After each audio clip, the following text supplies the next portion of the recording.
It's the Worldwide Sports Radio Network. Will Hard Knocks continue after the Giants' terrible offseason? Will the Jets, or could the Jets, be sleeper or sleepers for Justin Fields? And Travis Kelce will return in 2025. As we call this a new show without Jabba, as we call this new episode, Jabba in the Mouth. The Mets are going to give him a significant. They're going to have a ton of money to spend. Why not put it in one of the top 3 offensive players in the league?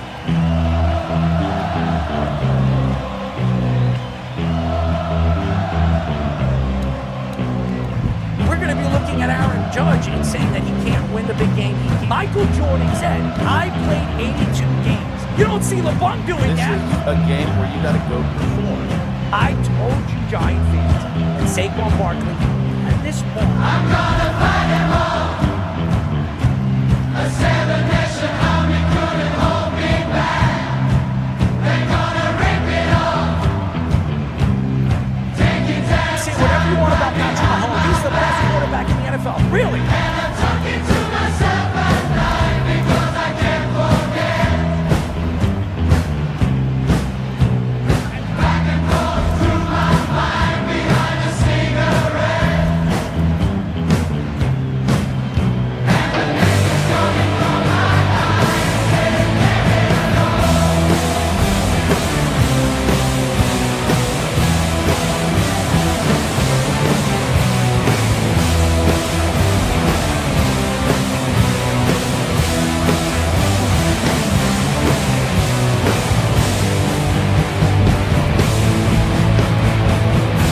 It is whipping around. It's whip around Wednesdays, or what do they call it? Wow, I don't know what they call it, but it is a new show of Jabba in the Mouth. I'm sitting in my brown chair as we call this Jabba in the Mouth. My name is Errol Marks. My co-host tonight is Speedy Petey and Mr. Aaron Fishman. And he's our executive producer. We have no Owen tonight.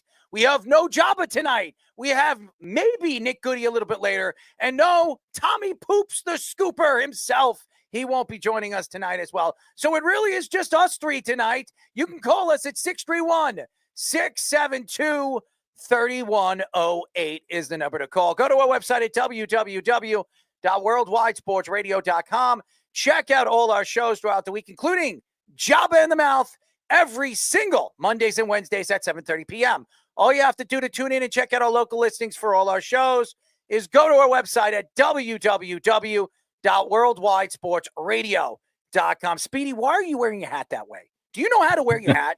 Actually, put it on your head. It looks like a floppy tit on your head, man. It really does. Like a Jesper Parnevik type of deal. What's wrong with you tonight, man? Are you unorthodox or just uncalculated? I have no idea what you're doing. I mean, at least you're wearing the right shirt. I mean, seriously, it actually looks decent on you, and it's not wrinkly or ugly. But, yeah, we have a great show lined up for you guys. But, I want to say something.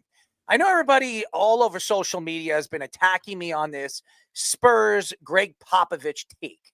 If you got a problem with my takes, call the show.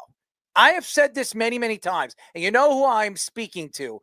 All you guys out there that have their opinion to everything that I say, you don't have to post it up on social media and hide behind your name, okay? Or hide behind whatever you call yourself on social media. Call the show and argue your points. I would be glad to go back and forth with you on this show. But if you don't want to, that just tells me you're a chicken and you're afraid to get on because you're a clown show and you're afraid that I'm just going to embarrass you on this show. So if you're afraid, that's understandable. I understand. That's fine. But don't call me names on social media from Facebook to Instagram and even YouTube saying all your derogatory things about what I say. Because if you have no take on it, you have no argument. So you can call us at 631-672-3108. Again, we have a great show lined up for you guys. A little bit later in the show at 8:30, we will be talking to our friend, and he is Sports Illustrated's executive, former NFL wide receiver, and Emmy Award winner for Searching for the Summit, our friend Mark Pattison will be joining us. And no, ladies and gentlemen, tonight he will not be climbing any mountains. The only mountain he'll be climbing is the one I call Mr. Marks. So if he is climbing my mountain, that would be a pretty long mountain to climb. But yeah, Mark Pattison will be joining us a little bit later in the show. He's fantastic. So at 8:30, I guarantee you it's a must listen when it comes to his takes about, climbing mountains and his takes of what's going on with Sports Illustrated or what's going on in the NFL. I'm sure he watched the Super Bowl, as he is a very well-known commodity over there at Sports Illustrated. So we're very excited to have him on again. Pat Leonard of the New York Daily News reports that Joe Schoen has been asked by several teams on how he handled Hard Knocks and said he wouldn't know what to tell them after last season. He added that Joe Schoen was the star of the first ever offseason for Hard Knocks for all the wrong reasons, especially now with the Eagles winning the Super Bowl. Hard Knocks showed Joe Schoen's embarrassment with handling Saquon Barkley's contract over the phone and completely caught Saquon off guard. It also showed that Joe Schoen wanting to trade up in the draft for a quarterback, essentially throwing Daniel Jones under the bus. Several of those scenes have since been used in commercials for a sleeping aid company featuring Saquon Barkley as the spokesperson. The NFL is not sure whether they will do another Hard Knocks with an offseason theme, with franchises worried they will be embarrassed like the Giants were last season. Well, it's pretty simple. We all know what Joe Schoen did, and it didn't look pretty when it came to Saquon Barkley. Saquon Barkley went on this past year to have almost a record-breaking season, almost passing Eric Dickerson. If he played that final game, I think he breaks Eric Dickerson's record. And then what he did in the playoffs with the touchdowns, I think he had 5 or 6 touchdowns. He had one of the best running back runs we've ever seen a running back have throughout the playoffs. No, he didn't have a great Super Bowl, but we all know what Spagnuolo likes to do, and he likes to stop one strength to attack the other.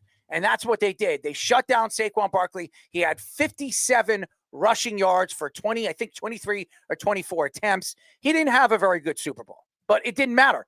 They won the Super Bowl, and one of the main reasons why they got to the Super Bowl was because of Saquon. But what we saw through Hard Knocks is a guy that was a deer in the headlights. I don't really think that Joe Schoen actually knows or knew what he was doing when it came to Saquon Barkley. It's very hard to predict what a guy's going to do when he goes to another organization unless you have the last name Barkley.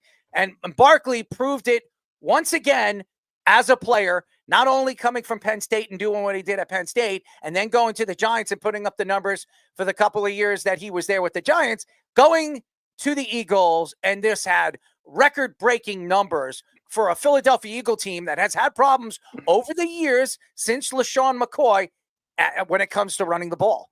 And I will say this, what Joe Schoen stands for, we don't know. Did he have a good draft last year? He had a decent draft. I know Fish is going to say he had a quality draft, but we have to see what these guys are going to do in their sophomore and junior years. These guys are going to have to develop as players. We've seen what Dexter Lawrence has become, but that wasn't Joe Schoen's guy. That was Gettleman's guy. He drafted him at 16, and he's turned out to be a pretty good get. As we all know, we call him Gettleman. But nevertheless, I just look at this Joe Schoen story to be a joke. I really think he is the mockery of the New York Giants. I think the Giants obviously are going to have to make a decision at the end of this coming season if he's there to stay or he's there to go. And that means he's going to be taking his coach with him in Brian Daboll. Brian Daboll has been a failure since he's been coach of the year with the Giants and taking the Giants to a playoff run and knocking off the Minnesota Vikings. And that was with a Daniel Jones that you decided. Yes, Joe Schoen decided to give him a $40 million a year contract. and he's still paying him right now. He's paying him to the bank. As Daniel Jones right now is going to be looking for a job this offseason and might be playing in the CFL or the UFL or whatever FL you want to call it. Giant fans will probably call it the FUCK League because they couldn't stand him, but I don't think they gave him a chance to survive or be successful. And one of the main reasons why is you traded his best piece. Oh, I'm sorry, you didn't trade him. You let his best piece go in free agency. At least you could have traded him and got something for him, which me and Fish were talking about earlier. I just think right now the Giants are an organization that are trying to breathe. They're trying to breathe, and they're on a respirator. They're just like the Jets. The Jets have been around on a respirator for 55 years, and the Giants have been on a respirator for the last 10.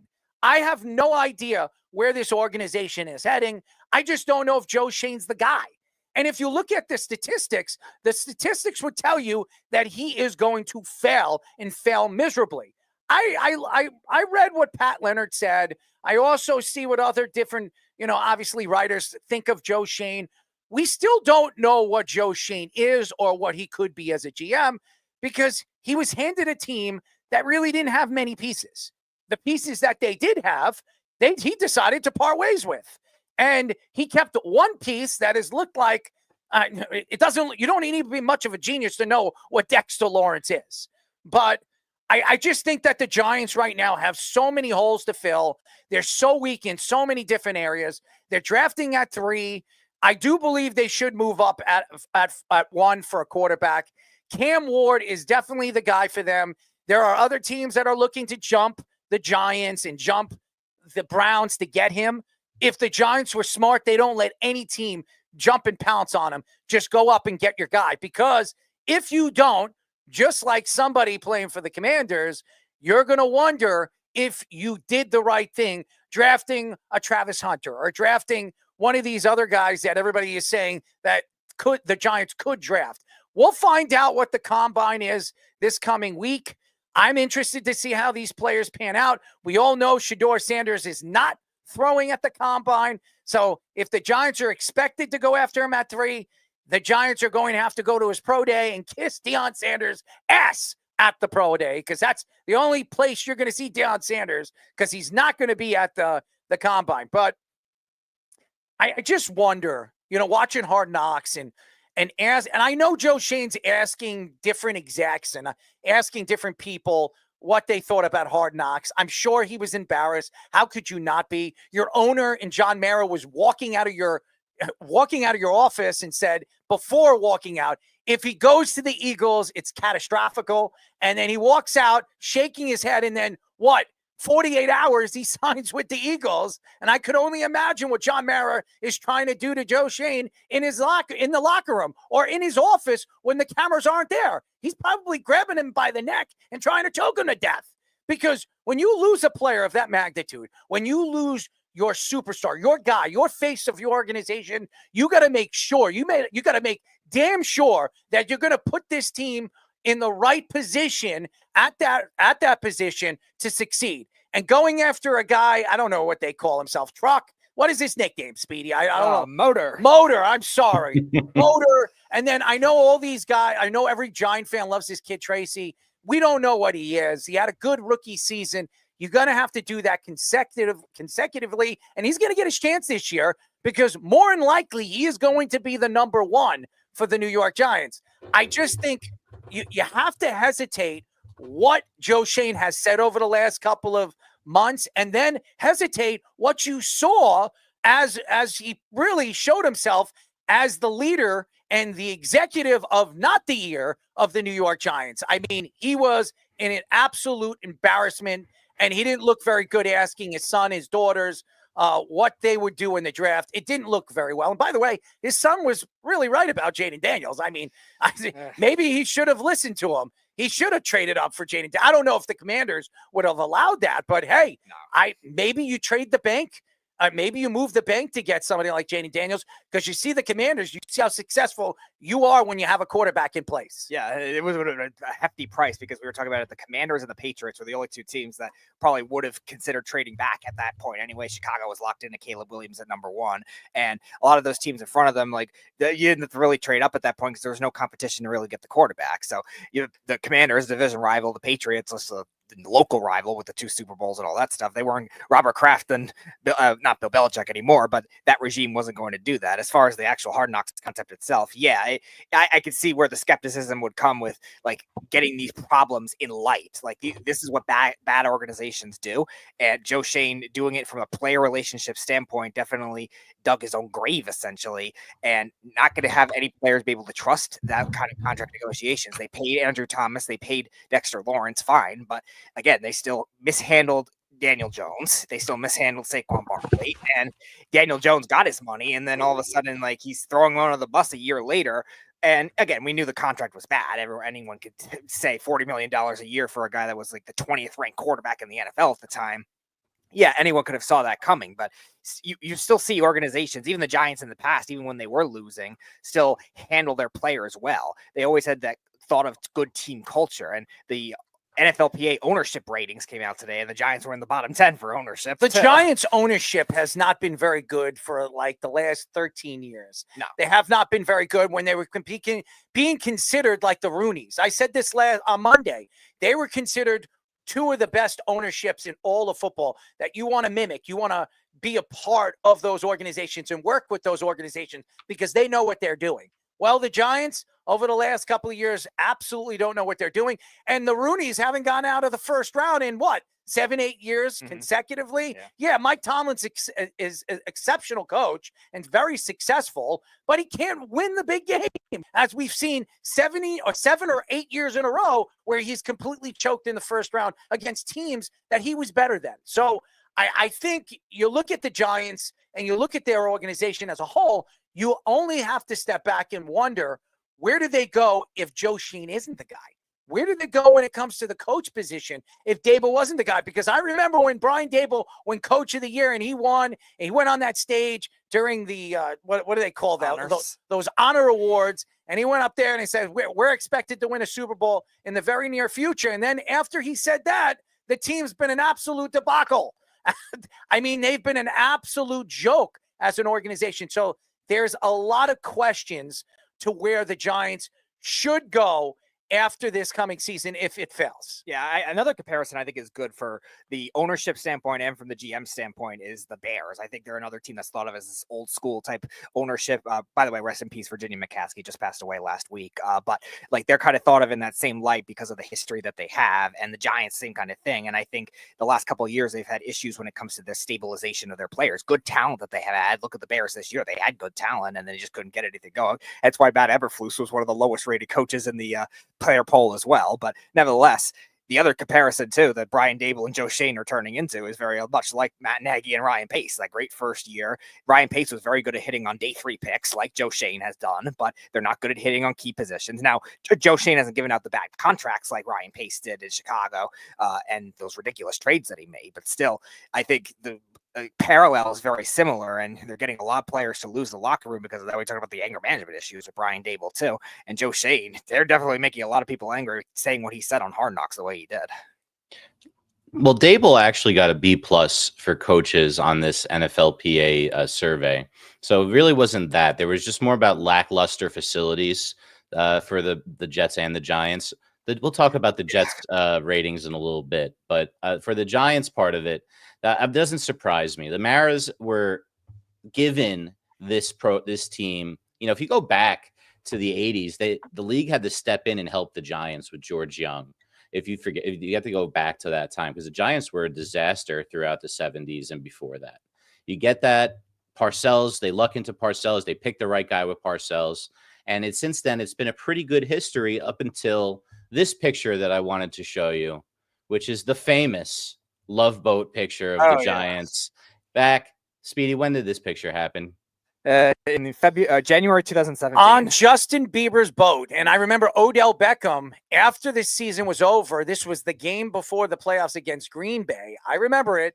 They went to Florida to hang out with Justin Bieber, all the guys, really the whole offensive Receivers side and of the corners. ball. Yep. The entire group. Yep. Was Barkley there? I don't think Barkley. No, was he there. wasn't No, drafted. it's before Barkley. That's why he's still a Orleans good player. Darkwa at running back. Well, it's probably what did in Orleans. Let's put it that way, because they've been pretty much garbage since that picture. They were garbage in the playoff game, and then they've been garbage since. They had the one game, you said it, Daniel Jones. We talk about all the time that Vikings team was one of the worst good record teams of all time. They should have been like 3 or 4 wins worse than they were, according to advanced statistics. So we kind of got fooled into Daniel Jones. You can say Shane got fooled into Daniel Jones. Well, hold on a second. You keep saying they got fooled in. They didn't do the right by him. I mean, I don't think they did anything right by him. I looked at Gettleman. Look at what Gettleman did for him. He had Saquon Barkley there. They had no wide receivers. They went after Galladay. How long was Galladay there before he was an absolute joke? They overpaid for him because he didn't want to go over there. He really wanted to stay in Detroit.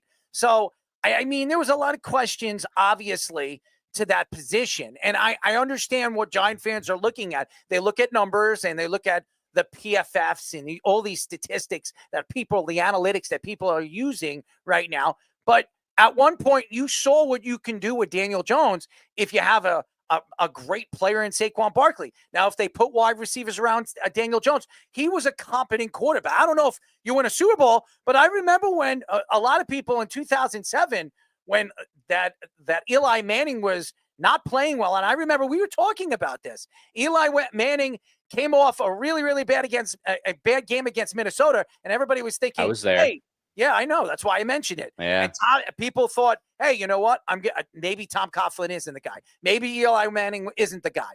After they decided to part ways with Kurt Warner, and where did Kurt Warner go? Kurt Warner went over there to Arizona and took the Arizona Cardinals all the way to the Super Bowl against the Pittsburgh Steelers. So I understand why everybody doesn't like Daniel Jones, but you can't blame this all on Daniel Jones. You blame this on the executives in office. Well, Joe Shane. That's his fault. I want to blame John Mara a little bit, though, because John Mara, despite the fact you could see he wants to win, unlike maybe what you're seeing in the other part of the New York facilities. But the John Mara wants to win. He might not want to. He might not want to do it the right way. He wants to do it his way, and his way has never worked since he's taken over. Ernie Accorsi built that previously before he really got involved. And Ernie Accorsi built that structure. Tom Coughlin was the caretaker of that structure and built that culture. When they let Coughlin go instead of Jerry Reese, that was the biggest mistake that they ever made in the history of this franchise. It was a death knell to the last 10 years that we've had. It's been absolute garbage since Coughlin's been gone, since that, that good regular season with McAdoo and the lucky year, with Daniel Jones and Saquon. Really Spagnuolo. It's a good point. I remember Giant fans threw Ben McAdoo under the bus too. I don't know if Ben McAdoo would have been good or successful in this league. But as soon as he pulled Eli Manning and put Geno Smith in, which, by the way, Geno Smith went to Seattle and became a starting quarterback, an MVP candidate after that, I think a lot of Giant fans threw him under the bus and didn't think that Ben McAdoo was anything good. And I understand. I know Tom Coughlin didn't want Ben McAdoo there as his offensive coordinator, but if you look at Eli Manning's numbers when Ben McAdoo was the offensive coordinator for the 2 years he was there, he had some of the best numbers he's ever had as a starting quarterback. So I know a lot of Giant fans didn't like Ben McAdoo. I know a lot of Giant fans didn't like Daniel Jones, and I know a lot of Giant fans right now don't like Mr. Brian Daboll. But nevertheless, if you put him in the right position to succeed, they will. And I don't think they were. Carl in the comment section advocating Fish's point well about how bad Jerry Reese was at drafting. Eli Apple was trash. Yeah, towards the end of then he went to the Bengals and was successful. Yeah, he was good in the playoffs. Did he win a Super Bowl? He had like one good season and was terrible. The Super Bowl no, I'm not talking about the Bengals. Did he go somewhere else and win a Super Bowl? No, they were screwed out of a Super Bowl by the Saints. He was on that team that got screwed that year against the Rams. Yeah, but he's been on playoff contending teams. He hung around. He didn't work out with the Giants. That's all. Well, I got a bigger problem. The bigger problem is, why are you keeping Joe Shane to pick a project quarterback when you know that project quarterback won't win in the first year. Because Cam Ward, let's face it, if Cam Ward was in the draft last year, he goes after Michael Penix, probably, Yes. most likely. So that wouldn't be in the top 10. So you're taking a project quarterback with a guy who's got a 1-year shelf life right now. How are you what is he supposed to do? He's not going to want to take that guy. I'm telling you right now, they want Matthew Stafford because Matthew Stafford can win games, and they can't stick around after this season if they don't win games this year. So I wouldn't be surprised at all if the Giants do not go quarterback at the top of this draft, because Cam Ward's a project. And if they believe in Shador, I guess it's Shador. I mean, you hear it might be Shador at 3, but if it's not, and they don't believe in him, because a lot of people don't, a lot of people think he's way overrated. Maybe he'll be successful in the league, but he doesn't have the intangibles and the talent that scream at you first round pick, really, except for the last name. What are they going to do? They got to go with a veteran if they're going to keep these guys on. But it shows they shouldn't have kept them. So you're going to bet on a quarterback that has 2 years left in the league, and you think you're going to win a Super Bowl with him? You need a guy that you can build your team around. You have a guy like Neighbors that's going to be a star. You want to build an offensive line. There's so many pieces away, though. I understand that, but the one piece that you can build your team. They said the same thing about the Commanders. They said the same exact thing about the Commanders. Remember during the season last year? I'm not last year. The year before, they traded away 3 or 2 of their best defensive players. They let them go. They traded them for a bunch of, a bag of balls. They said, okay, you can have Sweat. You can have this guy. You can have that guy. We don't need him. And then at the end of the season, they brought in Dan Quinn, and everybody says Dan Quinn has a lot of work to do. A lot of work to do. And what did they do? What was the big thing they needed? They needed to bring in a young quarterback. And what did they do? They had the number 2 pick. They went after Jaden Daniels. They knew, and they brought Cliff Kingsbury in, who I think is a great offensive-minded coach. Not a great coach. We don't know if he can do it again. We'll see what he can do probably next year, because I do believe he's going to get a coaching job the year after next. But I do believe that if you get the right guy in place as your quarterback, it changes your whole roster. It changes your whole team. And I think Cam Ward's the guy. And if the Giants don't see that after scouting him for 3 years, when the Giants, 2 months ago said that Cam Ward has been on their radar for 3 years, it just shows you that Joe Schoen doesn't trust his eye for talent. Well, look, that might be true. As far as not trusting, if I would be doubting a lot of things after this past season, especially after why he had a good draft. You said it yourself. Look, I'm not talking about the draft. We know what we're talking about here. The graphics are on the bottom. It's Saquon Barkley. It's one of the worst decisions a general manager has ever made. They replaced him with Drew Lock, who they made a 3rd-string quarterback for $5 million. Motor Singletary for $6 million. That's 11 out of the 13 and change Saquon got. And I'm sure I can find a backup corner or a backup guard that got $2.5 million on the roster. That's what they decided to do instead of paying for Saquon Barkley. They paid for a bag of balls. That is unbelievable. A fireable offense. And now they're in a situation where you have a general manager who might not want to take a quarterback who can't win in his first year. That's what we're looking at right now. And a head coach who clearly doesn't want that, because he knows his ass is gone if he doesn't win in this year. But you're not going to win with Matthew Stafford. Why? Well, you're more likely to win with Matthew Stafford than Cam Ward. How much are you going to win with Matthew Stafford? Well, you got to protect for him. I'm just saying. They got to take a lineman. That's the problem. Now, if you get Cam Ward, trade back and get a lineman. If you get Cam Ward, you don't have to worry about going after. Yes, you do, because they're not going to win with Cam Ward. He's not going to win enough this year anyways. Then you're why not beating the Commanders? Because that's you my need point. a future. But why keep Schoen and Dable if you are punting on this year? Because I don't know. You asked John Mara that.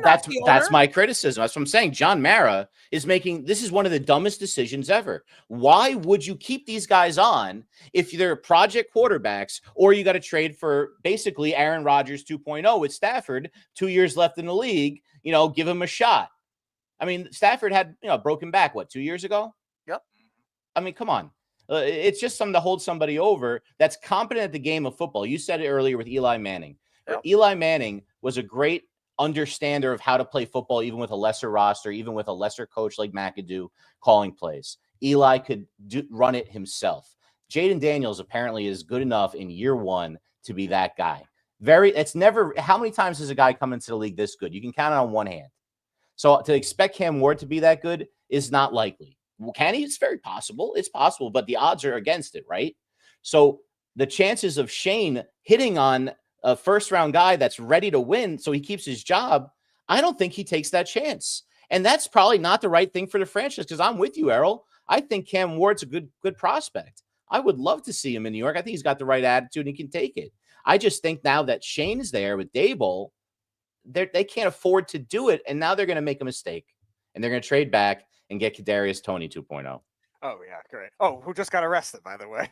Speaking of Shocker. teams that need a lot of help, ESPN's Jeremy Fowler reports that the Jets are sleepers to land Justin Fields. He added that the Jets have liked the idea for a dual threat quarterback for a while, and Justin Fields has a good connection with Garrett Wilson when he played in Ohio State. Fields is not expected to get a big contract after barely playing last season, and the Jets view him as the best option to bridge up for a quarterback.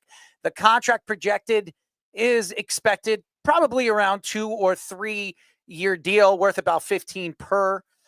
Fields said he is still open to returning to the Steelers, saying he liked his experience there despite being benched. Fields had 1,106 passing yards, 5 passing touchdowns, 289 rushing yards, and 2 touchdowns in 10 games after the Steelers decided to part ways with him during the Russell Wilson era over there with the Steel Town.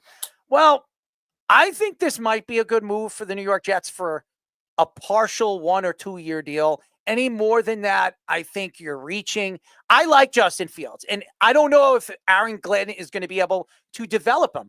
We saw that Mike Tomlin just decided to part ways with him when they were 4-1, 4-2. They had a winning record, and they decided after they figured things out with Justin Fields and he was building his connection with George Pickens, after Russell Wilson got healthy, hey, we can win better. We have a better chance of winning right now with Russell Wilson. And I'm not arguing that maybe Mike Tomlin believed that. I just think that Justin Fields deserved an optional chance to try to take this team to the promised land. And maybe they play better in the first round if they had Justin Fields. Russell Wilson, to me, is washed up. He doesn't have the legs he used to have in Seattle. He does have a good arm still, but I think he had a lot of problems, especially making his reads.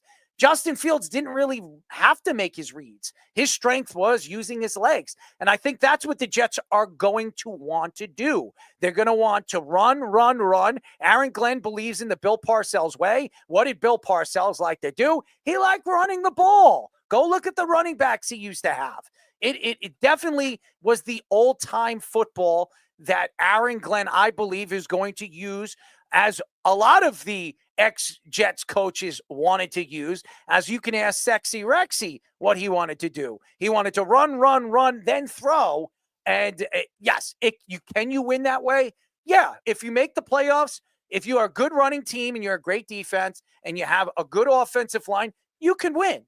Now, I think the Jets are a little bit away from calling themselves a contender, but the Jets need the right guy in place. Now, if Aaron Glenn's the right guy and he can develop Justin Fields over there, then the Jets have a quarterback for 3 years for the cheap. And if they can develop him and turn him into a guy that's going to give you, I would say, as the first 5 years of a Lamar Jackson, a guy that can probably throw for 3,200 yards, 3,300 yards, and give you 700 or 800 yards running and 19 touchdowns throwing and about 7-8 touchdowns running, I think you can be successful that way. Now, I don't know if he's going to be that type of player. He doesn't have the arm strength. Well, I think he has the arm strength. I don't think he has the accuracy that Lamar Jackson has had, but I do think he has the ability to make the plays, especially in an AFC East that's very wide open.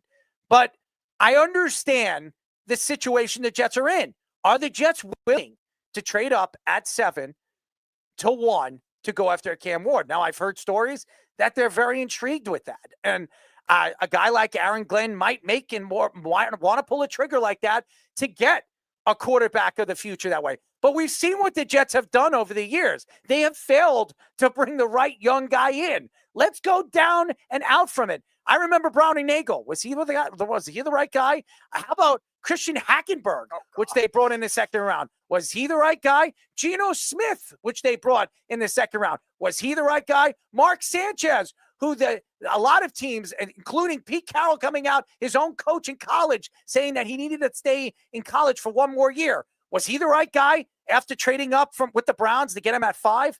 No, he wasn't. Then Sam Darnold. Was he the right guy? He's done well with Minnesota, but not very well with the Jets. Probably the more exceptional one out of all the quarterbacks that have played for the Jets as far as rookies are concerned. And then the great Zach Wilson. What a failure that was. Probably the worst of all of them. So, I mean, that's just a few of them. I can go down the whole line if you really want me to as a Jet fan. It hasn't looked good. It hasn't been good. But I think that if you believe what you have seen on tape, that you can win with a guy like Cam Ward, who reminds me a lot like Jaden Daniels. He does. Reminds me a lot like him. And he said the same thing Jaden Daniels said. He said that if anybody passes up on me in the draft, they're going to regret it. Boy, oh boy, did he not prove that? He took his team all the way in his rookie season to the NFC title game to lose against the future, well, now Super Bowl champion, Philadelphia Eagles. So we understand the situation for what it is. Now, I'm not saying Cam Ward has Jaden Daniels, accuracy or arm strength. I don't know. He has said to have the best arm in this class. He's also said to probably be one of the faster quarterbacks we've seen to come out of a draft class this week, especially when it comes to quarterbacks. So I'm interested to see what Cam Ward turns out to be, but I've seen enough with him with Miami. I also watched him a little bit in Washington. I seen what he can do on the big stage, and he had record-breaking numbers this past year. So if you see all that, and I met him at the Heisman Trophy dinner and at the awards, I thought he was a very nice kid, and I think he would fit here in New York because his calm and his collective decision-making and his personality. I think it's a slam dunk for the Giants. And I'm going to tell you this right now, for all you Jet fans and all you Giant fans, if the Giants and the Jets pass up on this kid and decide I'm going to tell you this right now, Tennessee is not drafting him. Tennessee is not drafting him. I can tell you that. You can book this, ladies and gentlemen. Cam, they're either going to trade out of that pick, trade down 2 spots and still get Carter, or they're going to trade for the best bidder. Teams like the Raiders, the Jets, one of these teams are going to bite. The Jets are going to have to give up 3 first rounds and probably 2 thirds to get him. If they slam dunk this, baby, if one of these teams slam dunk this and get Cam Ward, I think they have the quarterback of the future. I think he's by far the best quarterback in this class. Justin Fields I like for a lot of different reasons. One of which you talked about the contract. I think $15 million a year for a guy that has dual threat ability. We were talking about it when we had Doc Walker on the show last month. Like, dual threat ability adds a different element to your offense. And it's interesting because the offense that the Jets are trying to bring in from this Lions Dan Campbell type scheme didn't rely on those mobile quarterbacks, but it did rely on a lot of running. And they did just draft Hendon Hooker as well, who's a mobile quarterback. So maybe they were trying to ease him in if Jared Goff still continued to struggle like he did in the points during 2022. But nevertheless, I think Justin Fields is a good void for that. I think also what I was talking about when Aaron Glenn was first hired, keeping Garrett Wilson and these other top stars that are in contract years happy. And I think that's one way that you could definitely do that, bringing in a guy that he didn't play with much at Ohio State, but enough at Ohio State where they developed a good enough relationship where they could be trusted down the road. And I think any of these transitional quarterbacks, it's going to be a transition year anyway for the Jets as it is. Like we were talking about when Glenn got hired. I think you want to establish a culture there. You want to make it seem like Dan Campbell's second year in Detroit. Well, hold on one second. To say that this could be a year where the Jets are likely to win 5 or 6 games, I don't know about I don't think that low. I'm thinking more like 8 games for them. If they win 8 games, they're a borderline playoff team in an AFC that's so wide open. Look at the South right now. Mm-hmm. Are you going to trust any of those teams in the South besides the team that's going to win the division to come out of there? I don't think so. I think Indianapolis is going to be looking for a new coach after this year because they don't have a quarterback, because it looks like the guy that they drafted, who everybody thought was going to be an absolute slam dunk after his first season, had shoulder surgery. He's by far not the player he once was in Richardson when he came out of the draft.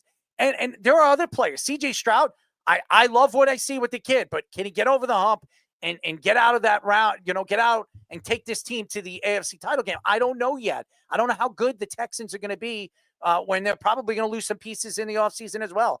I just think to say that the Jets are a team that cannot win this coming year with a Justin Fields, or if they decide to move up and get Cam Ward, if they get Cam Ward, I think they can make the playoffs. I really do, with the talent that they have around them. This defense was the third best defense in football last year. Third best all around. I think they were third when it comes to stopping. I'm sorry, not third at stopping the run. They were 10th stopping the run.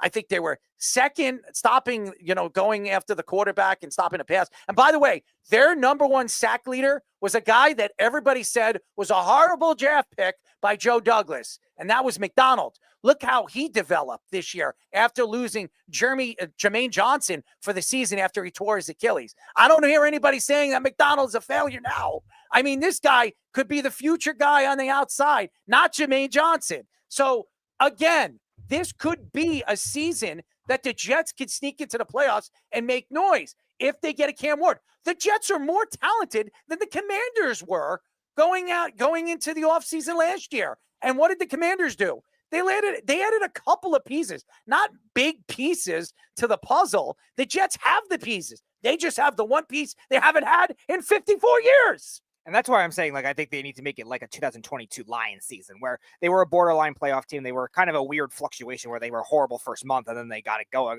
I remember we were joking about it at the time when we had John Jansen on the show. Oh, you want to? I remember that. Yeah, we're going to recruit you for the next Lions head coach when the Lions were like 1-5. That's from a Michigan guy, by the way. And they turned it around after that. They almost made the playoffs. They didn't lose to the Panthers and let Deontay Foreman, I think it was, run all over them. They would have made the playoffs that year instead of the Giants or the Seahawks. But nevertheless, I think the Jets need that kind of type year because we've seen this is what bad organizations do in the past. We've seen them try to just go for quick fixes. The Lions did that for years as well. The Browns, they try to go for all these quick fixes rather than trying to establish a real culture. And I think Aaron Glenn, I think, is definitely a guy that's going to create that discipline you were talking about with the press conference, the mindset that he's having in these players too. And that goes for all these players that are quote unquote divas, like Garrett Wilson was at certain points. Like we've seen Quinn Williams. Every football player is a diva, especially on the Jets. All right. They call themselves, their nickname is Gang Green. Okay. Gang Green. Whatever that means, I have no idea what that means. But rotten. To me, it's a rotten foot. I mean, you have green growing on your foot. So I don't take anything but a clown show from the New York Jets. But this is a team that has tremendous talents. I mean, from up top, from really their front seven, even their secondary.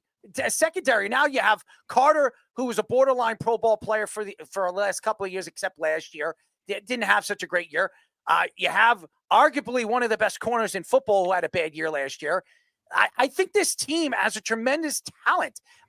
Look at what Allen turned out to be this year when Breece Hall was up and down. I mean, they got two. They have a dual threat of running back. They even have three. They have a triple. They have Earth, Wind, and Fire over there. I mean, they have a tremendous amount of talent over there in the running game. And their wide receiving core is not too bad and too shaky either with the players that they have. So I'm going to sit here right now. And they added Olu Fashanu when he played last year, played fantastically. Look at his PFF last year when he was on the roster.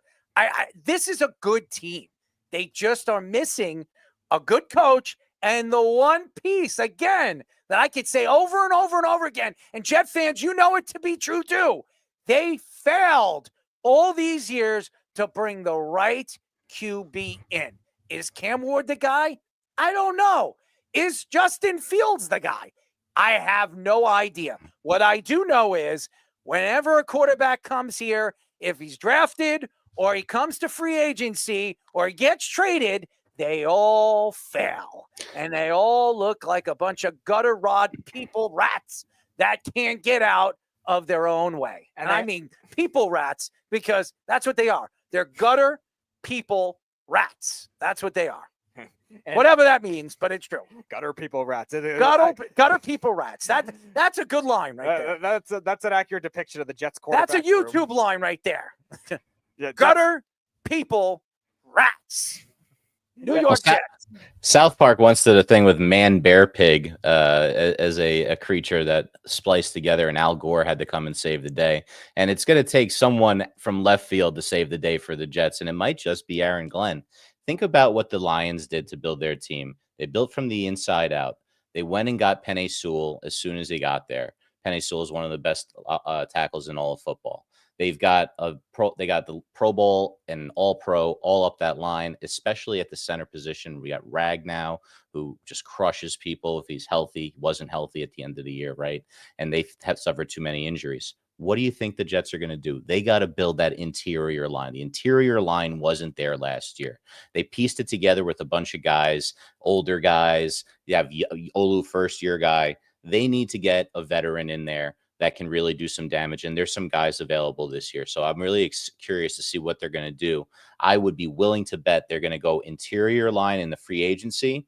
They're probably going to take another offensive lineman high.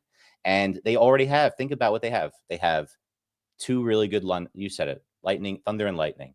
I don't know who the third guy is. Izzy Abakan. I don't know how to pronounce his name. Isaiah Davis was the other third guy. He was fantastic in the second half of the season. Right. He really so was. they have guys. It's just the matter of piecing that whole team together. And what would go really well with that, Speedy?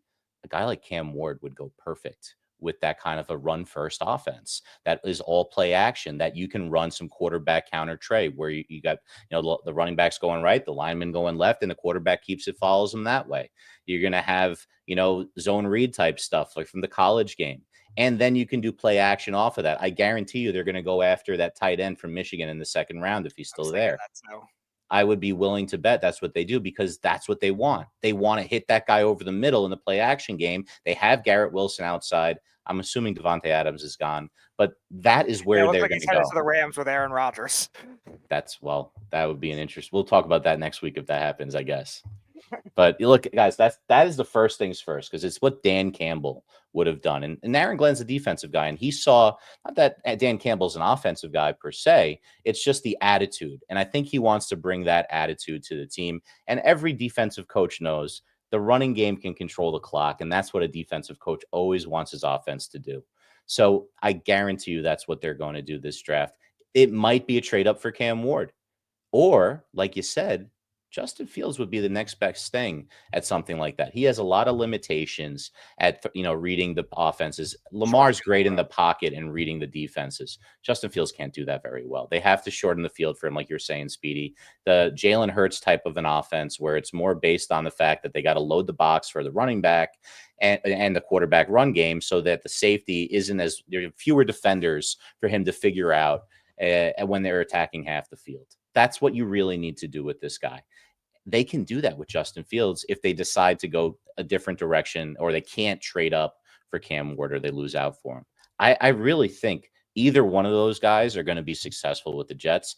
I'm not so confident they'd be successful with the Giants. But Jets maybe, boys, maybe. Cam Ward, I think, would be very successful with the New York Giants. It might take a year for him to figure things out, but nevertheless, the Giants aren't winning this year. They're really not. With their roster right now, they're nowhere close to what the Jets are. Not even close. How good do the Giants have to be next year for Shane and Dable to keep their jobs? If they get Cam Ward and they've seen glimpses of a guy that can absolutely take over for games, I think they last at least one more year to see what he can do under Dable's tutelage. Do they have to win 6, 7? I think they win 6 or 7 if they get Cam Ward. They might do that anyway, but even so, they'd have to still have Cam Ward at least play like a Rookie of the Year finalist. I think he does too. I think the Giants will be able to use him, and I think he fits very, very well in what Dable is probably going to want from him, especially with a guy like Neighbors. And I do believe the Giants are going to go after another wide receiver in free agency. I think they're going to add another one to play on the other side with Neighbors to open up the offense a little bit more, especially if you can't trust Tracy to be the number one guy. I do not see the Giants bringing in another veteran running back. I think they decide to move on from Motor. They trust in Tracy. They draft or they bring in a free agent rookie running back to play behind Tracy, one or two of those guys to win a spot to play under Tracy. I think they're going to ride or die with Tracy and see what he is as a running back. And who knows? Maybe they hit a home run with Tracy. Who knows? We'll only know when we see him in a full season. But he is not Saquon Barkley, and nobody is going to believe that or think that. And if you do, Giant fans, you're complete morons. As far as the Cam Ward saga or the Justin Fields saga, I don't know where the Jets are going to go. And it's probably going to fail no matter where they go, because we all know what happens when a quarterback goes and plays for the Jets. But what we can believe as Jet guys or Jet fans, you guys aren't, as a Jet fan and an Eagle fan, the one thing I can say about the Jets, if the Jets decide to make this move and move up for Cam Ward, they better be damn sure that this guy is the guy. To give up, possibly to jump from 7-1, you're probably going to have to give up 3 first-round draft picks, a third.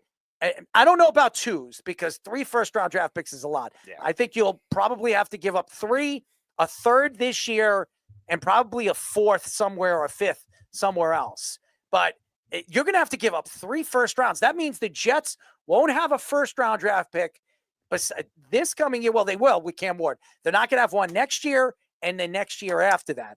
And that puts your team in a spot where if Cam Ward's not the guy, oh, my God, this organization is going to be bad for the next 12 to 13 years. So you got to be damn sure this is the guy. And I do think he is a Jaden Daniels-like type of player. I really do. I love what he said.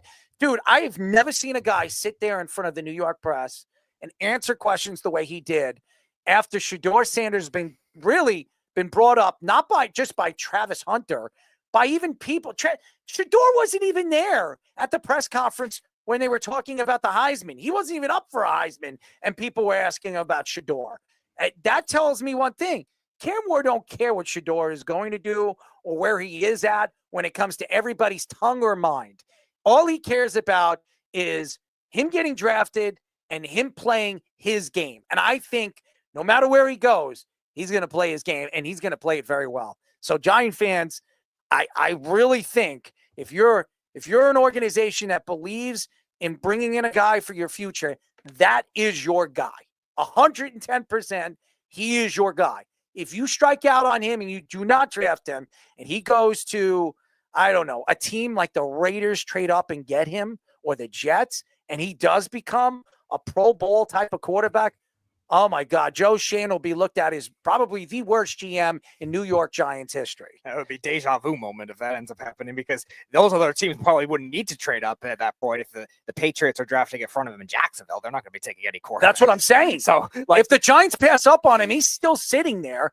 The Jets are only going to have to jump maybe, 2 spots to get him? Right. They're not going to have to give up. Right. I 3 first-round draft the picks for Patriots that. probably wouldn't trade with him, but the Jaguars could. They go from 7 to 5 to just steal him from That's the why Raiders. Tennessee is going to trade him.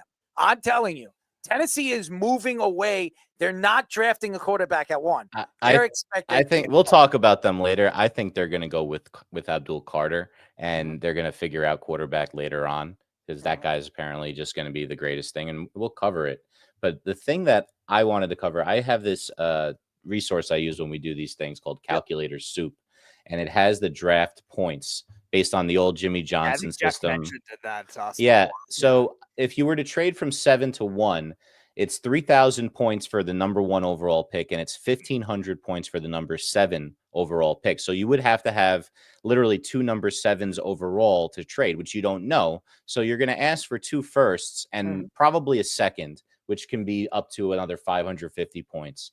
And I think that's what it gets it done from 7 to 1. It would be 2 you're going to need more than that. And maybe you throw in a player or something like that. But I there could be something like they do on that end, but that should be all it takes. It would have to be this year's first and second, though. Well, I do remember what happened when it came to the Redskins. And if I'm not mistaken, when the Redskins, I'm sorry, the Commanders, because you can't say it, but at the time they were called the Red Ones. Yes. I remember to trade up, and if I'm not mistaken, the Commanders were sitting at 8. Was it 8 or 9? I think it was 8. It was 8. They had to give up 3 first-round draft picks for him and something else. And like 3 second rounds. Yeah. Scattered over the next 3 years. I'm telling you right now, if the Jets want Cam Ward, they're going to have to give up a hell of a lot more than 2 first-round drafts. The Rams with Jeff Fisher hell of a lot more. built like a whole defense with those picks. 7th overall isn't anything to sneeze at, but no, it's not. But I just think you're getting the quarterback of your future. If you think he's your guy, we'll find out how many people want Cam Ward, because let's just watch say what he does at the combine. Watch what he does. Say he falls at, say he doesn't go 1, so that immediately drops 400 points off of that, so it's less to trade for. And at that point, you're definitely not giving up 3 1s for him to go from 7 to 2. So it may be a very fluid situation. It's going to be interesting. None of these guys are doing all that much at the combine. Combine's probably pretty overrated. We'll cover it. It starts tomorrow, but it's just a bunch of guys working out without having to hit anybody or know what the plays are. So you only put so much credence in it. They look at those combines to be very important, especially. I mean, I hear some of it is like the quarterback's throwing isn't important. We've seen running backs, their own receivers. We've seen running backs. We've seen corners jump from some people thought second round talents all the way into the first top 12, top 10 by having a good combine. And then Metcalf was one of those guys that wasn't on anyone's radar. He showed up like a beast at the combine, ran crazy numbers for a guy his size. Who's the guy that ran the combine and broke records and jumped all the way in the John Ross. I remember Worthy, this year. Worthy was actually a good prospect that was still thought of as a first-round pick. John Ross was not thought of as a first-round pick. I still think Xavier Worthy is going to be a pretty good player in the league. I just think he had a freshman year where I obviously believe he wasn't being used as much as he should have been used in the offense. But I absolutely believe it. And I'm going to say this. Tyreek Hill will become available. And I don't care what anybody says. If he becomes available, best believe Kansas City is going to run and gun for him. And because they know they can't win with the team they have. And Travis Kelce, he can come back, and we will get into that a little bit later. He can come back. That does not mean Travis Kelce is going to be Travis Kelce. So I wish him all the luck in the world. He better have a lot of sex with Taylor Swift if he expects to, jump from what he was this year. Actually, try not to have sex. Become, what is it? Impotent. Women weaken legs. That's it. Yes, as Mickey said. Rock, stay away from the women. Oh man, what a joke!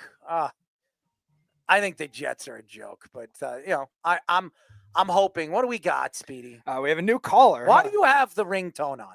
I keep telling you to shut it off. Who do we have on?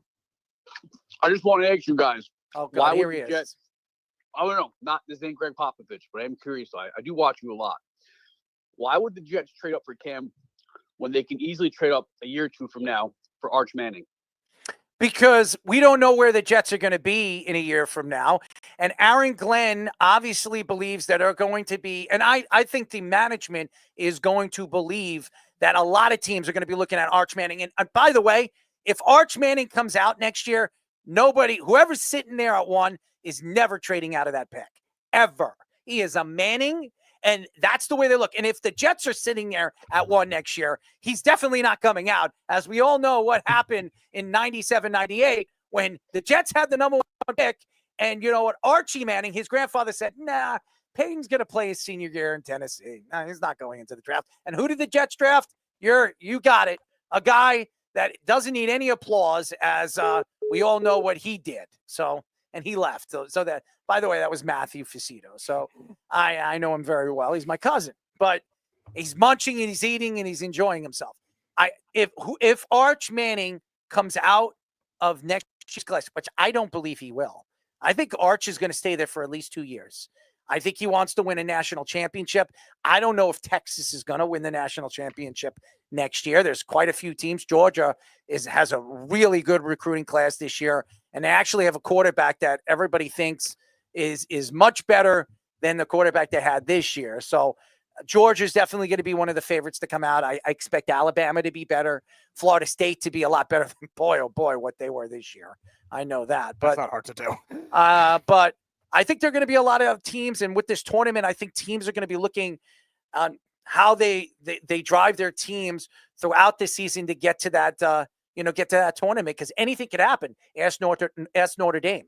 So I just think that Arch Manning, if he does come out of next year's class, he is not getting traded for. Nobody's going to trade out of that number 1 pick for a guy that a lot of people believe is just as good a thrower as Eli Manning, a guy that has the legs like his father, his grandfather, like Archie, and smart like his other uncle in Peyton. A lot of people believe he's just as smart as Peyton.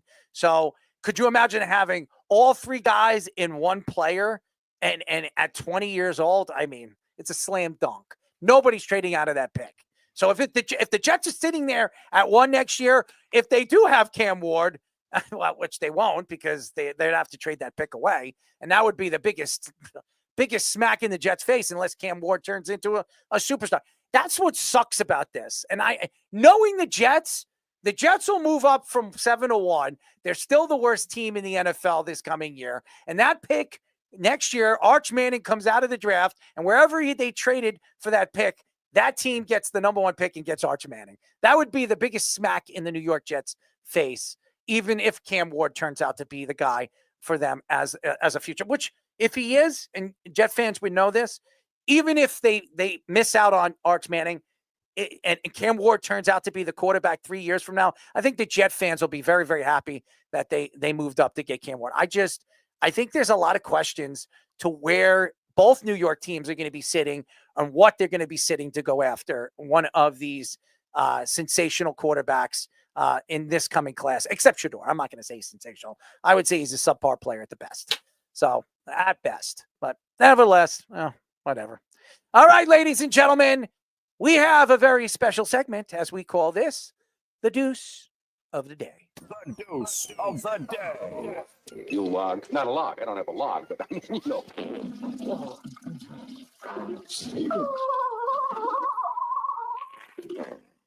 And ladies and gentlemen, the Deuce of the Day goes to the Dallas Mavericks. Oh, man, I'm sure they're not excited to see what happened last night within 24 hours as Luka Doncic woke up, ladies and gentlemen, as he got his first triple-double as an LA Laker. Boy, oh boy, I don't care what anybody says. There's a lot of people that came out. Paul George recently came out and said, hey, for all the fans out there and for all the West Coast fans, for all these teams, OKC, Grizzlies, all those teams, even the Clippers, watch out for the Lakers, because once they figure things out, this team is going to win championships. Watch out for the Luka Doncic story, because he's going to build a story and he's going to build a pastime after he's done over there in Lakerville. I mean, I don't know if anybody watched that game. That was absolutely incredible. All right. And when you have a player that could do that every single night, and you have a player like LeBron James, oh my God. I'm telling you right now. Now, I don't know what they're going to do this year, but next year, this team is going to be one of the teams to beat in all of the league, because LeBron is going to be back at least one more year. They're going to probably bring in some veteran players, maybe make a trade here and there to bring in a player or two, maybe a good point guard. Once they do that, with Luka Doncic, I'm telling you right now, this team is going to be a contender for a championship, or probably wins next year and could be LeBron's last year. So my Deuce of the Day goes to the one and only Dallas Mavericks, as they screwed up again, and they screwed this organization for the next 12 years. So I hope that casino happens, because if it doesn't, Cuban and his little scavies over there are going to be wishing that never happened. So there you go. That was our Deuce of the Day. So it's definitely a deuce. And we're still waiting for... No, he's done. Oh, we got Mark. All right. So why don't we go to a quick break? When we come back, we'll have the great, the one, the only, an executive that we absolutely love. He's been on our show plenty of times. He was a former NFL wide receiver and Emmy Award winner. If you guys haven't checked out his wonderful documentary, Searching for the Summit, well, then you guys are complete morons. We will be talking to the one, the only, Mark Pattison. But first, our Sports Minute with the Fisher, or the Fisherman himself, and he's not an Islander fan, Mr. Aaron Fishman. This is the Jabba and the Mouth Sports Minute. God forbid I would be an Islander fan. Good point, Errol.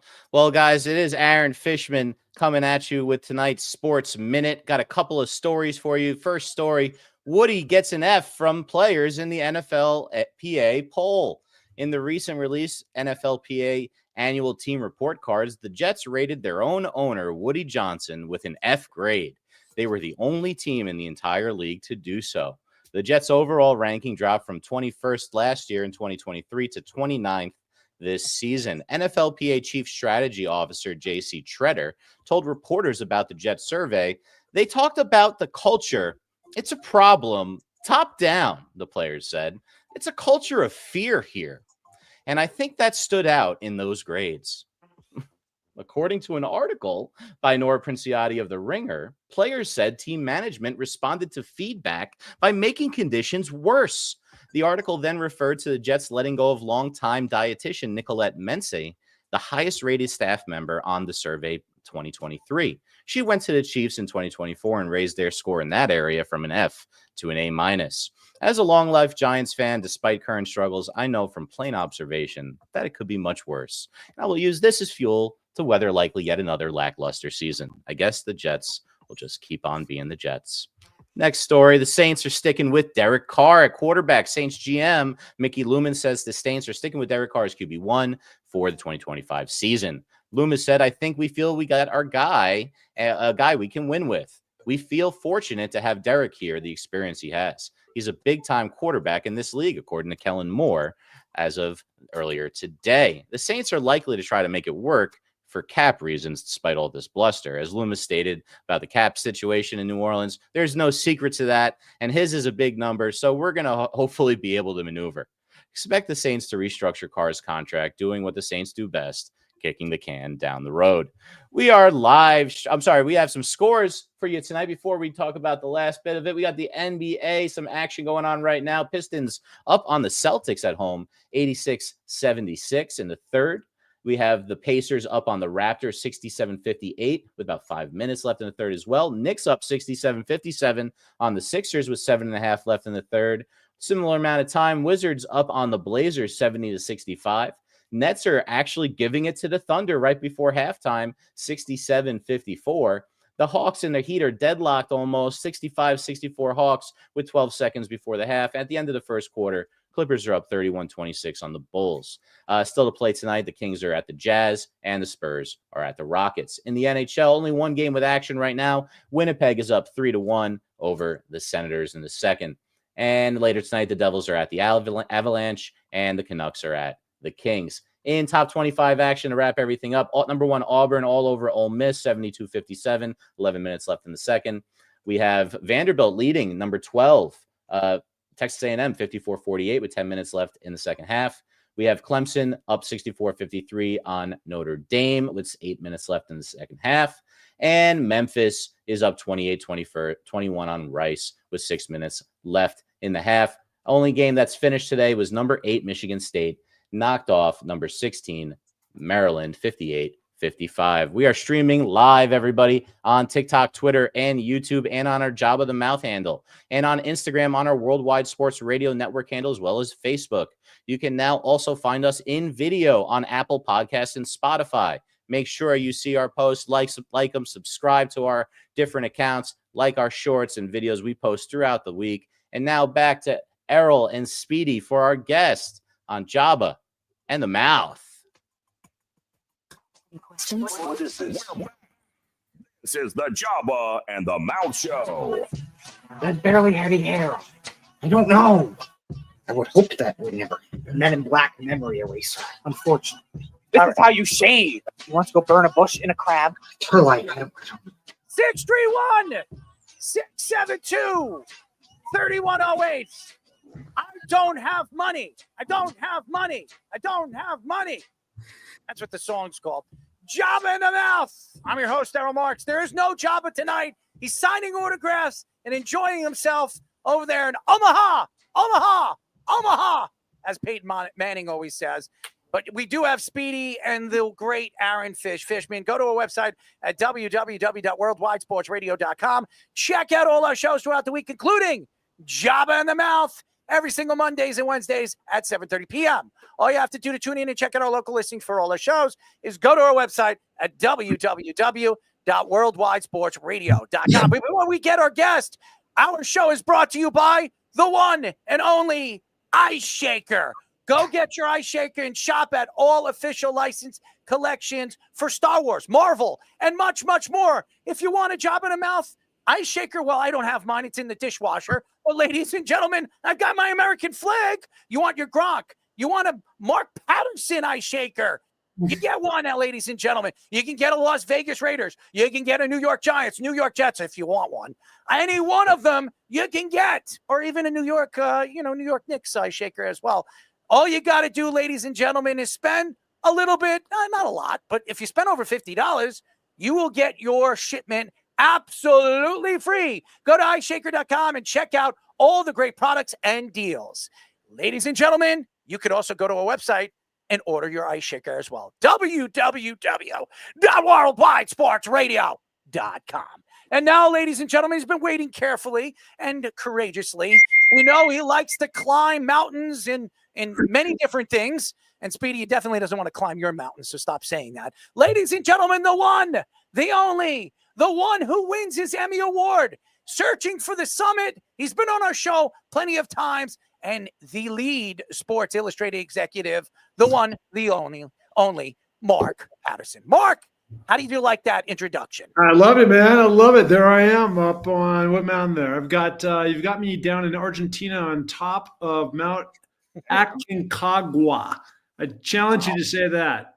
Listen, I mean, it flows off the tongue. I don't know inside my mouth. Speedy, you know all about that, right? No. But we do have a segment where we make him try to pronounce the difficult names in sports. Maybe we'll add some of the mountains to the list. I'll tell you a critical lesson that I learned on top of that mountain. So that mountain at the time is 23,000 feet. So it was the highest mountain in the world I've been to. This goes back to 2016. And I thought it'd be a brilliant idea after I've been climbing throughout the night. Again, tallest I've ever been. And I had a shot of tequila or Jägermeister or something that I brought up there. I thought it'd be a grand idea if I passed a shot glass around for everybody to take a swig, which we all did. Thought in the moment it was great. It was. And then started on the way down. I got severely dehydrated and almost died from just my body freaking out and out of water and so high and just dehydrated in every single way. So anyways, brings back good memories. You know, Mark, you're starting to scare me. If I ever wanted to climb a mountain or anything, now I got to worry about dehydrating, losing out on breathing, or just automatically just dying. Okay, because that's the kind of scary part you're not, or you have brought up. But I think people don't understand how dangerous it is to go to all these different continent places and try to climb these mountains of, just astronomical growth. I mean, it's kind of scary. I don't know. What is it like? Obviously, when you look at the mountain, obviously people tell you how dangerous it is. When you just first stand there and look at the mountain, I got to go to the top. What goes through your mind when you have to do something like that? Yeah, it's a great question. And I got to tell you, whenever I stand on any mountain, the Matterhorn, Mount Everest, Aconcagua, Mount Kilimanjaro, Mount Rainier, all these different mountains I've been on, every single time I stand at the base and I always get butterflies. I'm always nervous. This last year, about 5 months ago, I climbed the Eiger, which is in Switzerland. It's just a straight up sheer.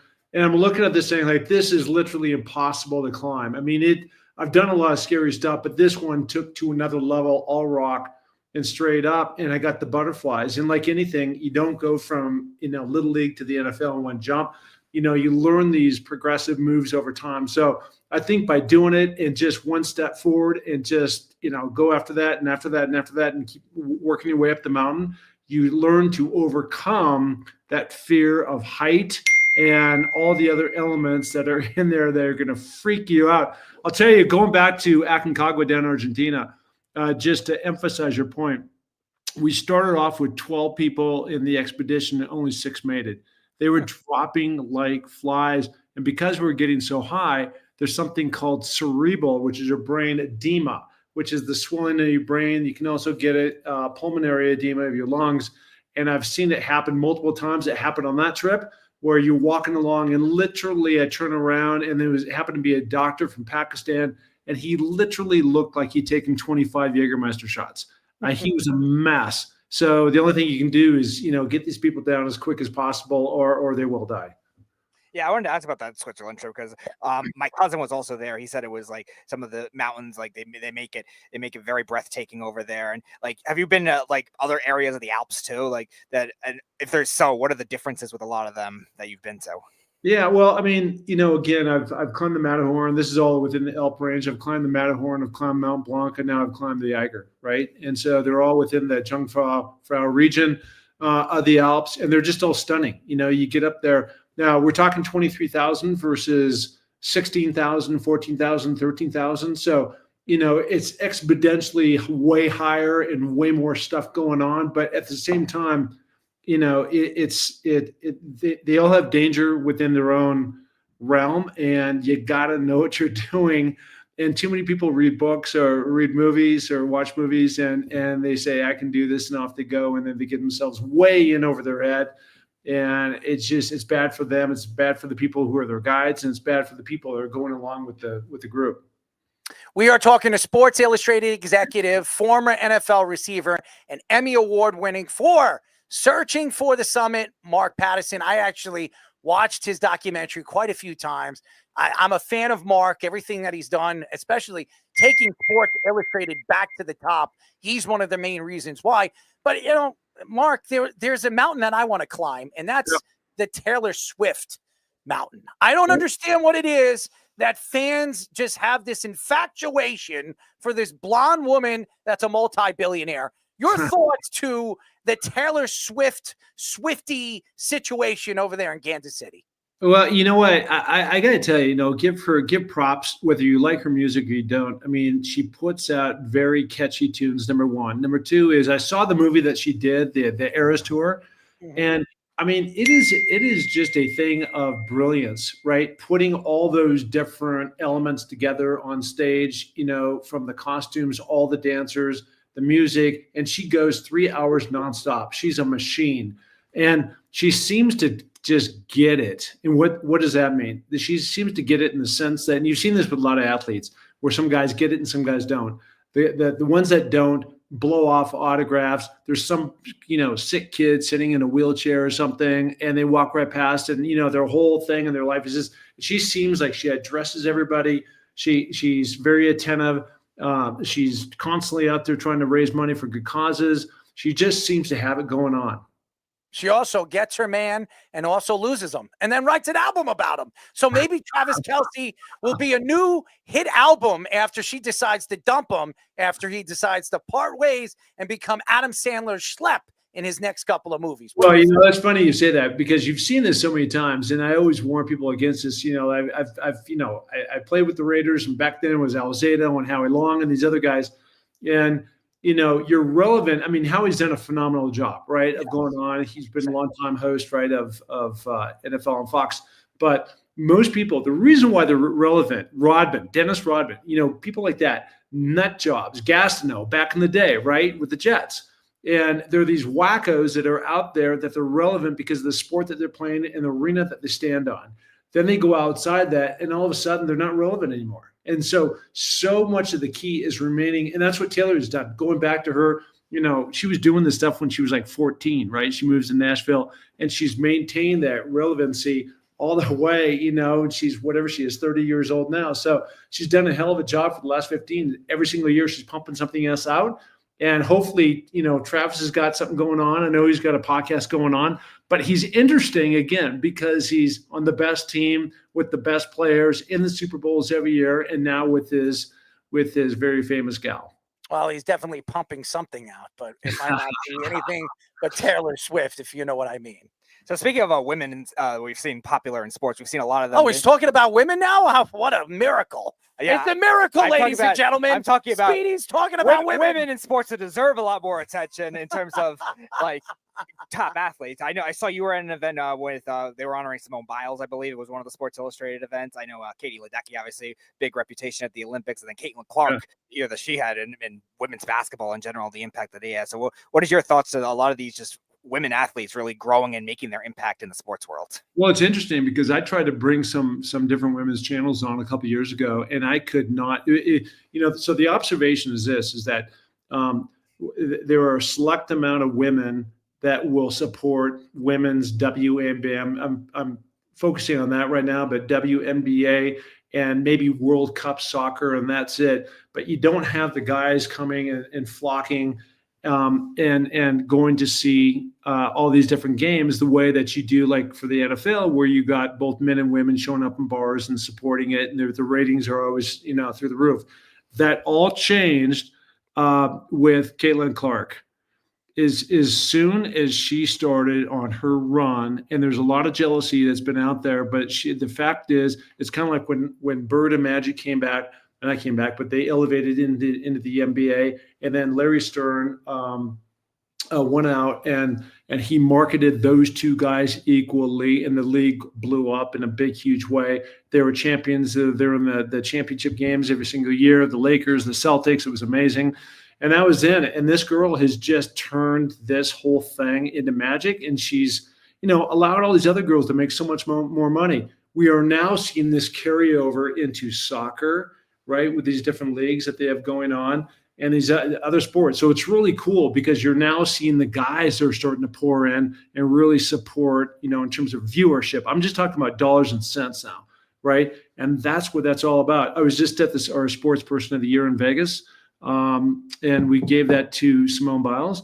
And there's a lot of people that, we could have given that to. Certainly Caitlin Clark could have been one of them. But Simone Biles, where else are you going to get a beast athlete like that, right? She can jump.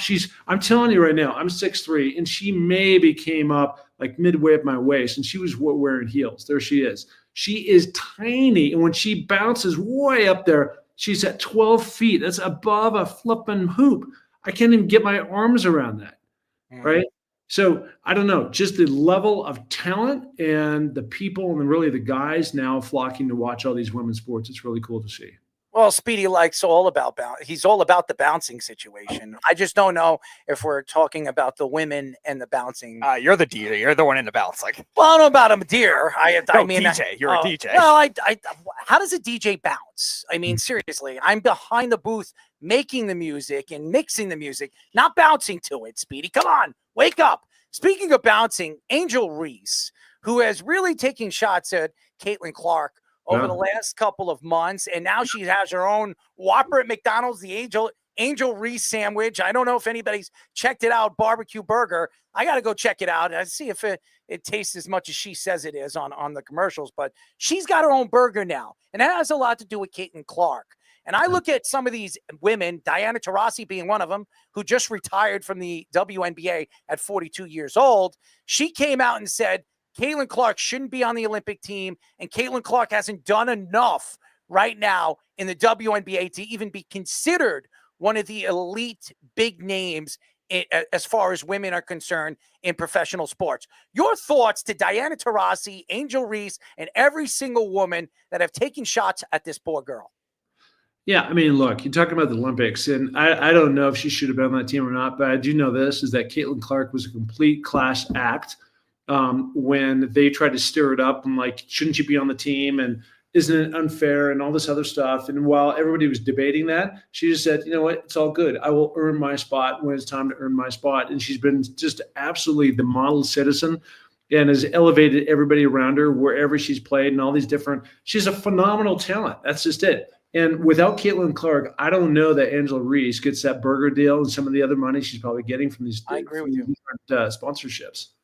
I agree with you. And that's what I think is so unique about what Caitlin Clark has done. She's opening up the floodgates for all these different sponsorships and advertisements. And now women are actually being seen on Sports Illustrated, magazines. One of the main reasons is because of Caitlin Clark, because women are standing front and center to all the men. And that's something that you want to see, especially. I know you have a magazine in your hand. You're about to. I was going to show you if you can see this. This just came out. I don't even know what this little girl is, but this is, again, this trickles down to what the Caitlin Clark phenomena is. Sports Illustrated is, iconic brand, most iconic brand in sports, has always been on the forefront of, the photography, the iconic figures, Muhammad Ali's, all these different. So when you have this girl who's probably 14, inspiring every girl to stay in the game is the caption, right? Mark, I'm upset at you. I'm upset at you now. You Okay. have a little girl. You have a little girl on your magazine that you don't even know who she is, and you could have had me. I could have been on your magazine.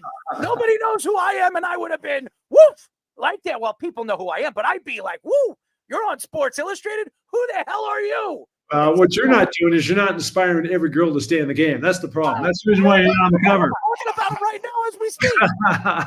I mean, I should get some credit for that. Good assist there. Mark, But you're upsetting me here. You're upsetting me. it's all good. I'll tell you one thing. I've never seen. I mean, to me, the equivalent with this girl, the way she can shoot, is from the superstar. I'm spacing on his name up at Golden State. Who literally took over the Olympics. Curry, yep. Steph Curry. I mean, I've never seen anybody be able to just launch balls from half court and above the 3-point line and just launch these things with such ease. I mean, even you go back to the great shooters, I've never seen anything like it. So I want to ask about the international tournament we just saw in hockey too, and the international impact we're seeing in these games now with the NBA All-Star game. They want to go international versus USA, stuff like that too. Do you think that kind of concept could grow in other sports too? The way you see, like you were talking about soccer, women's soccer really growing and stuff like that. Could you see that kind of thing where there's more international tournaments? Yeah, I mean that whole hockey thing was really cool, right? And it was really cool too to see the Team USA take out the Canadians on that first game.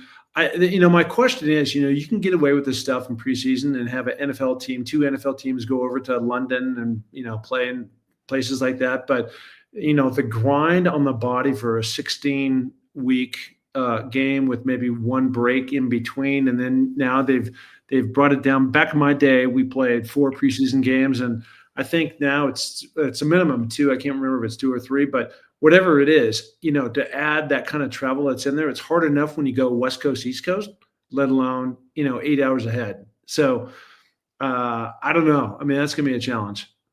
As everybody knows, we are talking to Sports Illustrated executive, former NFL receiver, Emmy Award winner for Searching for the Summit. Mark Pattison is friend of the show. He's doing big things with Sports Illustrated as he's taking them all the way to the top again, and maybe taking me all the way to the top on his magazine.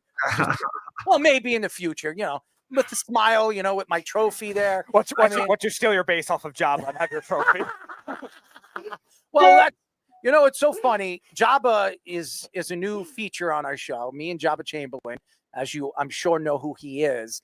And Jabba and me have gone back and forth, and he told me there's no way in hell in 5 tries you can steal a base from me. And I said, you're on drugs. What do you think? I'm not athletic.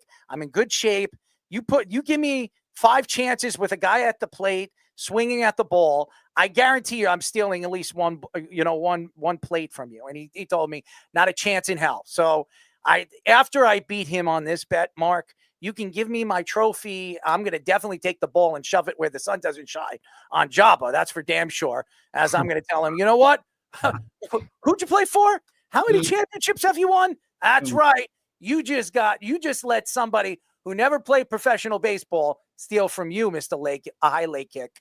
So that's the bet. Okay. So, but let's get off of Jabba Chamberlain. He's not here today. We love you, Jabba. Keep signing those autographs, and give me some of that money, by the way. So Mark, you look at right now the NFL and the Philadelphia Eagles absolutely destroyed the Kansas City Chiefs on national television. You saw the NFL. I heard they were averaging between $5.5 to $8 million a commercial at the Super Bowl, which is absolutely ridiculous. Where the money goes, who knows? Your thoughts to the commercials that you watched on the Super Bowl, and the growth of the NFL Super Bowl with the halftime show and the money that they're bringing in and producing for the biggest game in sports? Yeah, there's a lot to unpack there. So, number one, that just the game itself, right? You didn't really ask this, but you sort of made the comment on it about how they blasted which they did the Kansas City Chiefs, right? The Chiefs just didn't show up that day, and that's just sports, right? And it doesn't mean that Chiefs still aren't the better team. I don't know if they are, they aren't. It doesn't really matter at this point, but they're still both world-class teams, and for whatever reason, it's so hard to keep, going in and trying to win your third Super Bowl. That motivation, the psychology of all that really plays in deep. That's number one. Two is I love the commercials. I always do. I actually, when I go to the Super Bowl, like New Orleans or last year was Las Vegas, I like coming back the day before on that Saturday so I can be in front of my TV and see, 15 different shots and screens and the analysis and all the backstories. I love that stuff. Absolutely love it. And I always want to be in a room where there's nobody else around. So I don't have to say anything about the game and tell the reason why, what the receivers did, the defense did, and everything else. I just want to watch. So I think the coverage is as good as it's ever been. I think the commercials are as good as they've ever been too. And they keep bucking up, man. You talk about $5 to $8 million for a 30 or 1 minute segment. It's insane. But there's obviously some kind of ROI that's going on that they can produce with that many eyeballs on, and then being able to continue to replay those commercials, into the future. I can't remember what your third question was about the game or comment, but net. Oh, the halftime. I wasn't a big fan of the halftime. It's just not my style, and that's not my music. I liked it, more when they had Paul McCartney and Prince and Bon Jovi and the Stones and that type of thing. That's me, and that's more my music style. Didn't love the guy that was up there, but Patrick Lamar.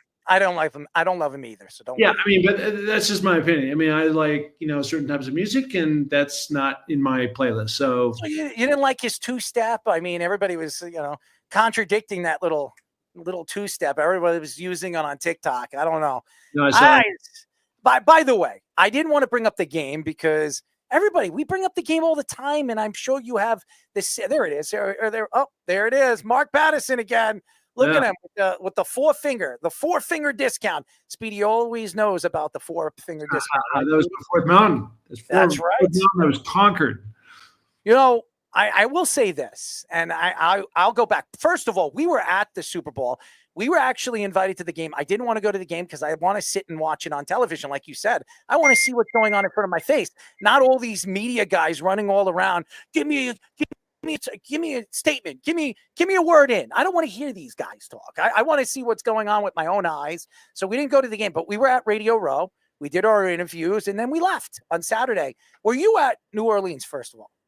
You know what? I didn't make it down this year, but our entire Sports Illustrated, video, I don't know if you saw him down there, but we had a big presence down there. So it was really cool. So I was there in spirit. All my people were there, directed them what to do and how to do it. And we got some great interviews. Well, there was a serial killer that was actually caught there. So, thank God you didn't go down there. I didn't want to see something happen to you, Mark. Yeah.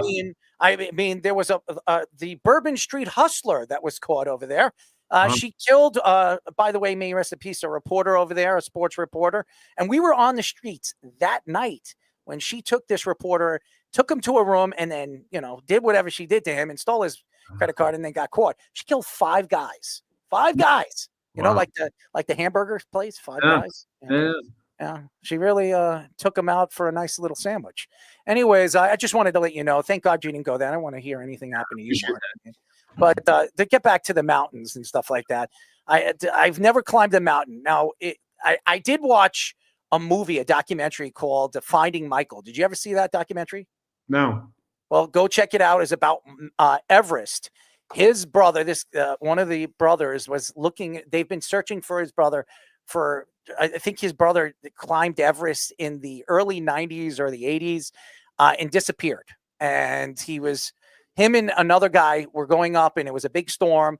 He winded up going up, trying to get back up a little bit higher, and the other guy stayed down, and he never came back. And they've been looking for him. So they flew all these these planes and trying to find him. And they found like 7 or 8 bodies that they were trying to find they never found the brother, but it's a great documentary. And it shows you how dangerous it is to climb Everest. How dangerous was it for you to climb Mount Everest? It was brutal, man. The first thing that people understand is that you're there for 2 months. So it's not just a weekend hike. Let's go out, and go up to, one of the mountains in the East Coast and off you go, right? I mean, this is serious stuff. You're living at 17,500 feet. We talked about Aconcagua, the mountain down in Argentina, being at 23,000 feet, which is damn high, but living at 17.5 is insane. I grew up in the state of Washington. Our big mountain, pretty famous mountain up there is Mount Rainier. That's the top of that's 14,500 feet. So to think 3,000 feet higher than that is pretty intimidating. But nonetheless, you have to do that to build red blood cells as you're using that as your base, and you're going up and you're coming down. You're going up a little bit higher and you're coming back down. My tent mate from 2019 down in Vincent, which is down in Antarctica, had climbed it later that year and went to the top, raised his hand, fell over, died. I actually literally stepped over him going on my way up to the summit. You see bodies all over the place. It's way, way, way, way too difficult to try to bring these different people down. It's insane. So it's so steep. They're so heavy. When you say dead weight, it's literally dead weight. And it's just, creates, stress on your own life and try to bring these people down. So they just, remain up there, and it's the way it is. So you have any exhibitions planned for the next couple of months? I know last time you were on the show, you were talking about the Switzerland one. Any ones that you have coming up? Yeah, so I'm actually going back to Nepal again, which a lot of people would say you're flipping out of your mind to do that. But there's a mountain called Ama Dablam, and they call that the Matterhorn of the Kumbha Valley. So it is straight up, it's inverted, and it's pretty scary. But I don't have to stay up there for 2 months, which is a good thing. Well, I'm actually going to be climbing Mount Susan. Have you ever heard of that place? My guess is that she's down the street.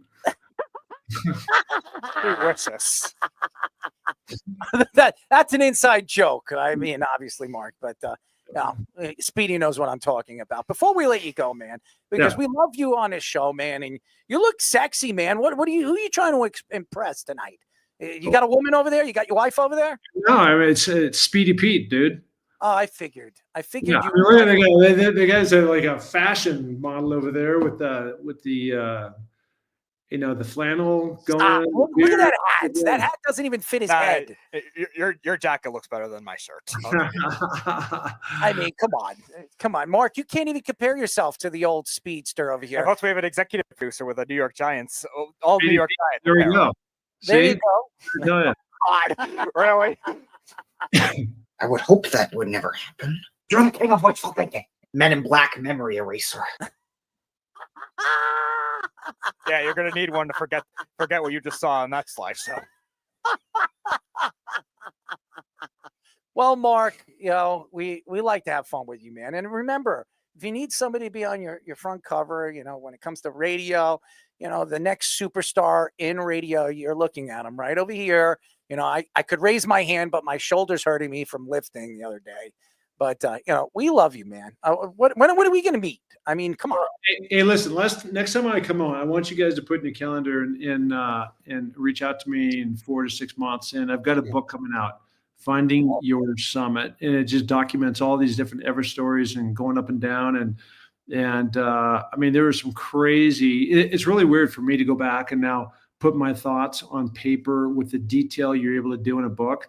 And so just kind of going back to what drove me ultimately to go up there and take on the 7 summits and the mountains since that I've continued to go after, and all the tragedies. We were talking about another mountain. I was in Russia back in 2013. I'll just leave you with this. And when you get above the tree line up there, and the name of that mountain is called Mount Elbrus. And we got up there, we hit the summit. It was bad weather. We're in this cloudy storm, and next thing we know, there's lightning that's coming down, and so we start scrambling. We get to kind of there's a draw kind of right in between both. There's 2 like camelback mountains side by side. And we get down there, and now the lightning is coming and striking the ground. And there was somebody that wasn't feeling that great. They stopped for a few minutes just to rest and try to recover. They actually got hit by that lightning and died. And so it's just like, you just never know. But as I'm going back and, reliving each one of these mountains, and every one, there's been some element that has popped up and people in danger and,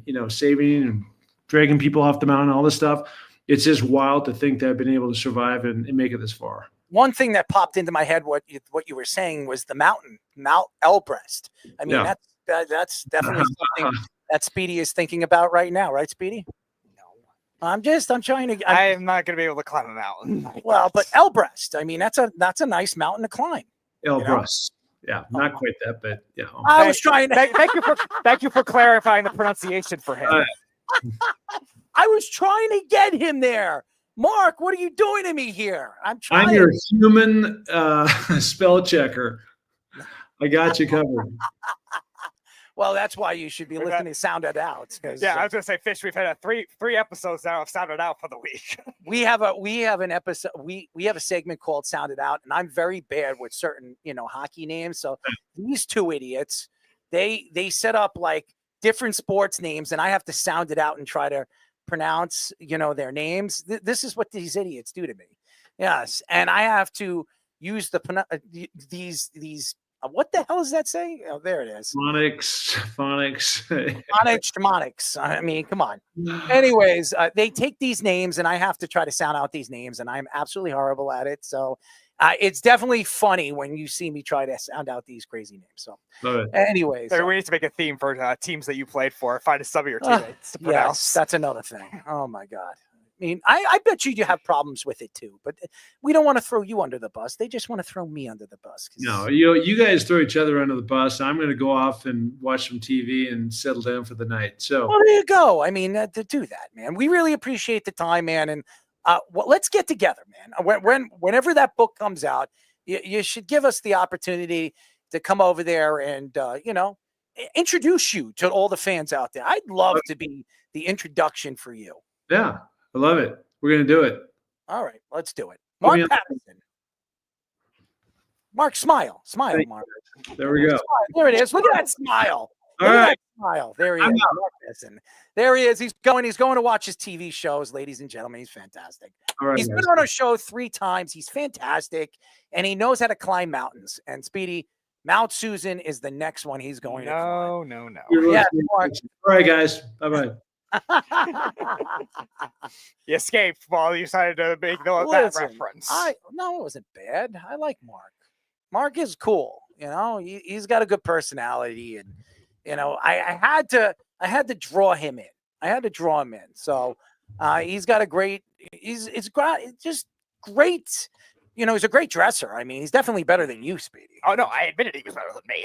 Definitely better than you. That. I admitted Fish was better than me, too. There's all this great New York Giants The only thing I hate about what Fish does is he wears that beanie. I mean, we don't even get a chance to see his sausage muff. I mean, I got a chance to see it at the Super Bowl over there, during Super Bowl weekend and week.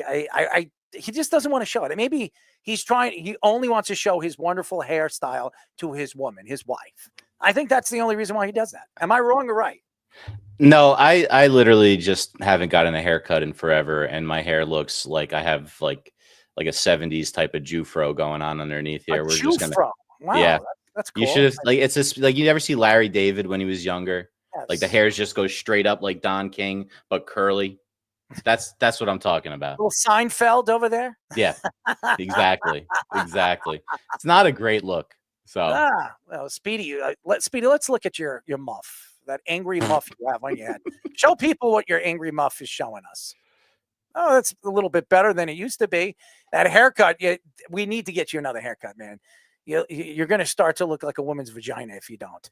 Chiefs general manager Brett Veach told ESPN that Travis Kelce will return at least for the 2025 season. Kelce said after the Super Bowl that he still has fire and desire to play, especially getting blown out by the Eagles. He also mentioned that Kelce was battling a serious illness before Super Bowl 59. Kelce has one more year left on his contract worth about $19.8 million and a roster bonus of $15 million. Kelce had 97 catches for 823 yards and 3 touchdowns last season. Kelce had 13 catches for 175 yards, 1 touchdown in the Chiefs' 3 playoff games. Well, ladies and gentlemen, it's pretty obvious of what's going on. Travis Kelce wants to make that little bit of money before he has to retire, but I don't know why he needs it. He just got a $100 million contract with his podcasting. We all know what Jason Kelce's doing. He's making money here, hand over fist. Anything he's got his hands dipped in Taylor Swift's vagina. I mean, seriously, whatever money he can pull in that his brother is pulling in or helping him pull in with endorsements and sponsorships because of Taylor Swift is absolutely working. These guys are making tons and tons of money for the old Swifty Woodle.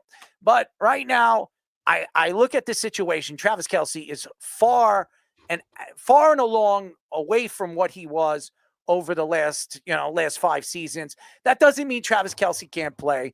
Travis Kelce, if you look at his numbers last year for a tight end, are pretty damn good. 97 catches, 823 yards, and 3 touchdowns. He would have had if he had 7 touchdowns, 8 touchdowns, that would have been a fine season. He's not averaging 1,000 yards like he's done for a significant part of his career.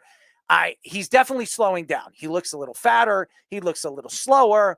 And you can see that maybe he's just not the same player. Maybe he's not as hungry as he's been over the last 5 seasons. But him coming out and many different people coming out and saying that he wants to play next year and that he's going to be working in the offseason to get back into shape tells me that he is going to try to prove everybody wrong.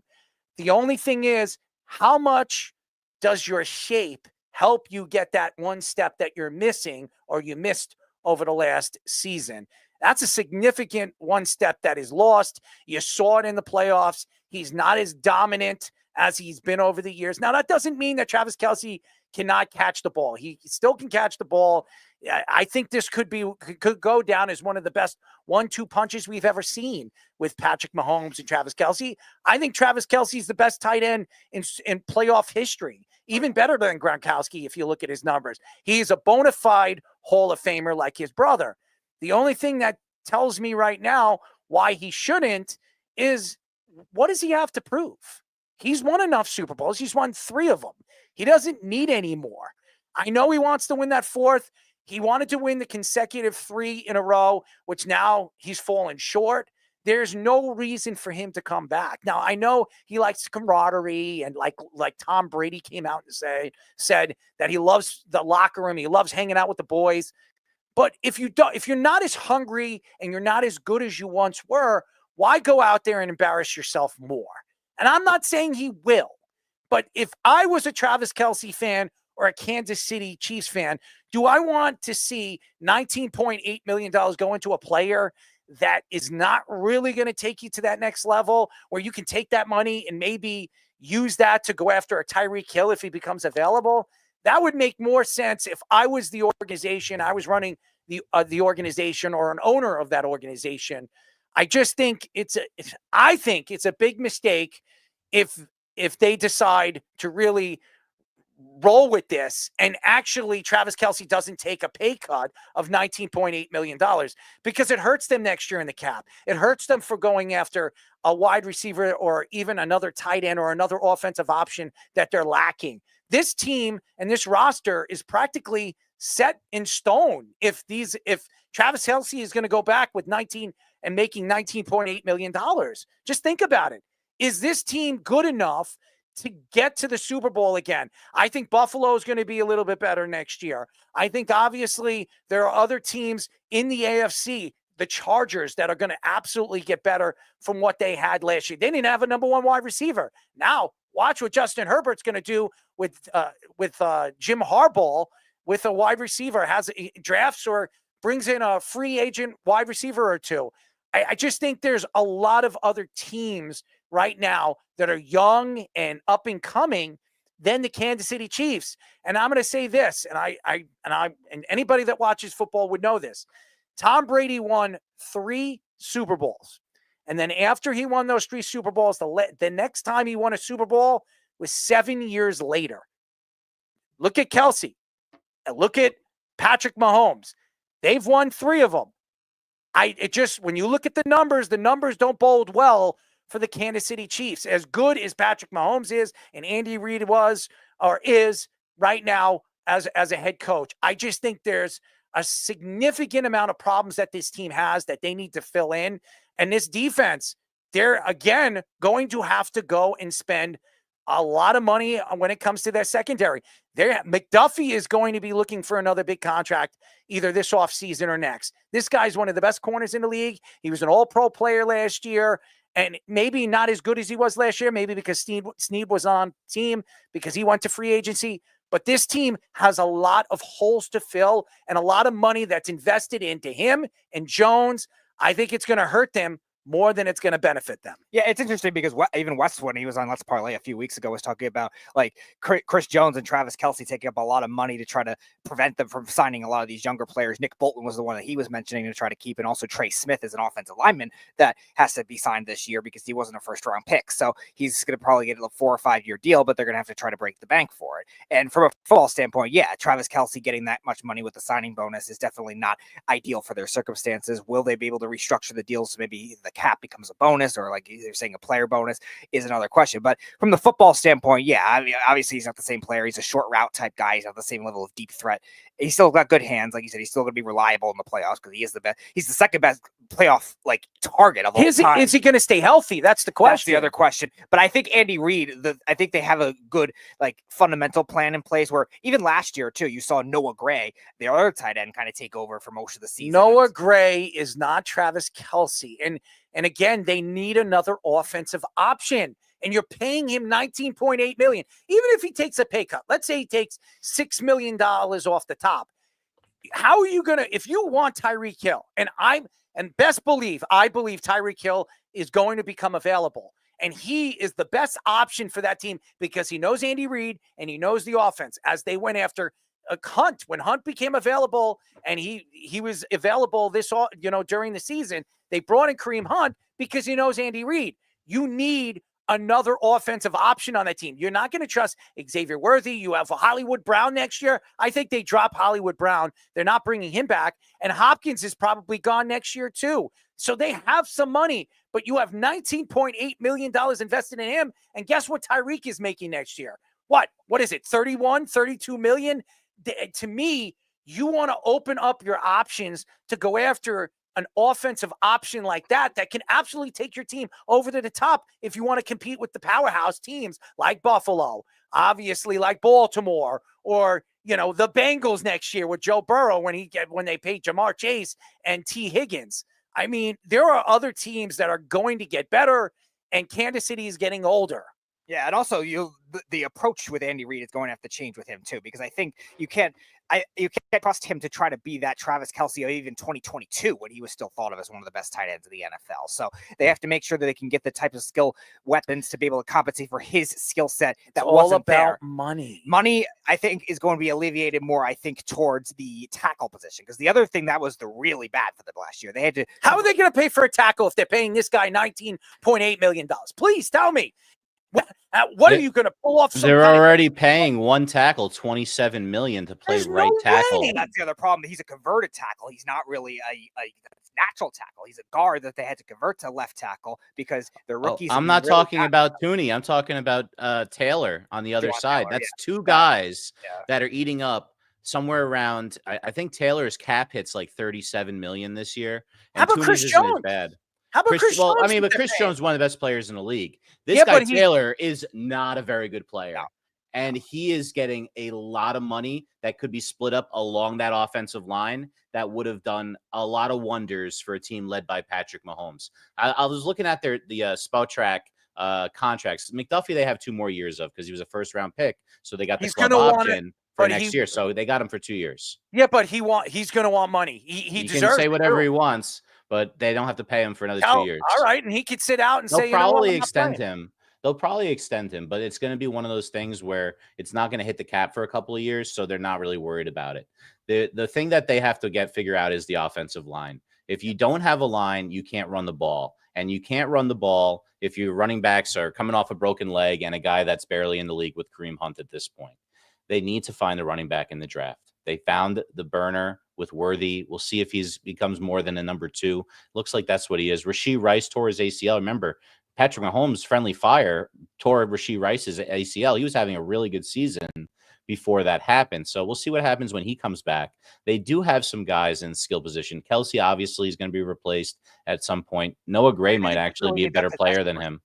Like, I think they just need a possession receiver, like, because Kelsey's not going to be the same deep threat. So somebody that has some size that could still go deep, like, even if it's not the most faster, most prolific route runner. Well, I don't think that's how Andy Reid thinks. Andy Reid thinks speed, and more speed. And you said it earlier, Errol.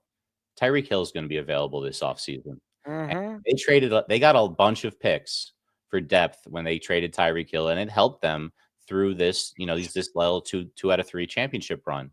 They're not going to have to pay that much for Tyreek Hill at this point. So I would expect them to try to do that. Maybe it's a 3rd round pick. Maybe it's a 3rd and a 4th. It'll be a 3rd. I think he's worth a 3rd. Right? Especially at his age. But Andy Reid also thinks with his stomach. He thinks of with hamburgers. So maybe if he get the beef and get the fast guys. That's it. Get the beef. Speedy's got the beef, right? You like those sausages? Maybe Andy Reid could go after Mekhi Becton in free agency. Well, they have around, because the cap went up so much once again. They were projected to have no cap room. They're around $3.5 million cap room right now. It's 20th in the league currently. It's not like they're in great shape, but it's not. I never heard of the skin flute. It's not like they're having to, play the skin flute right now. They still can do some things, Errol. He does. They still have some maneuverability. It's not like they're the Saints and they're mortgaging the future every year. They have a way to get around this. You're right, though. The talent in the Super Bowl, very one-sided. The skill that was in that game. You could say all you want that Mahomes is the best quarterback in that game. You have a good argument because Hurts played a really, really good game in that game.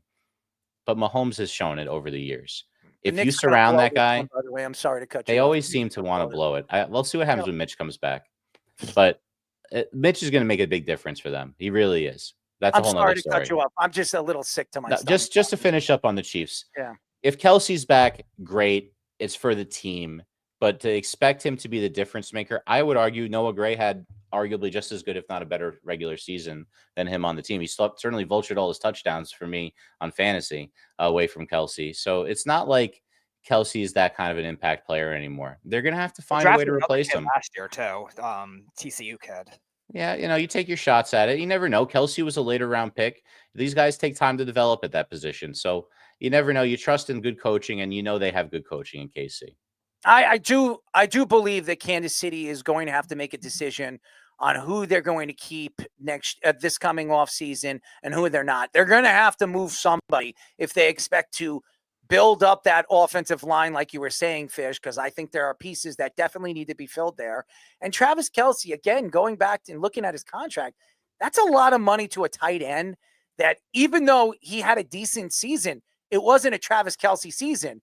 He is not Brock Bowers. He's not as young as Brock Bowers. And what Brock Bowers has done this year as a rookie was sensational. Now, Travis Kelce is going to go down as one of the top 3 tight ends of all time, probably the greatest playoff tight end we've ever seen. And that's crazy to say when we've seen Gronkowski and Tony Gonzalez over the years. I mean, they are sensational players. Kelce is really, and if you remember Travis Kelce might not play in the NFL if it wasn't for Jason Kelce pushing the coaches over there in college and getting him out of the trouble that he was in when he was playing college football over there in Cincinnati. So I just think when you look at Travis Kelce in the position that he has put the Kansas City Chiefs in, I think maybe he should retire. Maybe he should step down or at least say, you know what? I'll take $10 million off the top. You can take that $10 million and invest it into a player that can make us better and help us get over the hump where we can compete with these young teams that are going to be even more fun. The Broncos are going to be much better this coming year. They've got a tremendous amount of talent.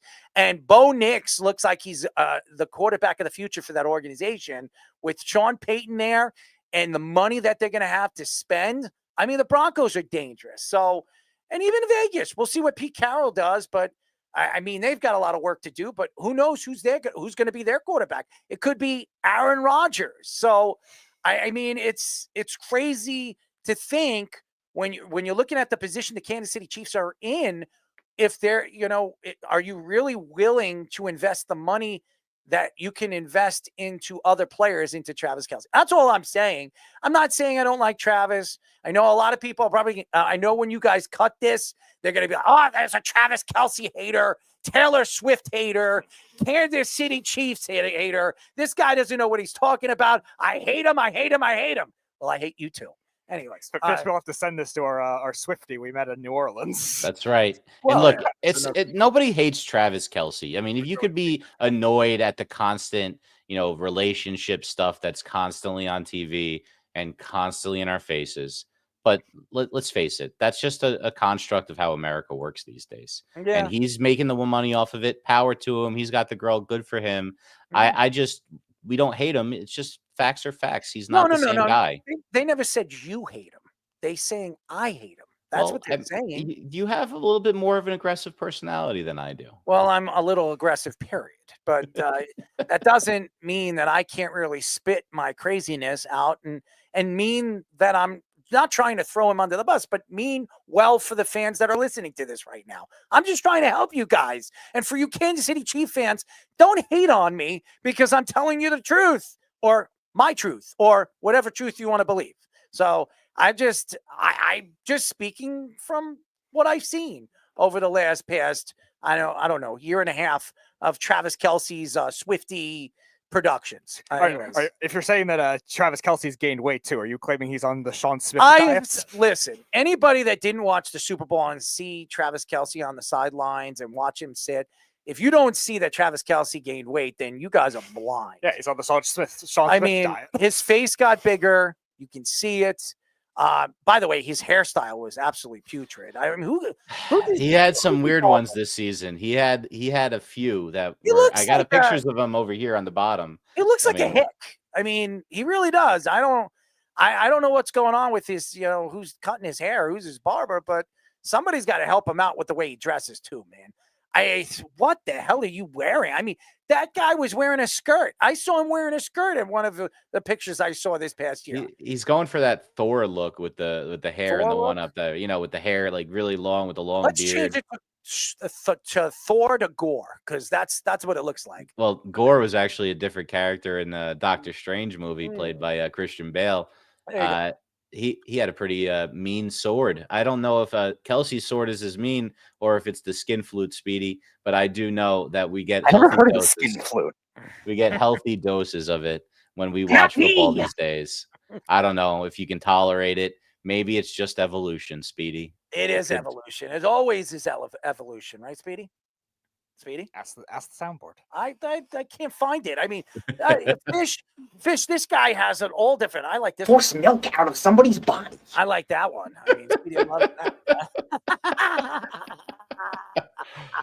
Don't you think it's funny also that the GM's like preempting any announcement by Kelce is like, yeah, he's coming back. Like, are you sure he's coming back? This guy's getting offers from Hollywood.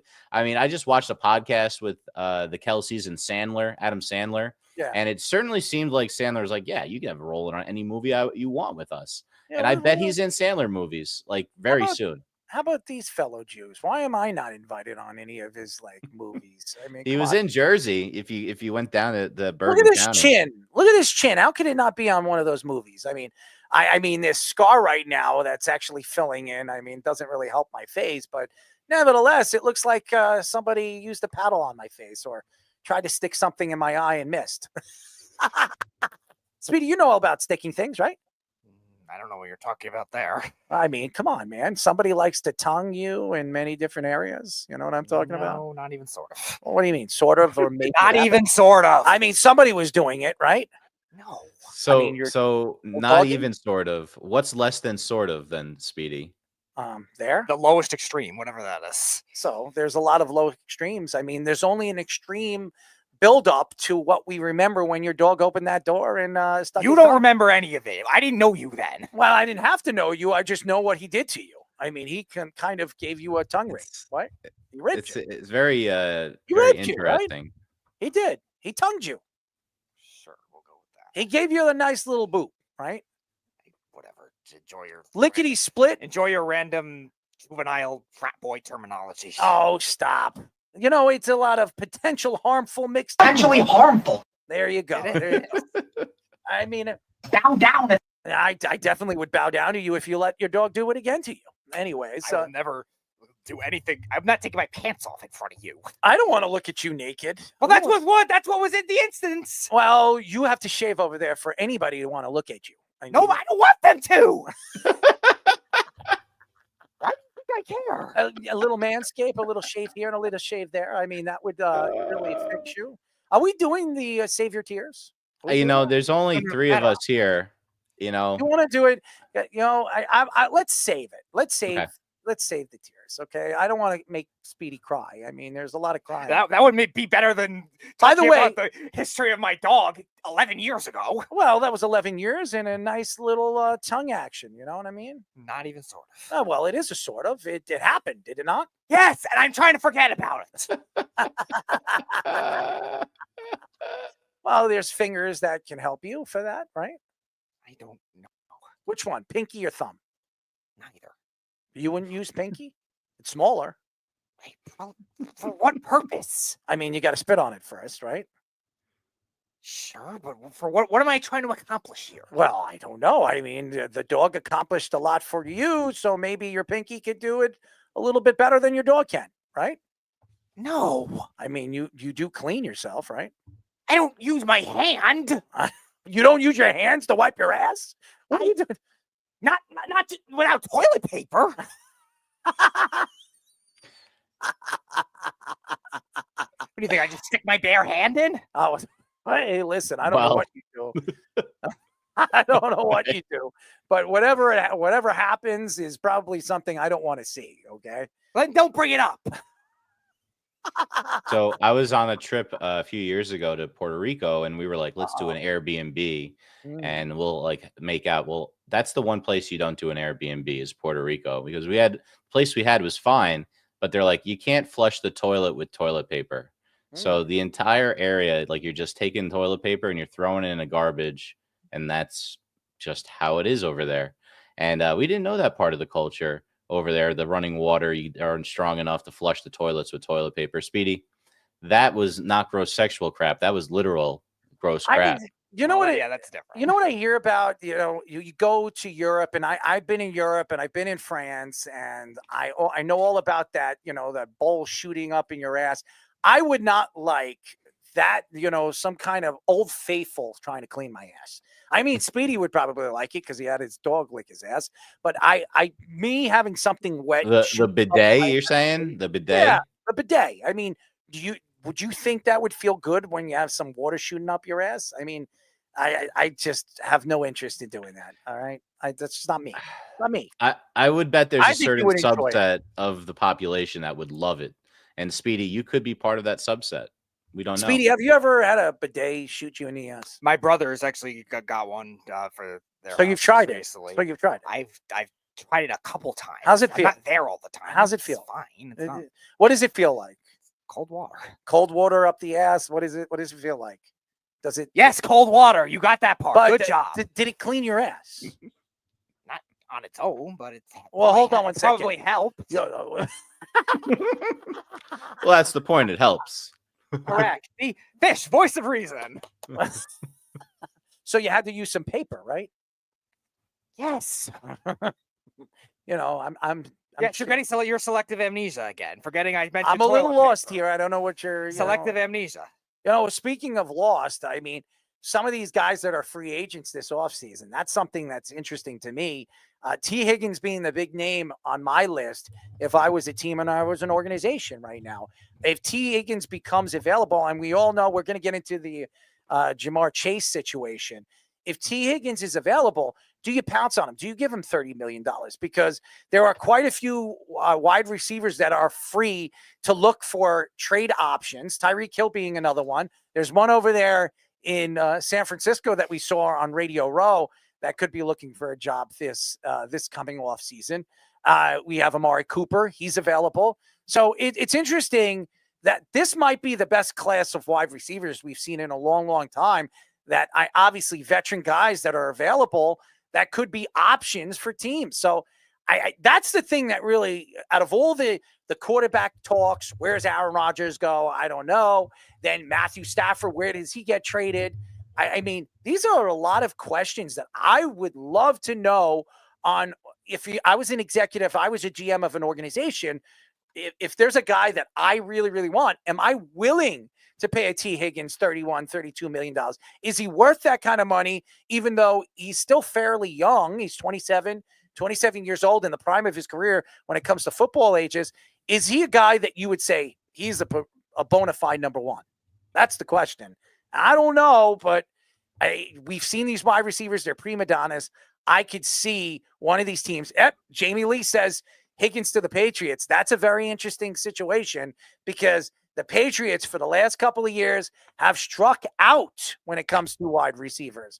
They've been an interesting, organization looking for a veteran guy to come in and take over the reins of an organization. And Bill Belichick, for all the teams and all the players that he's drafted, he has absolutely struck out when it comes to wide receivers. Mm-hmm. It's like one positional weakness. Them and the Ravens. It's like the Patriots and the Ravens over the years, as much as they drafted well with other players. How's that going to work in UNC too? Yeah. I'm interested how that's going to work.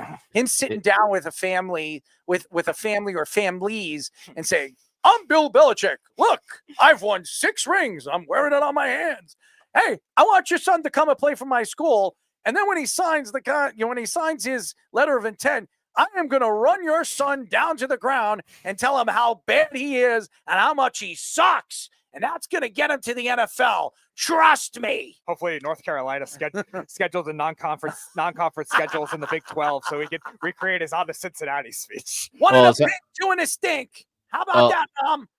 Well, either that or you just say like, well, Mom, your daughter's only a few years younger than my girlfriend, so I can really relate to what you're going through. I can really relate. You should send your kid to me. Like I'm really good with that younger age demographic. Trust Mom, me. I love that Viagra pill. Please, if you need me to give you a consistent boom, I'm your guy. Just send your son over here and let me teach him a thing or two about the fist.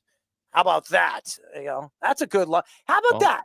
We can use that. Well, Viagra was the little blue pill, right? That's that? how they did it. The little blue pill. Well, they're UNC, they're powder blue. It's just a natural match made in heaven, right there, or perhaps hell. I don't know. Yeah, well, anything over there could. How about that? Listen. I think that's about that. You know what we got to do? This is a good segment for a show. We'll call it. How about that? How about that? I like this. I got to write this down. Speedy, write that down. Write it down, Speedy. I'm serious right now. Speedy. Write it down, Speedy. Are you writing it down? I don't have a pen. Here, take this pen. There you go.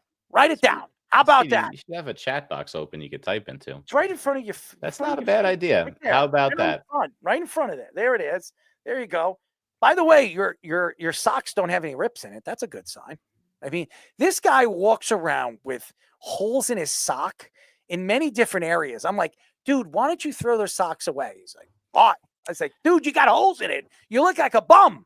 I mean, seriously. Well, between that and the capris you had on when you arrived in New Orleans. Oh, my God. Please. First of all, I just want to, as soon as we landed, we waited for you for 3.5 hours before you landed. No one told you to do that. No, we didn't. But we did anyways. Cody and I were ready to leave at 12. That's true. And then we get into the car. We call an Uber, and we're about to get into the car, and my phone is hanging out of my pocket, hits the ground, and cracks. What a beginning of our trip. I was so pissed off. It was horrible. It started off being a crappy one, and then it ended up being a pretty decent one. Hanging out with you guys was cool. Getting to know you in person, Fish, and then meeting the crazy Goody of himself. I mean, Goody is an interesting character. For anybody that doesn't know Nick Goody or played baseball with Nick Goody, or seen him in any kind of way in the dugouts or even in the locker room. That guy is one interesting cat. If He's if the you don't best. know him, so. And by the way, Tommy Poops. That guy not only craps so much, the guy snores like there's a volcano about to erupt. Okay. That guy kept me up. And why? Let me ask you a question. We got Johnny Reno. We're going to go to Let's Parlay, and we have obviously a sports minute. I got to ask you a question. Why was it that I had to sleep in the same room with Speedy and Scoops while you and Goody had your own room and your own doors to shut? That wasn't fair to me. How is that fair to me? I mean, seriously. Well, you How did did I sa- get you left did with these tell two us crazy lunatics? that you snore like Darth Vader with the CPAP machine. First of all, I did not have the CPAP machine there. And second of all, you guys considered those two rooms to be your own, and I couldn't even vouch for one of them. And that was all Goody's thing, because Goody said, "This is mine." And then you over there is like, "Well, this is mine too. I called it." So what did I have to do? I had to I had to sleep right next to Mr. Volcano Eruption and Speedy, who doesn't go to bed till like 4:00 in the morning. That woke me up every time he walked to bed. I mean, seriously, I had no luck when it came to staying over there at Radio Row in New Orleans. But besides that, Well, we didn't do bump you remember? into You don't remember this. The first night that we're back, you were saying we were talking too long. Well, I come upstairs after that, and I turn on the light because I just expected you to prank me.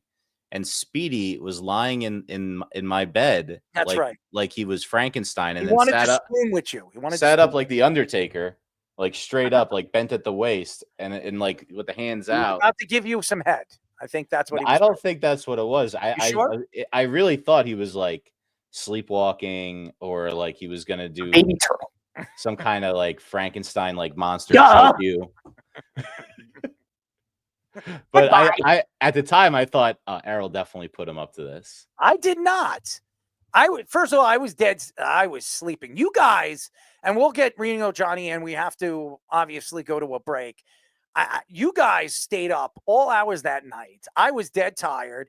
But you guys, I heard you, Goody, Scoops, Speedy, all yapping away for an hour and a half, whatever you guys were. And then the next morning I asked you, what the hell are you guys talking about for an hour and a half? You're like, we're getting to know each other. I'm like, dude. Yeah, it's chopping it up, man. I'll tell you what to chop up. Speedy loves those sausages. You could chop that up. Anyways, when we come back, ladies and gentlemen, we'll have Reno Johnny for Let's Parlay, as he's the one and only for tonight. We have no Wes, right, Speedy? No Wes that I've heard of. No Wesley. And Chaz is vacationing. What else is new? That guy's always on a vacation. Good for Vacation with his wife, or vacation with himself in his hands. Anyways, when we come back, ladies and gentlemen, Reno Johnny. This is the Jabba and the Mouth Sports Minute. All right, everybody. Aaron Fishman once again with your Sports Minute. Couple of stories to update you on. The NFL is mulling changes to overtime rules and are adding first down tracking. The vice president of the NFLPA, Troy Vincent, wants to make overtime more balanced by eliminating the sudden death part of overtime in the regular season, making it an overtime and a 15-minute quarter for overtime, allowing both teams a possession, even if a touchdown is scored by the team that gets the ball first. This is being debated for the upcoming season, amongst other changes. This would be the same rules as the playoffs currently have. Other changes that they're trying to look at for this year are challenging plays and replay assist. So they want to see if they can challenge up to and see whatever they'll get of roughing the passer, unnecessary roughness, face mask penalties, horse collar penalties, tripping penalties, and illegal crackback blocks. Vincent also said the league wants to figure out how to bring the onside kick back into the game. The NFL keeps innovating, and the NFL reports that in no way does that have anything to do with the Chiefs accidentally losing the Super Bowl this year. And from earlier tonight, Woody Johnson gets an F from players in the NFLPA poll. In the recently released poll annual team report cards, the Jets rated their owner, Woody Johnson, an F. They were the only team in the league to do so to their owner. The Jets' overall ranking dropped from 21st to 29th in the past year. NFLPA Chief Strategy Officer J.C. Treader told reporters about the Jets survey. They talked about the culture. It's a problem. Top down, the players said. It's a culture of fear here. And I think that stood out in the grades. According to an article by Nora Princiati of The Ringer, players also said team management responded to feedback by intentionally making conditions worse. The article then referred to the Jets letting go of longtime dietitian Nicole Mense, the highest-rated staff member on the report card from 2023. She went on to the Chiefs this past year and raised their score in that area from an F to an A-. As a Giants fan, we're just watching the Jets. We suck too, but you guys suck in quite a different way. Some scores right now in the NBA. Finished games, just ended a couple games. Pistons beat the Celtics by 20, 117-97. Pistons are now 7 games over 500. Pacers, another 20-point win, 111 over the lowly Raptors, 91. Halliburton, 33-11. The Knicks hold off the 76ers, 110-105. Jalen Brunson, 34.7 dimes. The Blazers, 129 over the Wizards, 121, despite Shaedon Sharp's 36 points and 8 boards. And because of Shaedon Sharp's points there. The Heat, also 131 over the Hawks, 109. A nice, easy victory for the Heat. Tyler Hero, 24-10 in that game. Currently going, 7 minutes left in the fourth. The Thunder have a 6-point lead over the Nets in Brooklyn, 109-103. The Clippers up 7 on the Bulls in Chicago with 10.5 left in the fourth, 100-93. And in the first half, the Kings are up 37-31 on the Jazz. Spurs and Rockets will tip off at 9:50. In the NHL, a game already finished. The Jets defeat the Senators 4-1, and the Devils and the Avalanche are underway in the first period. No score. And the Kings and the Canucks will play later tonight. And in top 25 action, a bunch of games have gone final. We have Michigan State knocking off Maryland 58-55. The 8th ranked Spartans defeat the 16th ranked Terrapins. Auburn all over Ole Miss 106-76. Number 1 Auburn still 26-2. Vanderbilt upsets number 12 Texas A&M 86-84 in the SEC. And Clemson knocks off Notre Dame, no problem, 83-68. Still going right now.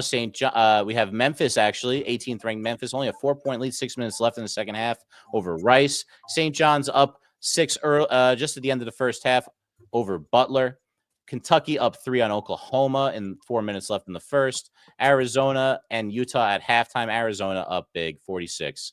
BYU up on Arizona State, 21-17, halfway through the first period of play. Guys, we have live streaming for this show on TikTok, Twitter, and YouTube on our Jabba in the Mouth handle, on Instagram and Facebook on our Worldwide Sports Radio Network handle. You can also find us now on Apple Podcasts and Spotify in video. Make sure to like and subscribe all our shorts and videos throughout the week. Now back to the guys for more Jabba and the Mouth. Any questions? This is the Jabba and the Mouth Show. Go share a Poo-Tang pie with The Rock. Force milk out of somebody's body. Not me. I wasn't pulling anything. I'm not hunting. Go scuba diving. You're a grown man. But tender. I'm not going to eat Jabba. 631 672 3108 is the number to call. You're listening to Jabba and the Mouth. Go to the website at www.worldwidesportsradio.com. Check out all our shows throughout the week, including Jabba and the Mouth, every single Mondays and Wednesdays at 7 p.m. All you have to do to tune in and check out our local listings for all our shows is go to our website at www.worldwidesportsradio.com. I want to give a shout out to Jabba. He reached out today and last night and told me he couldn't make it tonight. He had to do a couple of things. He's had some autograph signings over there in Omaha. He's making some dough, so he's not going to join us tonight, but there is somebody that's eating, relaxing over there, and obviously thinks Kobe Bryant's a top 10 player, which I think he's on drugs. Ladies and gentlemen, the one and only, the face of the One Money Line Mania. But now let's parlay. The one, the only, Reno Johnny. Reno, what's up, buddy? Hey, man, living large. Yeah, Kobe Bryant is a top 10 player. The stats, drugs, accolades speak for itself. Drugs are good. Drugs are good. It does. Speedy, where did I go last week on the show? I believe you were 3-1. I had to check the fights. It took me a while to find the fight, but there were 2 of them. I did find that, but the U.S. money line was the only one you missed. Okay, yeah, there were. That's what I had too. So, all right, let's keep it going. I actually have a game that starts in about 36 minutes. So, Uh-oh. yeah, anybody want to make a little late night money, even if you got to go to bed early, I like to call it the waking cash. You wake up, check your account, you won your bet. Give me wakey bakey. That's what we'll call it. Wakey bakey. Give me USC. They're gonna get plus 1.5. I'm on the money line at plus 105, plus 110.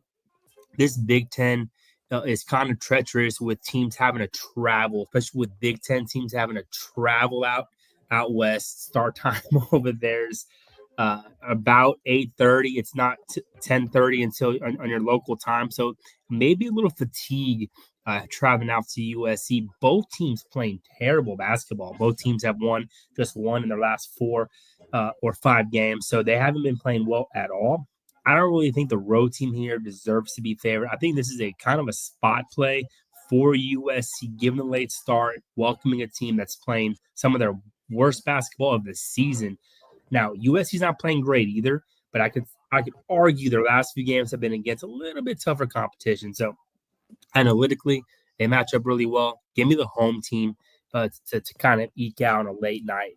I know I may not stay up for that whole game, but I'll probably watch a little bit of it. You're gonna eat some, cranberry sauce and have some mashed potatoes and some sausages with Speedy. And I have a 2-year-old, and I stopped work, and I sausages for Thanksgiving.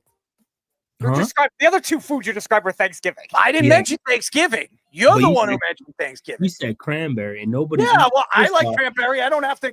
I don't have to eat it for Thanksgiving. You eat cranberry sauce, just do, regular. Yes. I love it. Yeah, you're a liar. Nobody likes cranberry. I'm serious. You don't believe me? I have 2 cans in my refrigerator right now. I love cranberry sauce. That's insane. Well, growing up, my mom would every Thanksgiving, without fail, she'd have a little platter, the special platter, and she'd roll out the cranberry sauce every year. What's wrong with that? Nobody touched it, but every year, every year she'd have that same damn. Don't knock it until you try it, buddy. She wouldn't even eat it. It's terrible. I'll eat cranberry sauce out of the can. Okay. Yeah, that's terrible. Why is that terrible? Dude, first of all, you're the one who actually said Kobe Bryant's a top 10 player, and you made your excuses. You stand all you want. I will die on that hill. Rotate and do whatever the hell you do when you sit on something. I die on that hill the same way the NFL changed some rules because the Chiefs finally lost, and okay, how can we help the Chiefs win next year? I stand on that hill too. I think the NFL, and honestly, and the side note, I think the NFL, I like the reviews because the refs miss so many things. But at this point, just get rid of the refs and have AI. I mean, everything's going to be reviewable. Review face masks and roughings, and you can review almost anything now. So at this point, and there'll be penalties every single play.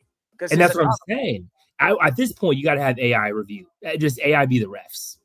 You know what I mean? Like that's honestly what we're kind of training towards. It's a little ridiculous, but all right, let's hear it. Play number 2 is going to be in the NBA, and this is one of those plays, and I've had them a couple times on this show where I can't give you good reasoning. I can't give you the numbers. I can't give you the stats where you can back it up and say, this is what I'm going to do. I gave out the Bears on Thanksgiving. I remember that. They came through flying colors. There's a couple times a year where I give out a play where all I'm going to tell you is just take the team, and then you guys just kind of either trust me or you don't. And that's going to be tomorrow night, taking the Hornets at plus 10. Maybe wait. I think this could go a little higher. They're playing in Dallas. One thing I can give you about the Dallas Mavericks is they are the most injured team this year. Aside from the atrocious trade, the highway robbery, and you can't even call it a robbery. You cannot call it a robbery. It'd be like me emptying my bank account and then going into the nearest crack house and just saying, here, y'all can have that, and I'm going to go my way. I'm just going to take that bike out front. That's what you did. He gave that player away for a player that played 2 quarters before he did what? Got hurt. They're atrocious. And beyond that, they're all hurt. Anthony Davis, there are 2 other big men, Lively. They're all freaking hurt. So they're the most hurt team. And I just don't know. Klay Thompson's over the hill. Kyrie Irving is great. I get it. But I just think that right now, laying double digits, I don't care how bad the Hornets have been, I'm not going to do it. NBA is tough. It's a tough watch. I promise you it's going to be tough to kind of sit through the whole game. But, hey, bet it and come back to it. Eat some dinner and come back to it and see what happens. Next game we're going to be on Saturday. And we're going to head to college basketball. And, again, this is one of the games that I gave out on last week where it was like I don't know the spread just yet, and we're not going to know because spreads are kind of icky in college basketball. They don't come out till the night before, maybe 2 days before in some instances. I'm going to take St. Joseph's at Fordham. Fordham just played tonight in a game that was really down to the wire. A game I actually lost. I had Fordham I took George Mason at minus 11.5, and they only won by 10. But Fordham, with 4 minutes to go, was in a 1-point game. And so that was kind of an overperformance at George Mason, where I kind of look at that as like maybe they eked out they overperformed, that they're going to have a little letdown spot. And because of that performance, they might actually get a little value by taking St. Joe's, who I think is a really gritty team. If they find a way to make a deep run in the A-10 tournament, maybe sneak in as an at-large. I think they have to win the A-10 to get there. But they're one of those teams that will probably make the NIT and make a deep run in the NIT. And they're just a gritty team. They can shoot the ball well. They defend really well. And you might luck out and get around 2.5 to 3, and I'd lay it either way. So give me St. Joseph's. Thank you. What's going on over there? All right, give us your final pick. Willie Whoppers, Speedy. Willie Whoppers. Now he's reached the point of having way too much fun with that. And then tomorrow we're gonna go with the Timberwolves. They probably might be a little shorthanded still. I get it. We're unsure with the Gobert status. We're unsure with a couple other things on them. But with Randall, who missed last 2 games against the Thunder, but they beat the Thunder after being down huge. And then they actually competed very well, lost by 7 the night before to the Thunder in a game that they were also near double-digit underdogs. I think the Lakers are a team that I don't know if they got better necessarily with Luka. I'm not saying Luka's one of the best in the world right now, but as a unit, as a team, not sure they necessarily got better. They got older in terms of now they have LeBron James. I don't really feel I think Dalton Connect has lost his ability to be a role player off the bench or spark. I think he just is frustrated. He's a guy that your team basically said you're going to go over here and the deal fell through. And now it's like, okay, we need minutes. So you can kind of feel that on the court. Austin Reeves, not a guy I'm going to put my money on. Anthony Edwards is a guy I'm going to put my money on. I think the Timberwolves actually do a really good job at shooting the 3 ball, getting themselves back in games. I think they can win the game outright, but I'm going to take the 5.5 and expect them to keep the game just close into the end. Do you bend the meat? Yeah, I mean, if you want to make a little money. Wow. Are you a meat bender? You get the money for his cranberry sauce. Yeah, damn cranberry sauce. Nobody fucking eats cranberry sauce. How could you not like cranberry sauce? It's not good. I like that. Yes, it is. I've tried it, and I think it's. But I'm just saying. Look, are you a mint jelly guy for your lamb? Oh yes. See. I'm not a mint jelly. I love mint. I love jelly. I don't know about mint. I like jelly. I don't like the. But mint. for lamb, it's the mint jelly. Yeah, not a fan. No, I'm not putting no mint. My uncle does that. Oh, Speedy, your uncle does a lot of things. I mean, Speedy, first of all, and I just want to let you know something. Your camera, why is your head always going up to the camera like you're about to jump in the computer? I have no idea why you do that. I mean, you should step back and, show people how you put your hand in your lap and you play with yourself. You know, I think don't listen to those rumors. That's true. I mean, he does do that, man. And you know what, Errol, too? You were complaining about where you stayed in New Orleans. Yes. I'm complaining that I wasn't invited. First of all, I wasn't included. I have talking points. I have value in what I can produce to this show. I wasn't even given a little nibble. You wanted me to give you a nibble? A little something, little olive branch. I would have gone. All right. Well, now I know. So, there's always next year, San Francisco. Yeah. That could happen. That could happen for you. You we'll got to. if I keep giving out winners. Listen, as long as you keep your hands out of your pants, Speedy really does like to put his hands in his pants. There's things that he likes to do in his time that you wouldn't even imagine.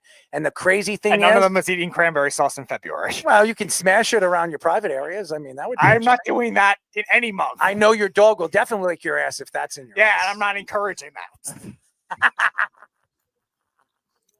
You could bring fish in. Why not? Why are you losing? He's lost the whole power of this part of the show. I think he's a little blurry there. I mean, he looks like a blurry sausage McMuffin. There it is. Maybe it's just his glasses. And he pulled his glasses off, and there it is. Back in order. Fish didn't want to Fling. Fish didn't want to see the What are you eating over there? signs of the meat bender. What are you eating over there, Reno? What are you eating? A little taco bowl. Oh, so you'll eat a taco bowl, but you won't have cranberry sauce? What's wrong with you, Yo, Cranberry sauce sucks, dude. dude, it's It's you. typical that would come out of all your mouths, that cranberry sauce. It comes from a can, or someone's like has a recipe. Oh, it's so good. It tastes the same. It's the same crap. You might be the only person I've ever met that like dies by cranberry sauce. Has 2 cans in his fridge. Rot right and now. die. Rot and Dude, die. Thanksgiving is about like the mashed potatoes and gravy. Like if I don't someone like knows how to gravy. make good stuffing, I don't that like can be gravy. really good. I don't like Oh, gravy. see, I'm out of stuff. If someone's good at it, it has to Yeah. be like someone who's like, oh, I this is like 5-day-old bread that I harvested for this, or so there's some people that are crazy with it. But for me, No. the cranberry sauce is the last thing that it's like, oh yeah, sure, I'll throw it on the plate if it's there, and then I always regret even You putting guys it don't there. like cranberry sauce, so You sat down in New Orleans drinking Moscato and like fettuccine Alfredo. that's right. What's wrong with that? In Moscato, not new- see, yeah. I like That's some Moscato. sweet- What's wrong with that? What's Too wrong sweet. with Moscato? Too It's sweet. too sweet. Yeah, well, you're a My dry wife person. loves it. No wonder why you don't like it. You're dry. So there you go. As you think Kobe Bryant's a top 10 player. Because I'm a man. I Dry drink Miller statement. Lite. That's a dry statement. So America. it is a dry America. statement. Listen, whatever. I don't care what you guys think. So what? I'm from Germany. Who cares where I'm from? I like good food, and cranberry sauce is good. It's Time all out, right. time out. It's You can't be from Germany and like good food because their cuisine is not good. well, good for you. I they don't got care. some schnitzel. They got some schnitzel. Good for But me and that's, good for you. they put It's good for sauerkraut on both. everything. They're big fans of They sauerkraut. put It's good for sauerkraut both. on everything. It's good for both of them. See? Are you It's good for are you a both. sauerkraut fan, Errol? Am I what? A sauerkraut fan. No, I hate sauerkraut. Ugh. Okay. No, Germany puts that on everything. I don't like hot dogs, believe it or not. I don't really eat hot dogs. I'm not a big hot dog fan. No. Could be the way they're made. Yeah. Well, that's because after seeing Speedy eat a hot dog makes me sick to my stomach, so I won't even look at one anymore. I've got a trick for hot dogs. You Uh-oh, spiral okay. them before you put them on the grill. So you kind of cut through the casing a little bit, and Hmm. then they plump up for you Ooh, a plump. when they cook. And Pleasant. they're like really good. Just a little trick. Little Try it trick, out. Johnny. I mean, if you That's want to right. stick hot dogs on a grill and make sure it's I'm steamy on a barbecue. and it probably rests some dogs. inside, you got to let it rest inside, Well, twist it and turn it and push it, those hot dogs really know how to roll. You know what I'm saying? I've been known to barbecue a few dogs on the grill on July I 4th. figured you like the grill. Johnny would be proud of me, as up here in New York, it's cold, not that cold out right now, but before the show started, I had no time. I was figuring out all the last bits of the show, still threw a London broil on the grill, got it cooked perfectly on both sides, came out, pink in the middle, and some of us like that over here. And some of us don't. I mean, it's up to you, I guess. But Well, I don't know what your wife likes, but hey, listen. it came out perfect. Oh, there- And you got to of course. slice that a certain way. It's all about the etiquette, Errol. It's all about food etiquette. all about about the grill etiquette. etiquette, manliness with your drink orders. You got to tuck you it can't in. be getting white girl wasted over there. No, you got to tuck it in. You got to make sure that it sticks and you can pull it out. I mean, you're absolutely right. It's just a wonderful thought. Ambidextrous. Speedy knows how to use his right and his left hand, but I think he prefers grabbing his left nut, right, Speedy? Was it I left? don't care. Speedy, how many? I gave out 4 plays or 3. No, You got get four. You got all get 4. You got all 4. four. Okay. You got 4 plays. All right, There you go. perfect. There you go. Well, Perfect. enjoy your food and listen, I'll send you a couple of cans of cranberry sauce if you really need some. All right. Don't. I'll return to sender. No. You can Return to sender. come It's back a gift on. from me, and you won't take You it. could come back on when you get it, and then you could burn If they it. come with a Super Bowl invite for next year, Oh yeah, Thickness. we're gonna have to bring you now to Thickness. to give him more references Thickness. for the food. The harder the better, right? San Francisco, different type of cuisine out there, Errol. I want you to slide it right in. different type of people out there. Trust Reno Johnny for the food I want you to references. slide it right in. Slap that ass. Well, we had the Bourbon Street experience. I don't know what the street's called in San Francisco, but that's a different type of street. That's a different. You don't like street. powder? I don't know if Speedy would like that one worse or better, to be honest with you. Speedy had some difficult experiences. Bag of donuts over there.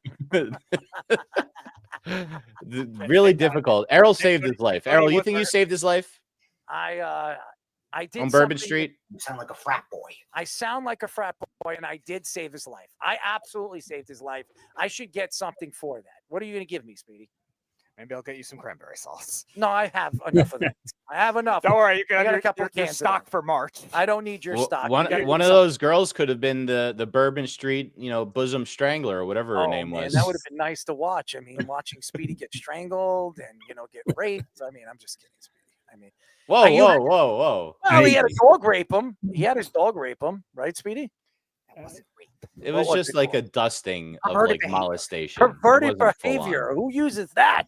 Speedy. I don't know. But we made it. We're still here. We're still getting good picks from Johnny Reno. I'm not licking anyone. Hopefully, we go 4-0 this week, Speedy. Johnny Reno will be a San Francisco food connoisseur for us. Turlite. I don't Clam chowder. That's what you're going for there, Speedy. Well, there is a lot of clam. There is a lot of clam. 99% of the world would too. Oh, we have a comment from Carl on Reno Johnny. Oh no, he's a Yankee fan, or he's not a Yankee fan. He's an Orioles fan, so he's not gonna like. Yeah, I would like to get in. Are y'all gonna do like a preseason baseball outlook with when Java gets back? Oh 'Cause yeah, I want to be involved in we'll that. probably do that in a few weeks. Yeah, We're not fully there yet. We've talked a little baseball. We just kind of like dipping our feet in it right now. That's just like figuring out who gets hurt and stuff. It's kind of funny, like talking with Java, because I will say there was a time a few years ago when I was cursing that man on my TV. I was cursing that man.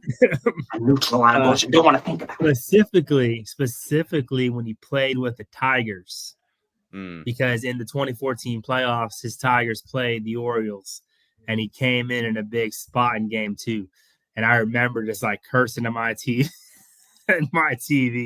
Orioles won that game, but I just remember like talking with him now, like such a cool guy, like nice to talk to and everything. But like as a fan, I was not a fan of Java. Yeah, well, he had the big beard going on. When he left New York, right? Because he in New York he was none, and he left New York and he had that huge beard out in Detroit.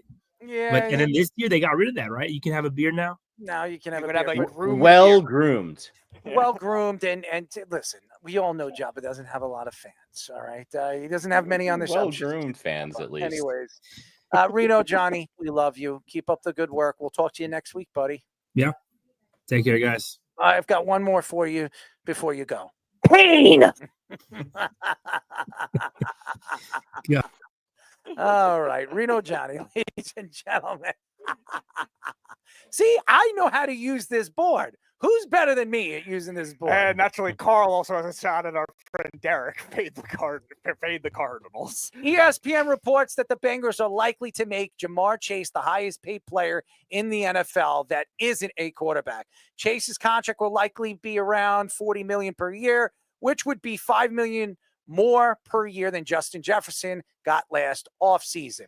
Bengals president and player personnel Duke Tobin said that Jamar Chase will be their first priority this offseason and wants to avoid the training camp drama they had last year. He added that he will also likely pay T. Higgins the money he wants, with the salary cap likely to increase more than last year. Higgins had tweeted responding to the rumors with a symbol of a cap, implying he wants to get it done. Linebacker Jermaine Pratt has already requested a trade, and pass rusher Trey Hendrickson is still unhappy with his contract situation after having 17.5 sacks last season. Chase had 127 catches for 1,708 yards, 17 touchdowns, winning the Triple Crown for wide receivers.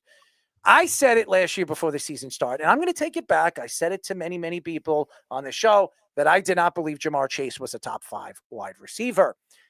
I was wrong.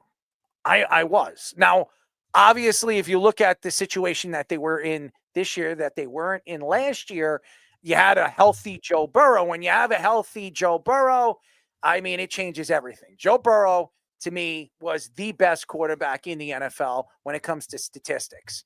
As far as the team is concerned, when you look at this Bengals team, they had one of the best pass rushers in all of football in Hendrickson, who had 17.5.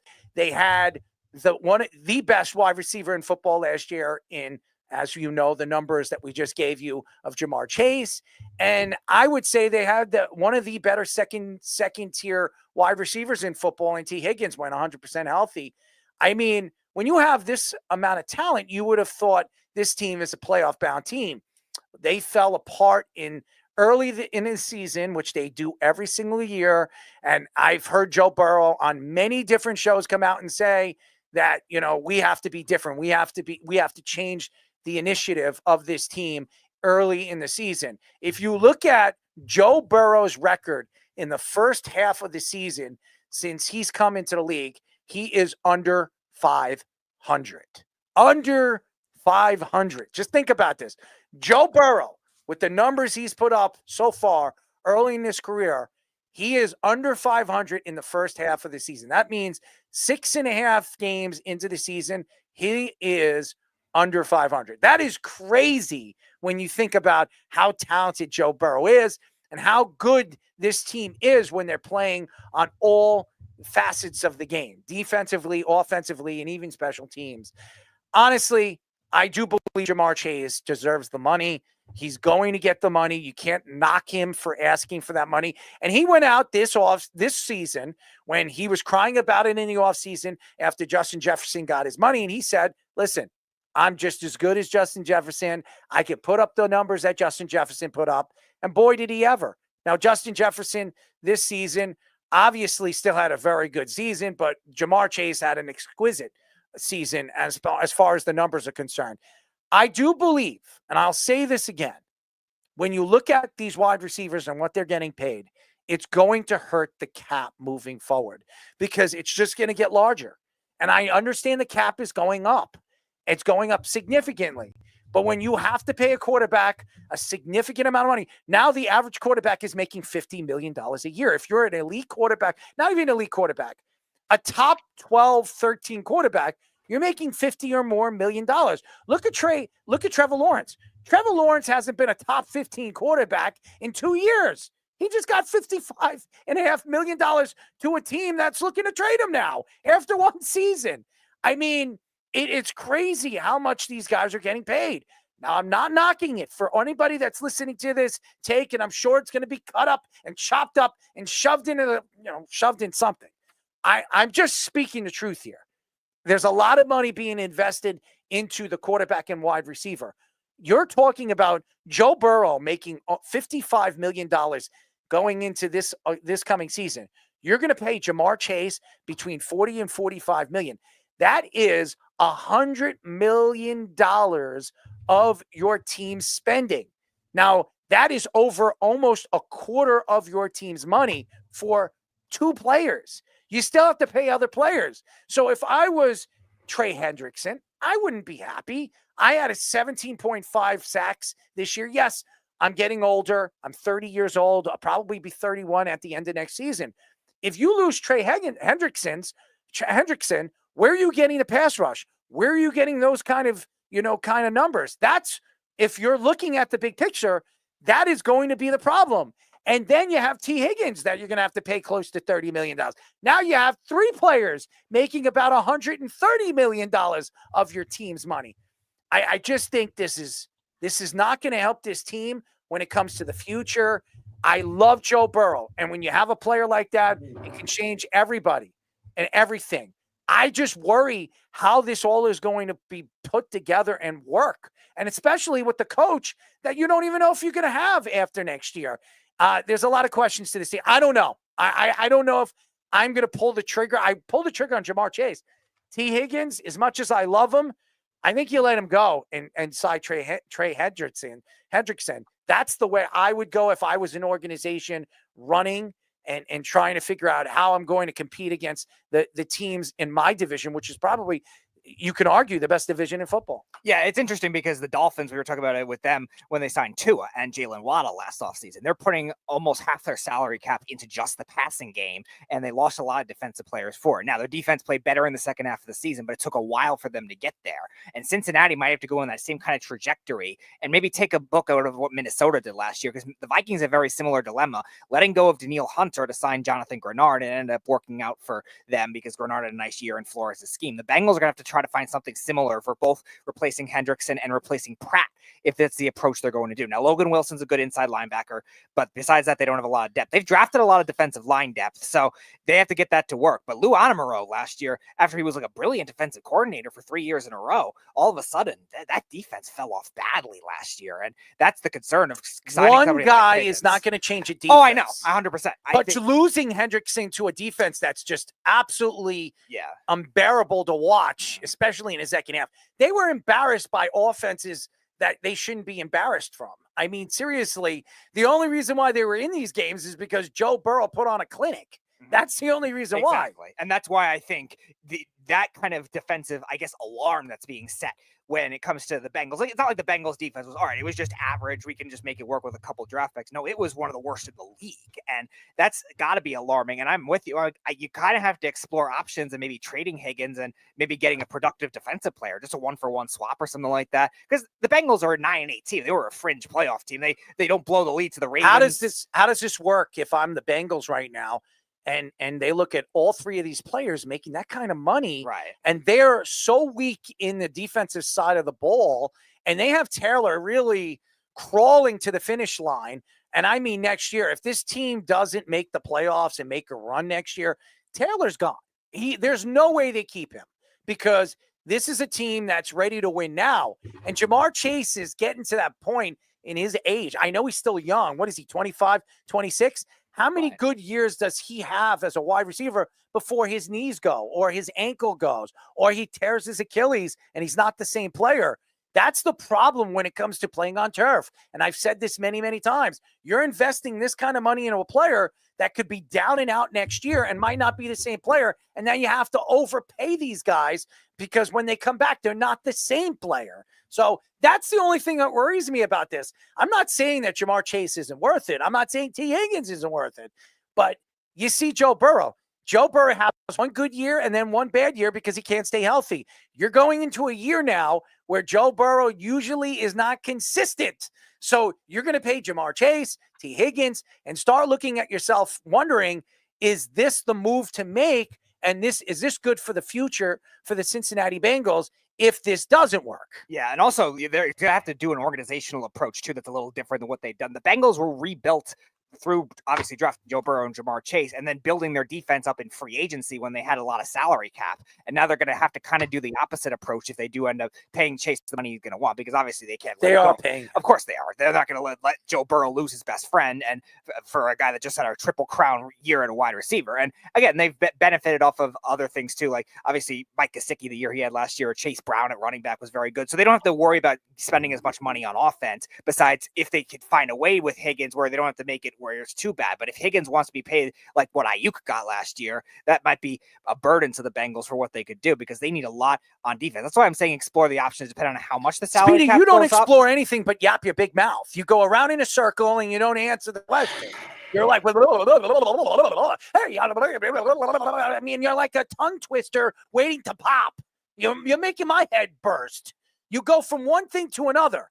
Make the point and settle it. And that's why I think you could also look at teams that are interested in T. Higgins on the franchise tag, where where maybe a 1-for-1 swap is. I know the Patriots that JB Lee was mentioning before. Maybe you could trade for one of their defensive players. Carolina's got some good defensive players. I know he wanted to play over there, get a weapon. Carolina's not trading any one of their young players when they had a good season in the second half of the season, and they were one of the better defenses in the second half of the season. They're not going to just say, here you go, you can have one of our best defensive players because we're not trying to win now. That's not going to happen. Canales is not going to let that happen. Speedy, some of the stuff that comes out of your mouth just makes me wonder if you really know what you're talking about. There is no way a young team like Carolina, who has a young coach that's trying to build a competitive team, is just going to say, here, take one of our better defensive players because we don't need them. They're good defensively. They just need to rebuild with their offense. And Carolina's right there in a division that's so wide open. Stupid. Stop it. Go ahead, Fish. I've heard enough. I'm lost in some of the things that you've just said. It was like 4 or 5 years ago when the Bengals were challenging for the Super Bowl. Lou Anarumo was considered one of these head coaching, candidates. And we see it all the time that these defensive coordinators, they have a year or two that's good. The league figures them out, and then they never adjust, and they're useless. This is what happened. They were the 27th ranked defense in defensive DVOA last year. They were pretty terrible defensively, objectively to the eye test and by the advanced stats. So what does that leave you to do? Pay T. Higgins the top 10 salary when you're going to pay Jamar Chase a number 1 salary at receiver and you have a top 5 paid quarterback? What are you, stupid? You got to go pay on defense. BJ Hill's going to be a free agent as well. He's one of their better defensive tackles, former Giant, who they should have never let go.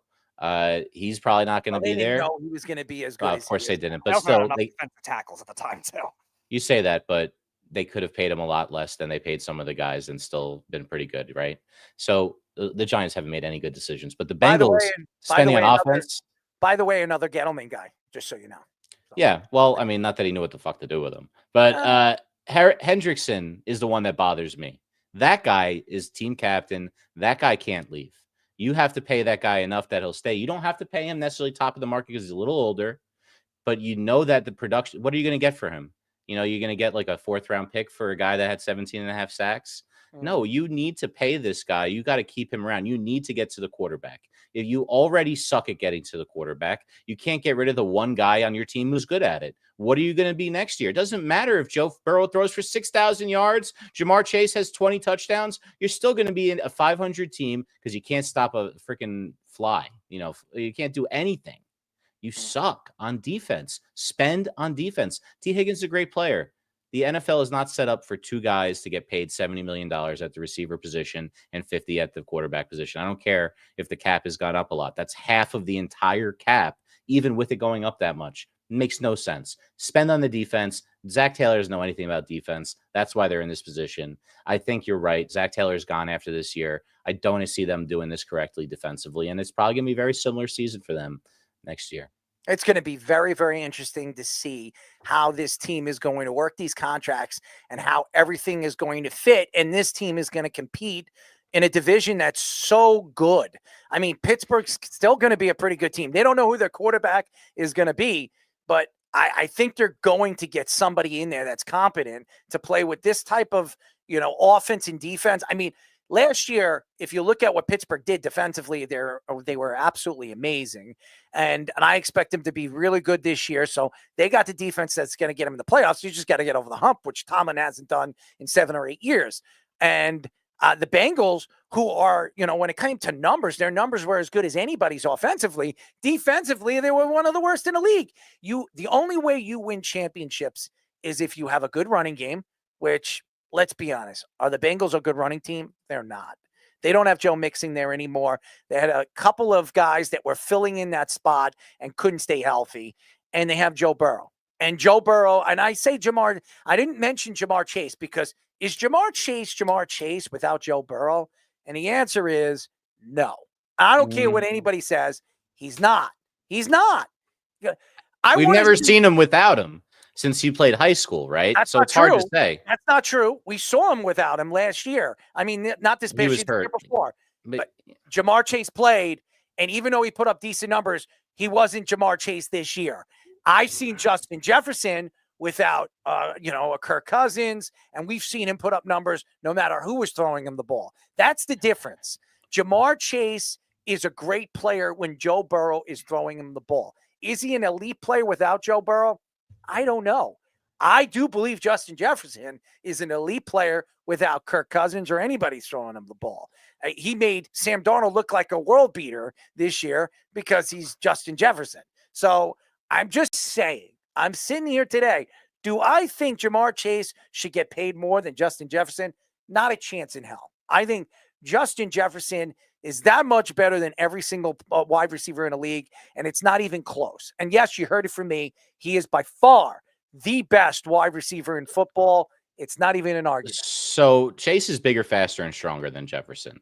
I don't disagree that Jefferson might be a better wide receiver. He's not bigger. He's taller than him, and he's faster bigger than him, and he's stronger than him. That's why he was the number one guy in LSU. He was just a bigger prospect. It doesn't mean that he's better. They're just different types of receivers. Jefferson is unbelievable. He can do it all on the field. But Chase has sometimes like they throw him a screen, like a tunnel screen, and he'd take it all the way to the house. You see that in college a lot. You really don't see that in the NFL a lot. You have to have some great game-breaking talent to do that, and Chase is that guy. Jefferson's plays are more like conventional. Like I would say Jefferson's like today's version of Jerry Rice, and you have more like a Julio Jones in his prime with Chase. Very different players, but amazing in their own rights. They're just so you know, Justin Jefferson is taller than Jamar Chase. So, and that's why I said bigger, strong. I don't know about stronger either. I mean, Justin Jefferson's a pretty strong guy. I mean, I wouldn't say that either.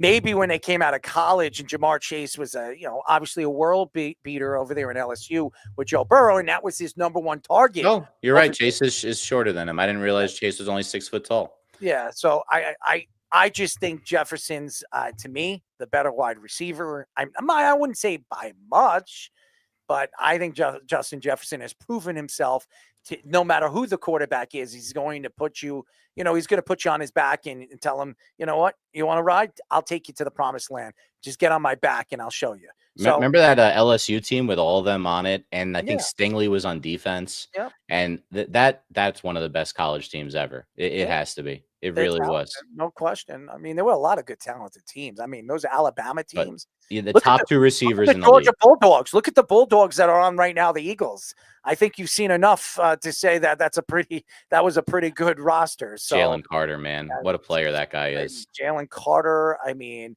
look at the talent that they have over there. Dean is pretty damn good when healthy. Good, yeah. He's pretty good. Davis is good.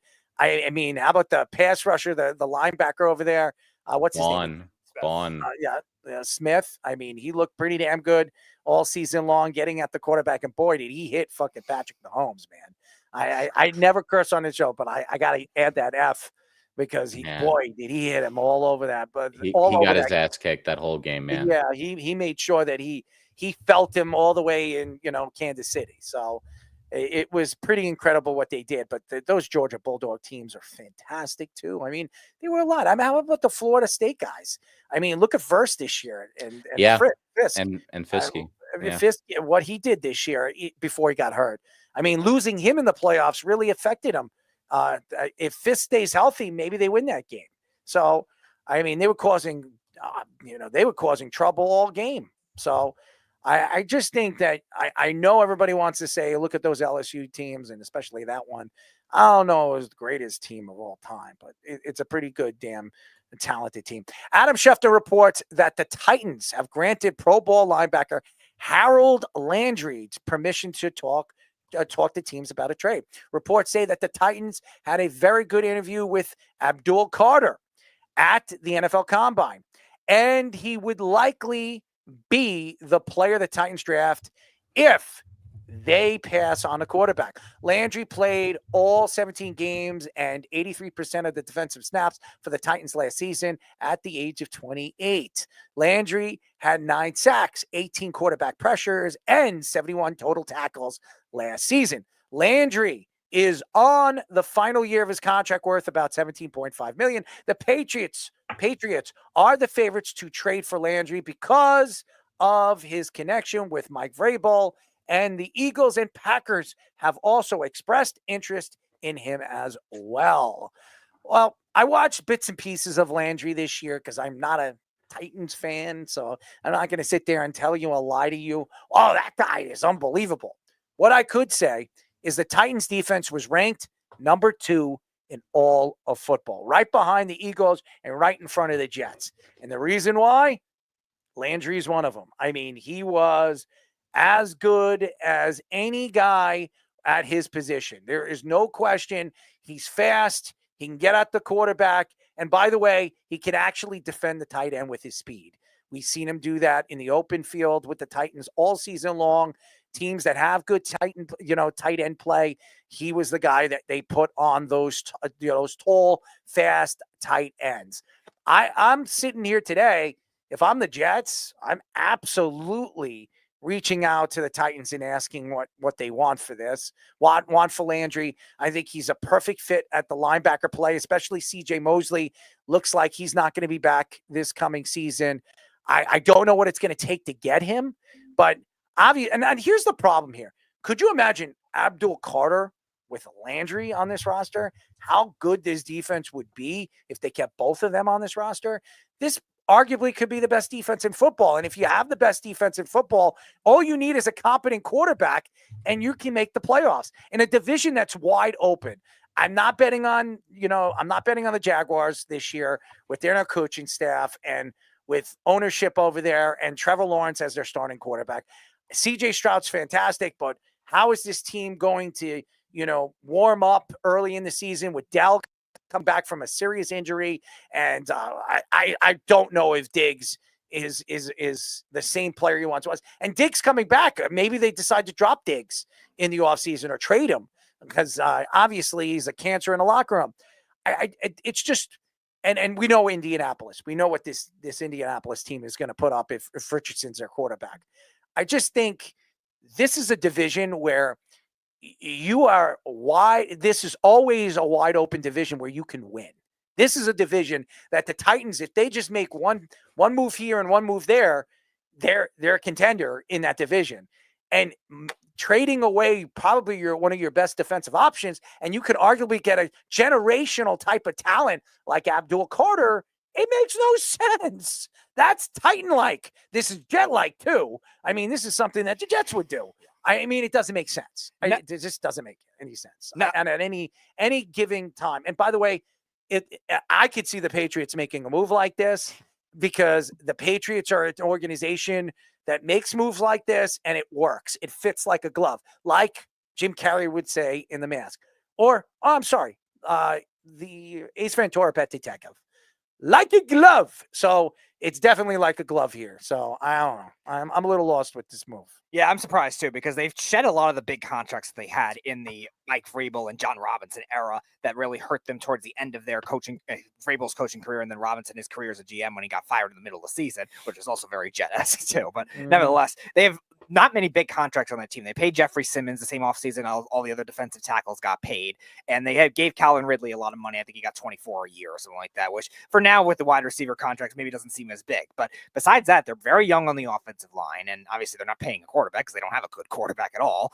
And the rest of that defense in that Vrabel era defense, a lot of it is just the remaining draft picks that are still on rookie contracts. So yeah, I'm surprised that they would explore those options. Maybe I would look at Kirk Cousins. I think Kirk Cousins being the available quarterback, which he will be, you're not going to have to give up much for Kirk Cousins. You're going to have to take on a contract. That's the only thing, but that's going to hurt more of that's. And I'm just saying, this is going to hurt Atlanta more than it's going to hurt them. Right. Take half of the money, put that on your cap. You still have a lot of money. You pay your guy, and I'm just being serious. Pay Landry. You make the move for Abdul Carter, and then you're set. I think you're a contender. You're a playoff contending team just on those moves, and your defense by far is a top 3 defense in all of football, adding Abdul and then adding and keeping Landry on this roster. That's the way I would go. I'm not making a drastic move and telling Harold Landry, go find a trade team so we can move you. It's so stupid. Yeah. This is a dumb move by the organization. 24 million reasons why they're doing it against the cap. And he's making a lot of money. He tore his ACL a few years ago. His pass rush stats haven't come back in the same way the rest of his game has. He's one of the best run-stopping defensive ends in the entire NFL. Very Still scheme had- versatile too. He's a really good player. Let's face it. This is a good football player. He's, there's videos of him snuffing out Lamar Jackson on runs. Very few people are competent in doing that. He's taking on multiple blockers. He's a really great player. Except I need to show you video of Abdul Carter, because Abdul Carter has some film that just makes you freak out when you watch it. This You can have guy, both of them. no, you can can't. They have play the both exact of same position. So what? So- Their other edge rushers, Arden Key. Move They him replace on Arden inside. Key. If he's a Well- good run stopping linebacker, you put him on the Well, inside. let that's me what he's tell you good my at. conspiracy theory to it. So I have their cap stats right here. For over the cap next year, they have 51 million in cap room. If they move on from Landry, they could save, I guess, his base salary, which is 17.5. So, sorry, dead cap is 13.1. So they can save another 13.1. What do you think a team is trying to do if they have 64 million in cap room? It sounds like they're trying to go big on a quarterback in this market.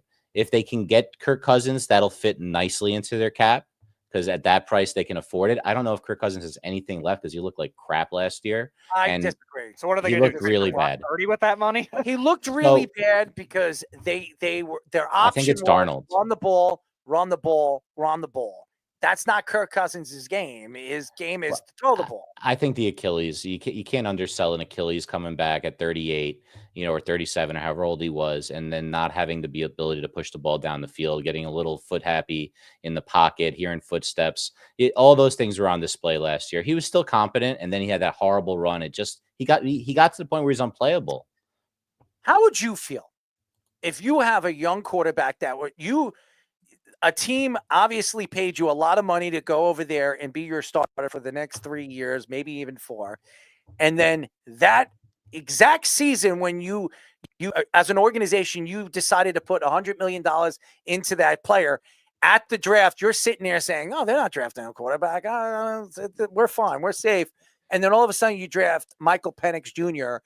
and then your mouth just drops and you're like, I'm going to lose my job in the middle of the season no matter what happens, because that's the way the organization is going to go. What are you going to do knowing the season's going to start and all you have to do is have 1 or 2 really bad games and then I'm done. I'm done here. I don't want to look over my shoulders, especially when I've earned the right to be where I was and getting the money that I made. So to me, I just think Kirk Cousins was looking over his shoulders and it was never going to work there. And that's why he had a bad season. That's the only reason. I'm telling you, Kirk Cousins goes to Tennessee, he's going to have a good season. I think he still has a good arm. I still think he can play. They got to put some competent wide receivers around him. If they do that, I think they're going to be fine. And their defense is sensational. So. Whatever it is that happens with Kirk Cousins, I don't think we've seen the last of him. I think you're right on that. But Tennessee needs a quarterback. And the guy that's available this offseason is Sam Darnold. Sam Darnold is going to get around $50 million. No, it's going to get $50 million contract, 45 to 50. They're Guaranteed. going to franchise him over there. Why would they franchise him, though? They don't need to do that. Because are they going to trust McCarthy? Are they going to trust him in his rookie season that he is going to be able to take this offense the way Sam Darnold did? I'm telling you right now, they're going to franchise him and they're going to bring him. There's a lot of people, including Pete Bursich, who we had on, who went viral talking about how bad Darnold was in that playoff game. And it was really, really ugly. And it looked like he fell off in a big way at the end of that season. It might give them some sticker shock, like if he's asking for chalk strap, please. Well, it's true though. He was objectively horrible in that game. All right. And so has Kirk Cousins have been. I think every quarterback, and he gets $40 million too. I think every quarterback we've seen that started from Minnesota over the last 15, 20 years, when they make the playoffs, they fall flat on their face. So this isn't something new to me. And I understand Pete because he's been there long enough to see it. I mean, you want to pat him on the ass, pat him on the ass. I think Pete's wrong. And I think Pete is going to see that when he goes over there to Tennessee or wherever Kirk Cousins is going to go. And as long as he's not looking over his shoulder, he's going to put up good numbers. I think it's crazy. I don't understand where this hatred is for Kirk Cousins. He did nothing wrong to anybody, but everywhere he goes, everybody says he's done. He's not good. He's overrated. He's made so much money in this league, though. Like he's made earned all it. these big contracts. He's Yeah, earned but it. a lot of people have earned it and not made the kind of Kirk money. Cousins a Hall of Famer? No way, not even close. Really? Not even close. You think Kirk Cousins is not a Hall of Famer? I don't think he's even close. Okay. Let's look at Kirk Cousins' number. I have to bring it up. There's no winning from that guy. Like Phillip Rivers is a better candidate than he is. Round draft pick that was backing up a quarterback. I understand. And I just want to go through his career and look at his numbers in the time that he was in the league as a top player. All right, Kirk Cousins in his career, and remember, he's 83 and 74. All right, 66.9 completion percentage. Okay, which is good. better than Tom Brady. All right. 42,979 yards. I mean, that's pretty damn good. 288 touchdowns to 126 interceptions. So if he breaks 300 and he stays under 150, he's got Hall of Fame numbers. Those are Hall of Fame numbers. How many times has he won? How many playoff games has he won ever? That's not his fault. That's important, though. That's the team, too. We heard it on Radio Row that teams look at winning. For the voters look at winning for Hall of Fame. And this guy didn't really win. He just didn't. And he's a great compiler of stats. He had a great arm when he was younger, a cannon when he was in Washington. He was a backup quarterback, and he was a backup quarterback to RG3 for 4 years. I don't think it was 4. It was 4 years. He was drafted in what years? The same year as RG3. So the first 3 years of his career, he was a backup. So his fourth year, he was the starter. 3 years as a backup because RG3 was out of the league after that. Inspired by favorite fantasy football name ever, Robert Griffin the third string. So my point here is that the guy missed 3 years. And again, I look at Aaron Rodgers' numbers. Now, I'm not saying he's Aaron Rodgers, and Aaron Rodgers only won one time.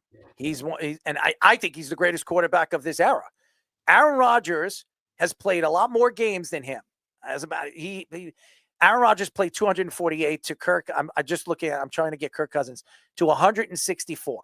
So he played almost 100 more games.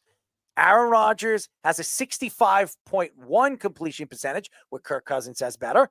62,952 yards, which is only 20,000 more than him, and 503 touchdowns to 116 interceptions. So 503 is a lot more than 288. He played 100 more games. I know, but 503 is a different story. I'm gonna tell you this right now. If you're an economics guy, if you look at the trajectory of him, if he played 100 more games, does he have over 450 touchdowns? I would believe he does. I would believe he does. 100%. I don't think he's going to be able to. He might not be able to play one more game. He might be done. What we're talking about, he has 288 touchdowns and 126 interceptions. If he played 100 more games, does he have 450 touchdowns? So the answer, if you look at the numbers, he does. I'm not an economic, but that's 6.5 more seasons, and he has another 1.5, maybe 2 seasons left. That's not happening. This guy's not a Hall of Famer. He's just not. I disagree. He's a borderline. I didn't say he's gonna. I'm not saying he's gonna make the Hall of Fame. He's a borderline Hall of Famer. He's a 4-time Pro Bowler. Okay, he's like a poor man's Phillip Rivers. And Phillip Rivers is a chance to Hall of Fame. I was going to say maybe this generation's like Carson Palmer, like somebody like that. Good stats quarterback, but didn't win a lot either. He's better than Carson Palmer. He probably is because Palmer finished with 294 touchdowns and much more interceptions. Also, very, very different today than when Palmer played, with how open the offenses are and how much easier it is to compile stats with the passing yards. So I think you got to factor that into it as well. Like, you go back in time, Dan Marino didn't put up the same passing yard stats as everyone else, but if he played today, he'd lead the league in all of them, right? So it's you got to keep those types of factors in account as well. Just like when you look at baseball stats and they have like the guys from like 1900 hit 420. Or what I hear from everybody that watches sports, they say it's the eye test. It's the eye test. Well, if you want to look at analytics, if you're an analytic guy, analytics would tell you Kirk Cousins is a borderline Hall of Famer. If you want to look at the eye test, yeah, he hasn't won in the playoffs. But I'm going to tell you this. There are a lot of quarterbacks that are going or have gone to the Hall of Fame that didn't win. I'm not a lot. Some. There are some guys that have gone to the Hall of Fame without winning. Not many. I mean, Fouts comes to mind because he was so great. Marino, obviously. Marino, that's 2. Obviously, Marino. Tarkenton. Jim Kelly. And Jim Kelly had the 4 in a row, that they lost. So and Jim Kelly, let's look at but Jim you give Kelly. Kelly credit for getting there 4 times in a row. And obviously he came from a time. His numbers are so much better than Jim Kelly. Well, I mean, Jim Kelly who played more games than him. Kelly had that crazy offense, though. That was very revolutionary at the time. All right. 35,467 yards. Yeah. 237 touchdowns to 175 interceptions. If you would ask me right now, Kirk Cousins, who's played less, has better numbers than he does. But like we just said, those numbers that you can't match them up. They have nothing to do with each other. They were running I formation, handing the ball off 35 times in those games. Well, giving fullbacks carries. Like Moose Johnston. People who we saw at Radio Row. People are looking at analytics, okay? And that's what I'm saying. I'm not saying that he's going to make the Hall of Fame, but to say that he's not a borderline Hall of Famer when he is done with his career, and he's going to play at least another 2 or 3 more years, he's going to throw 350 touchdowns. I'm telling you, he is. To sit here and say he would have to get, he's what, 60, 70 away from that right now? Yeah. He's at 188. So to get to 250, you said? No, 288. He's at 288. He's at 288 to get to 350 is what you're saying. Yeah. Mm-hmm. So that would be 62 more touchdowns. So And I think you're saying that he can do 62 touchdowns 3 in years. the next 3 years. 3 years, he's going to get about 22 touchdowns. If he starts and he plays those games, he theoretically could get there. I just don't know if he can play anymore. I do. And I'm telling you that I think you're misjudging what you saw. Anything from last year, like show you that he still has it? He had to look over his back, and it was all about run. By the way, who's just asking you a question? Who's the coach over there? Who's the coach over there in Atlanta? It's your boy Raheem Morris. Okay, please.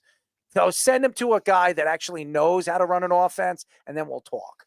Okay, it's ridiculous. I just think it's just shame.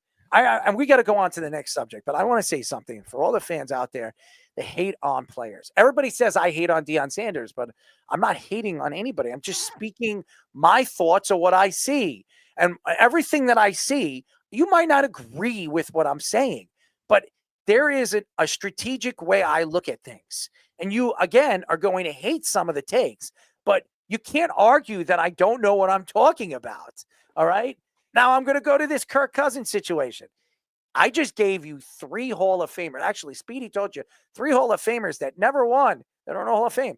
I could tell you 2 out of those 3, Kirk Cousins has played less years and less games and has better numbers than. And I understand it's a different game. I understand.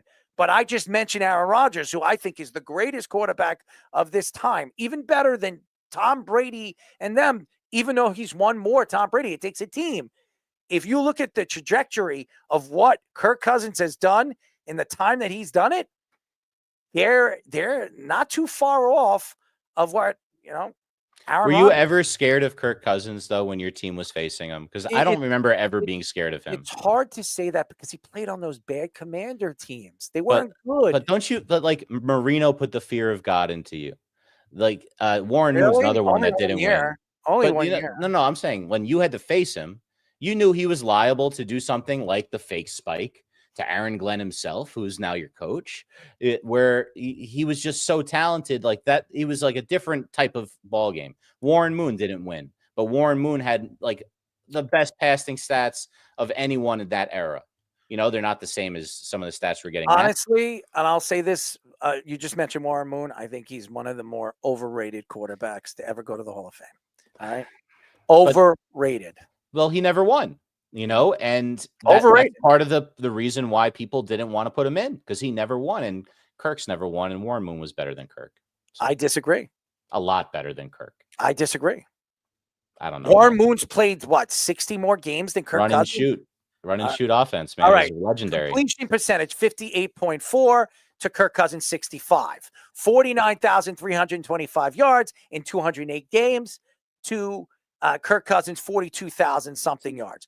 291 touchdowns to 233 interceptions. That is 100 more interceptions than Kirk Cousins has in the time that he played, and more 70 more games. Honestly, Kirk Cousins has better numbers than him. So I just think it's crazy for anybody to sit here and say, well, Kirk Cousins is not a borderline Hall of Famer because he never won. We just mentioned 4 guys. And maybe besides Dan Marino, I can argue that Kirk Cousins' numbers are just as good as any one of those guys and played in less games. I know it's a different game, but this is what they look at. They look at analytics. So I'm just saying, man, I'm not saying he's a Hall of Famer, but it's sad that there's people like you that coach and other people out there saying, oh, he's not good. Kirk Cousins sucks.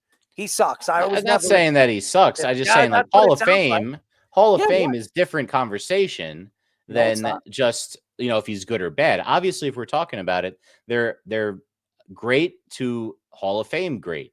And he had some great seasons. We know that. He just never scared you if you had to face him.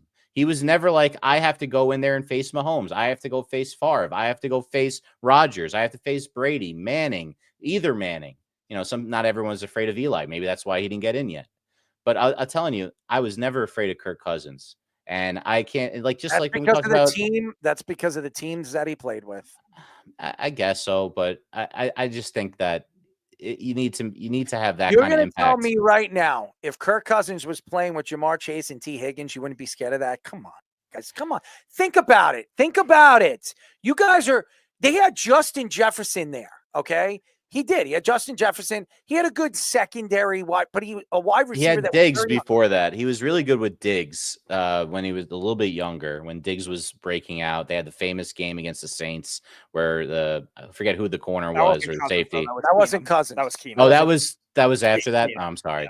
So Cousins literally the next year. Yeah, Jefferson. Cousins went there after that. Okay. Jefferson had Jefferson, and who's the young kid? But he still had Diggs that first year. Or so. Well, he had Diggs his first 2 years, and they traded Diggs for Jefferson, and they still had Adam Thielen. Right, and they had guys. And look, Cousins was good. They just never scared you. Maybe it's because they're the Vikings. Maybe because the teams weren't that good. They just never put players around him to be. But if you're a Hall of Famer, like this is what we talk about with Harold Baines. Did Harold Baines ever scare anybody in baseball? Still in the Hall to that point, he's in the Hall of Fame. So. But we always say that's like ridiculous that he's in the Hall of Fame. Putting Cousins in would be like the Harold Baines. I don't argument. know. I don't know how ridiculous it is when you look at what he is as when it comes to his numbers and what he's put up over the years. I disagree. How many players? And we have to get off this. Yeah, we do. I want to finish up with the show, but I want to say this. Kirk Cousins. Look at these numbers, and I want you guys to understand something. These are numbers that you have to look at before you even argue that he's not. If you look at his yards per game, and he's averaging, I'm trying to find the yards per game. Right? Oh, this is the wrong thing. Here it is.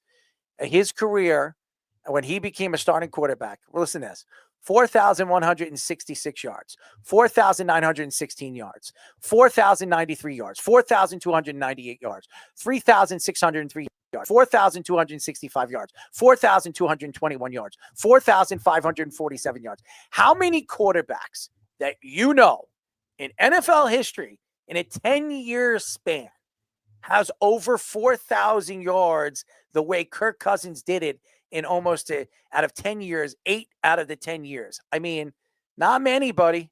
Not many quarterbacks you can say has done that. So to say that he's not a borderline Hall of Fame, he's not getting in the Hall of Fame because there are other quarterbacks that they take over him. But he's got borderline numbers. And I hate when people just take shots at him and says, oh, he's nothing to sniff about. I'm not saying you, but people say, oh, Kirk Cousins is a bona fide good quarterback, which is a lie, and people need to stop. Do you agree he was objectively bad, though, last year? Yeah, he wasn't good, but I wouldn't be good either if I have to look over my shoulders. You can't say that, though. Yes, That's a BS excuse. No, it's not. You're a professional. That guy's a 21-year-old or a 22-year-old. I don't believe for a second that bothered him. Who did we have on the show that was sitting with Kirk Cousins during the draft? Who did we have? Our friend Ovi. Ovi, and Ovi was sitting there, and Ovi told us straight out when Michael Penix Jr.'s name got called out, Kirk Cousins went to the executives. You saw him leave the room and went to talk to the executives. He was shocked that they did that after giving him $100 million. Well, they were really stupid for doing that. I'll never understand that. I don't know why they decided to go for both of those guys. Yeah, I think that was dumb too, by the way. But I don't think Raheem Morris is going to develop him. So that's just me. He'll be gone before you know it.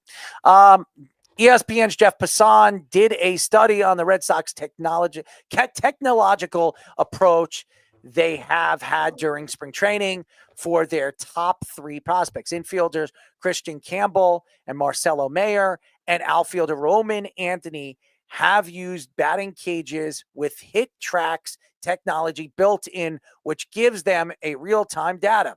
They also have a robot capable of replicating every pitch by every major league pitcher that had an appearance in 2024. They also have used concepts of drive line development to emphasize bat speed data development from members of a think tank that multiple baseball teams have used in recent years.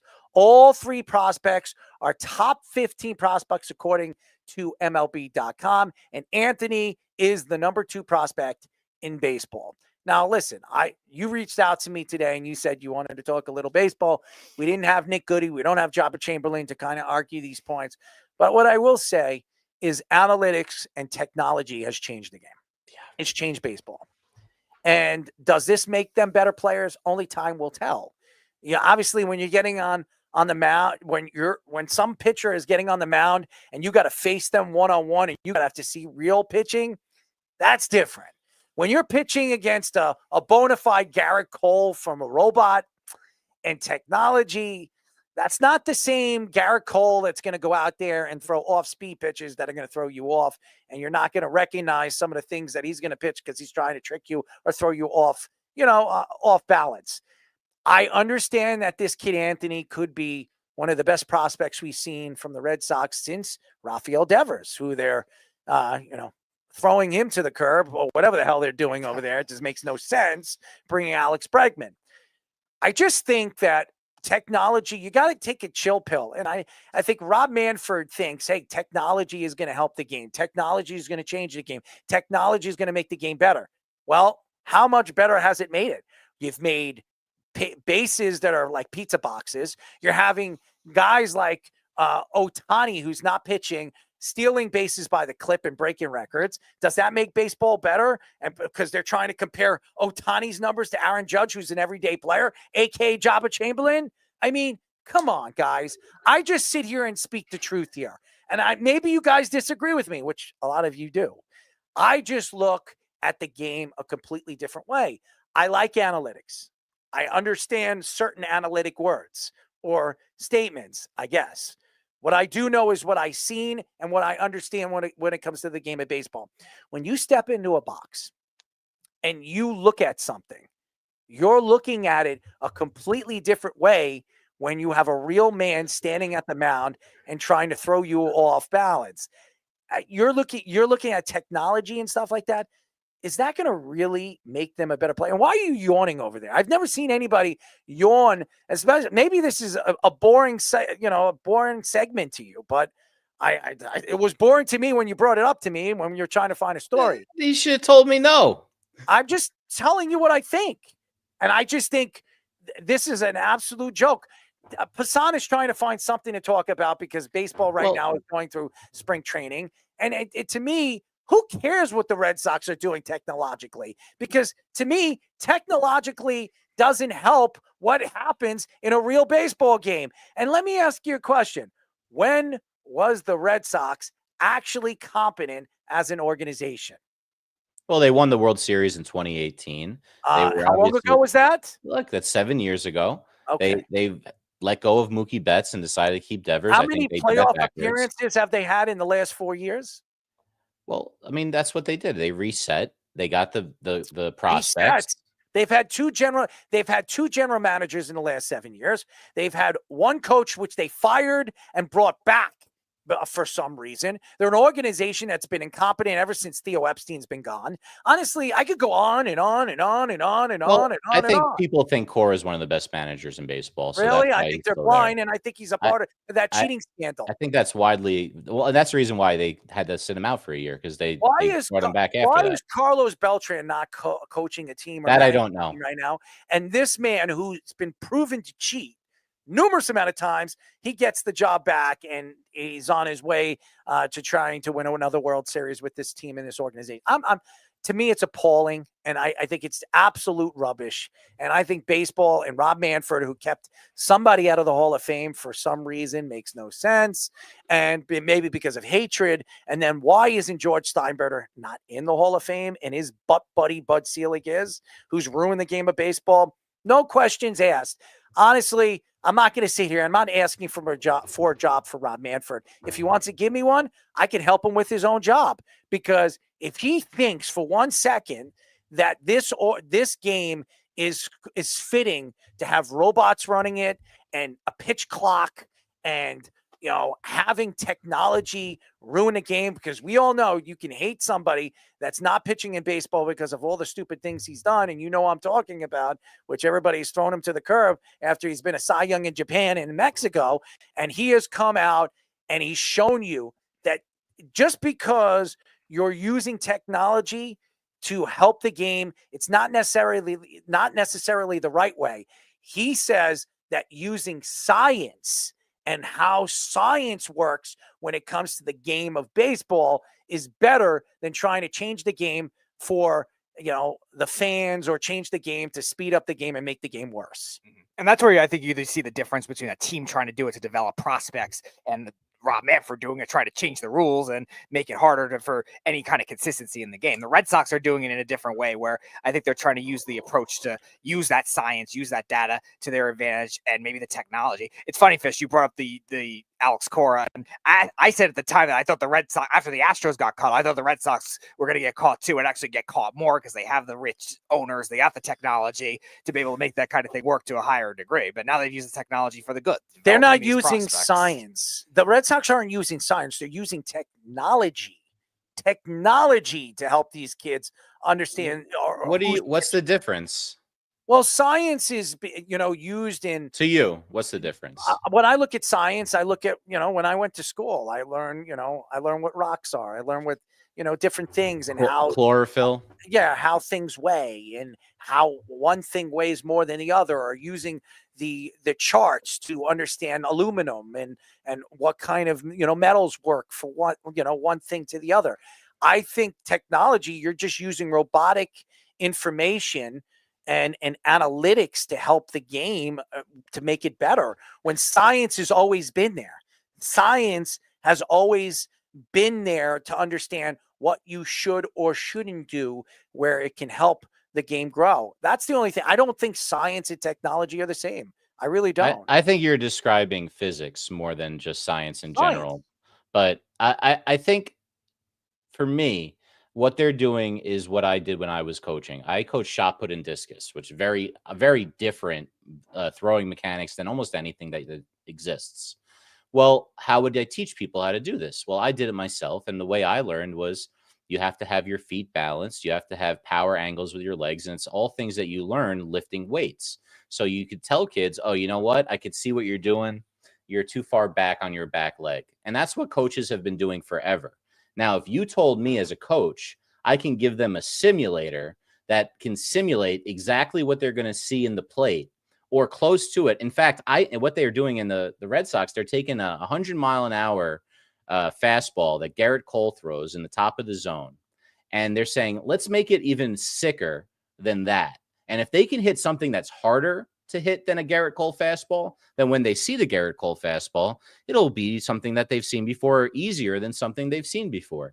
I think there's a lot of smart people working over there in Boston. I hate it personally as a Yankee fan that they're so smart at this. And if these three guys that are coming up that are top 15 prospects, Meyer, we've been hearing about for a while. He's the older of the bunch because he's a little been banged up the last couple of years. Campbell kind of came out of nowhere unheralded, has a weird swing. It's going well for him. And Roman Anthony is the number one prospect in baseball. The number two is because Sasaki, some lists have Sasaki listed as a prospect. He's not a prospect. He's coming from Japan. So Roman Anthony is the guy. And they have three guys. And they're not good yet, but it looks like, they're going to test out this science or technology and see if it works. And honestly, I've seen teams fall flat on their face over and over. I hope they do. I hope they do. I Well, that's where the model will come I in. Like think- if it doesn't, if this kind of method doesn't work, like will teams try to adapt it more? I think there'll still be some teams that They're do not it, but the it's gonna be only- a split even. They're not the only team that's doing it. No, there's gonna be plenty of other. It's gonna be a ripple effect. We were talking about it too a couple of years ago. The first And time we had it's- Mike Pinto on the show, and they Yeah. were saying he was saying like they're doing a lot of this stuff with umpires now It's- with the AVS technology. It's not the same thing.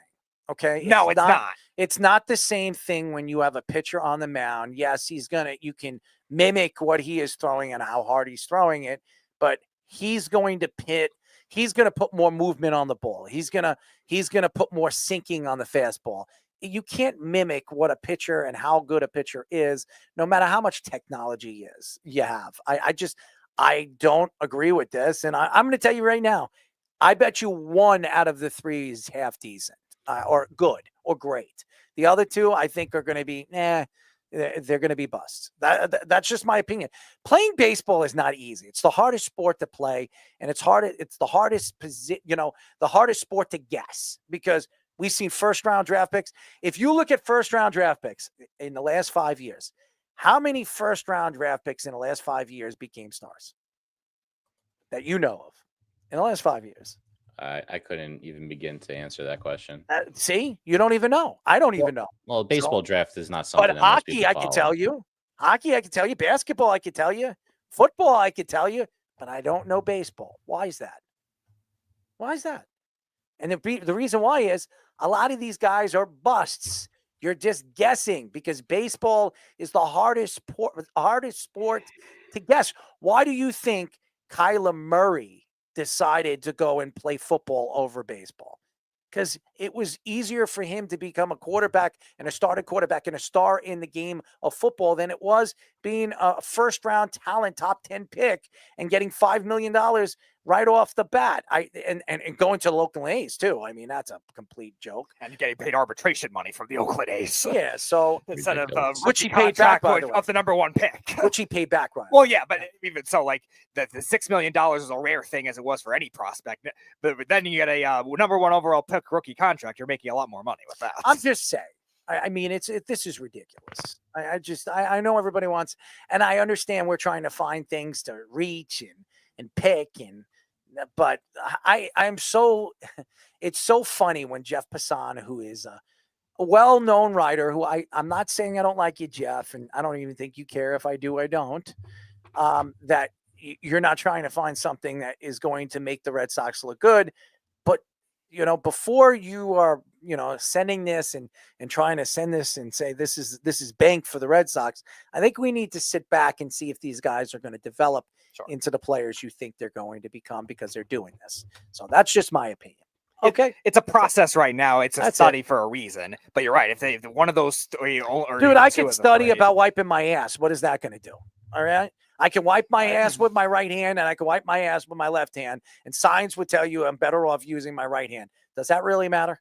Honestly, no, it doesn't. So I don't know if science is going to be weighing in on that Why one not? for you. Why not? I mean, no matter what I do, I'm going to wipe my ass clean. What are they going to do? They're gonna measure how much crap you got on each ply of the paper. It would make sense. Yeah. Why not? Paper, toilet paper. I mean, wipes, whatever you want to use. As you Dude heard, Papa wipes. likes to use wipes. I mean, The dude wipes. yeah, he's a dude wiper. Tommy, you picked an unfortunate time to just hop into our feed. Well, Speedy, I think you've picked the unfortunate time to open your fat mouth. Anyways, ladies and gentlemen, we do this every single week. We call this analytics. Ladies and gentlemen, Now it's analytics. I want everybody together to go ahead and say penis, penis, penis, vagina, vagina, vagina. Okay. Yes. We've made it back once again to the last segment of the week. Analytics, a quality educational experience. If you're new to the game is very simple. It's Errol versus Speedy, and they both have to figure out a term in the fewest amount of clues, except the terms are different. For Errol, if you've been listening, Errol is an eye test man. He does not like the science It's Kirk or the Cousins tech. going to the Hall of Fame. He only likes science. He doesn't Screw like you, Speedy. technology. I mean, you He sit here doesn't and like say stupid the things. That's not stupid, by the way. newfangled ways of doing things. Well, either way, regardless of how you feel about it, Errol doesn't know these terms, and we're going to try to teach him one of these. He has to get in the fewest amount of clues, except Speedy's term is not a sports analytical term like Errol's is. Speedy's term is what we say on this show, or Speedy's favorite, one of the great drops for Speedy is gross sexual crap. Yes, it's going to be a sexual innuendo that Speedy has to decipher in the appropriate amount of time. Boys, are you ready to play tonight's analytics? Yeah, let's go. All right, I'm going to get some music going for us. And Speedy,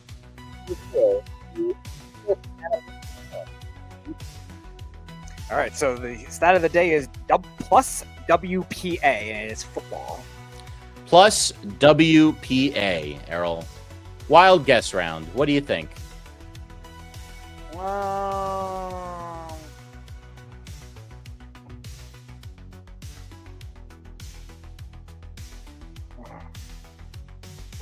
Say it again. Plus WPA.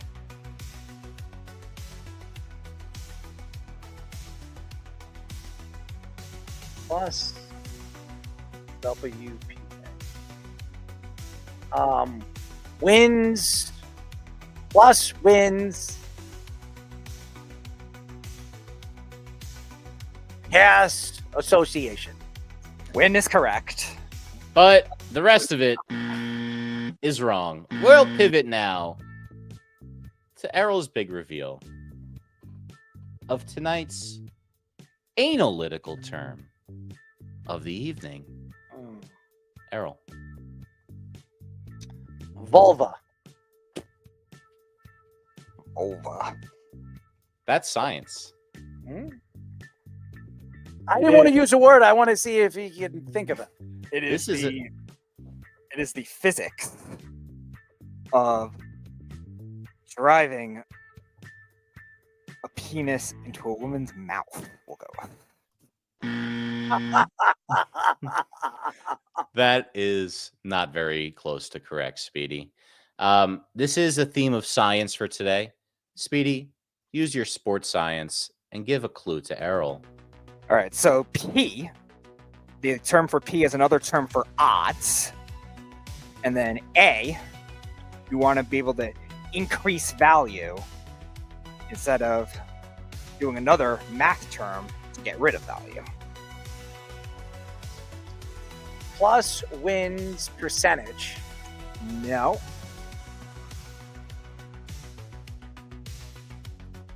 Do you want to try the rest of it? A. So instead of getting rid of value, What is it for? What's for? it's football, but it's only for one type of player as well. That's actually something. One side of the ball is what he's saying. Plus wins. So it's plus WPA. Plus WPA. Only for one type of player, one side of the ball, like this.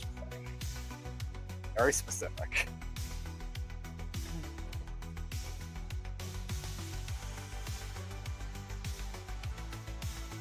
Gonna need a guess, Errol.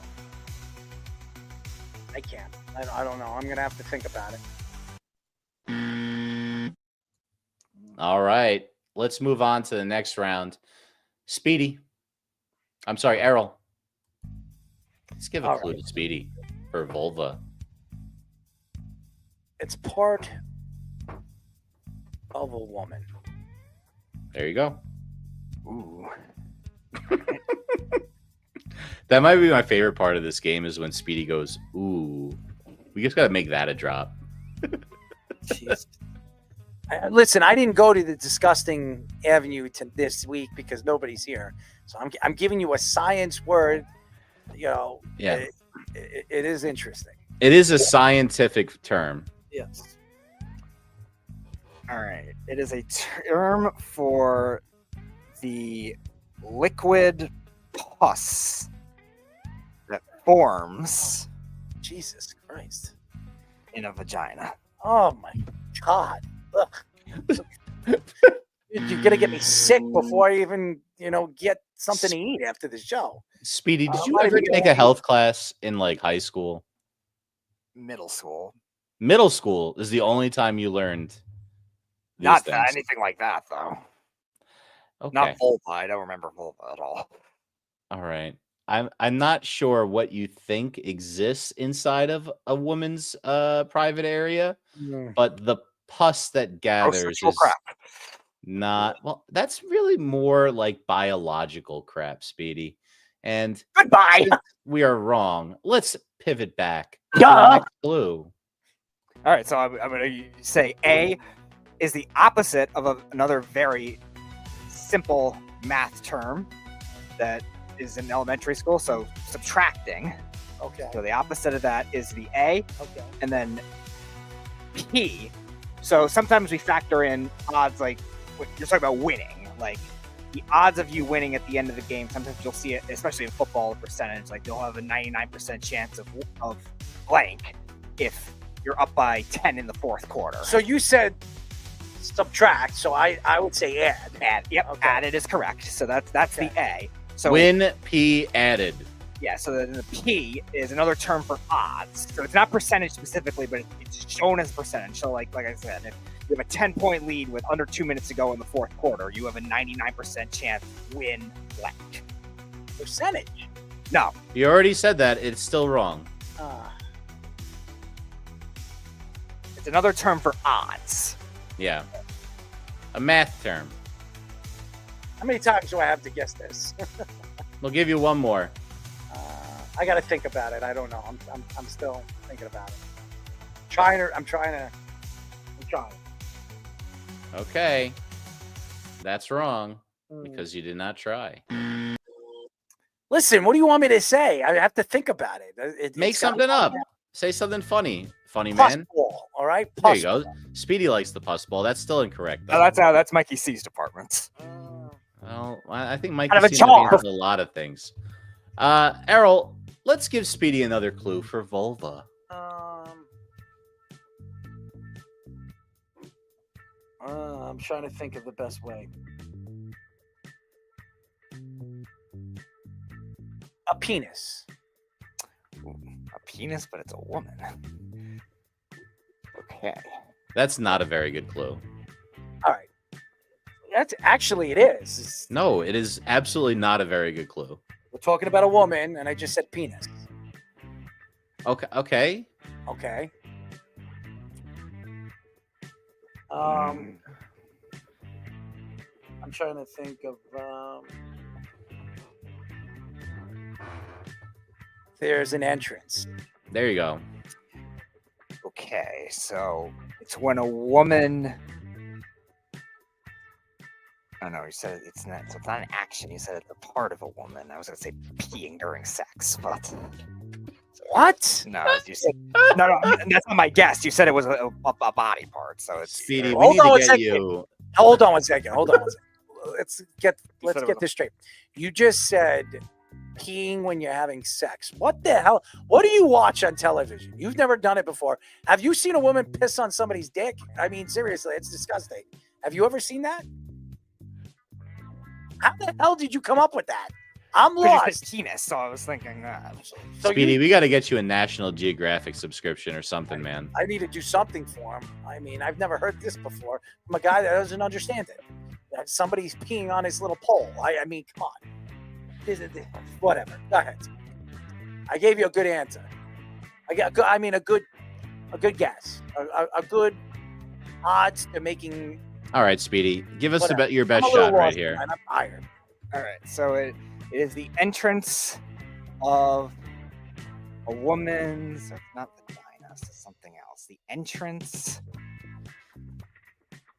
of a woman's. Let's go with the throat this time. Intimacy.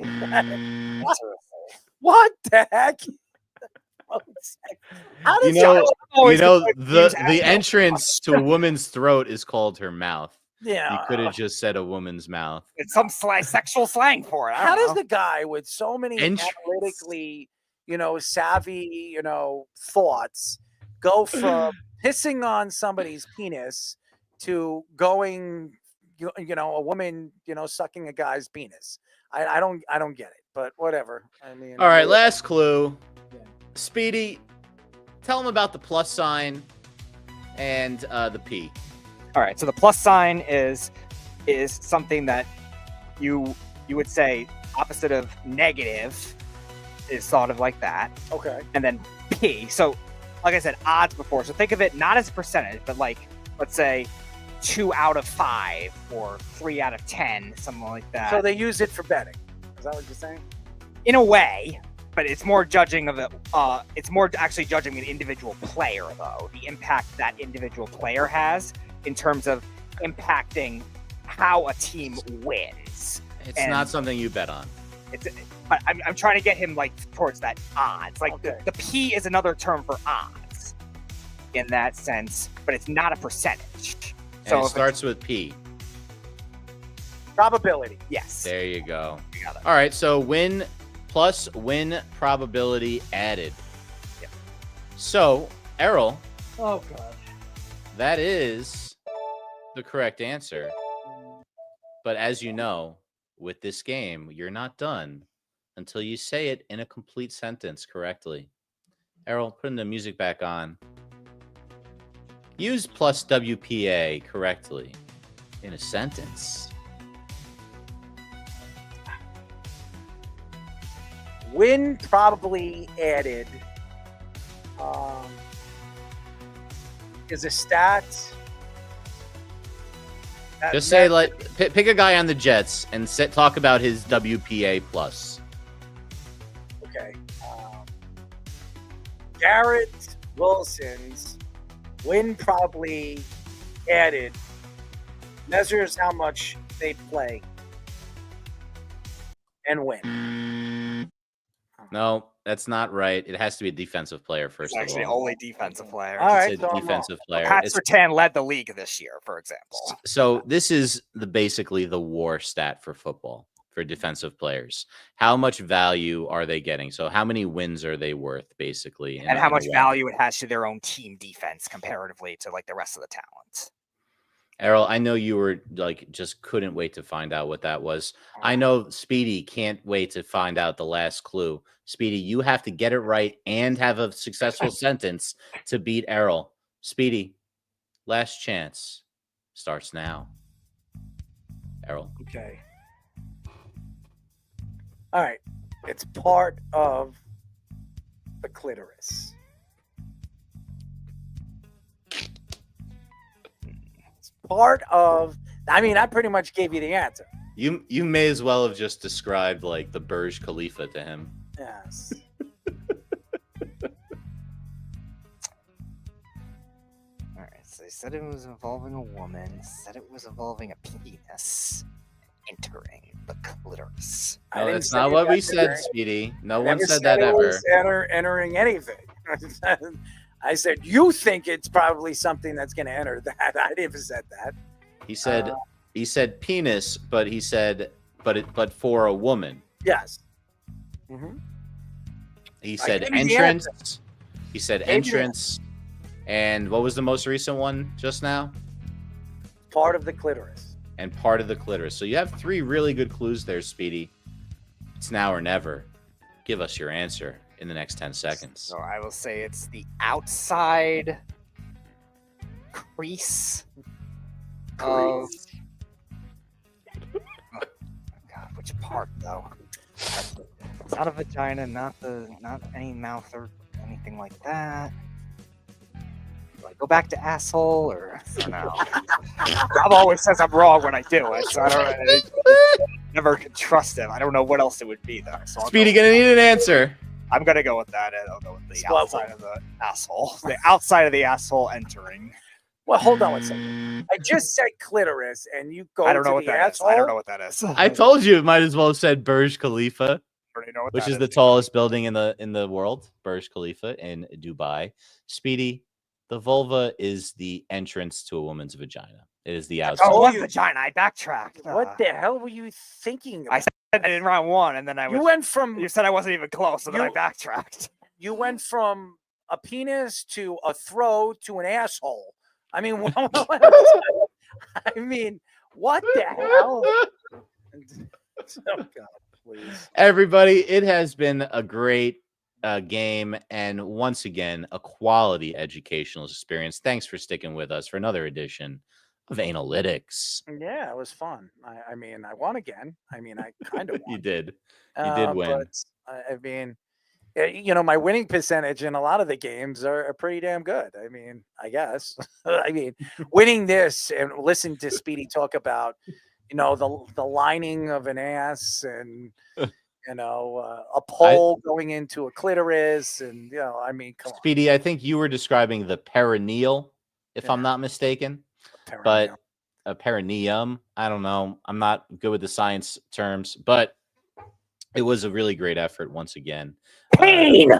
Everyone came out a winner, I think, from that game. Neutral on a bush and don't want to think about it. That sounds accurate. I'm neutral on a bush, and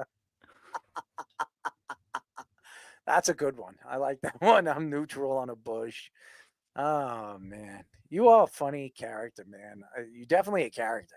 I mean, I'm a little lost on some of your sexual terms. I mean, you always seem to go to asshole. I don't understand. No, I retracted from that until the last round because I ran out of things. But I went because he said I wasn't even close to the first round. And by the way, so I went off of that. Where does the crease word come in?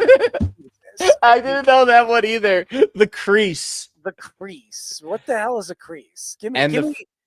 Explain to me what you're talking about. Like the outside. I guess is the best way to describe it.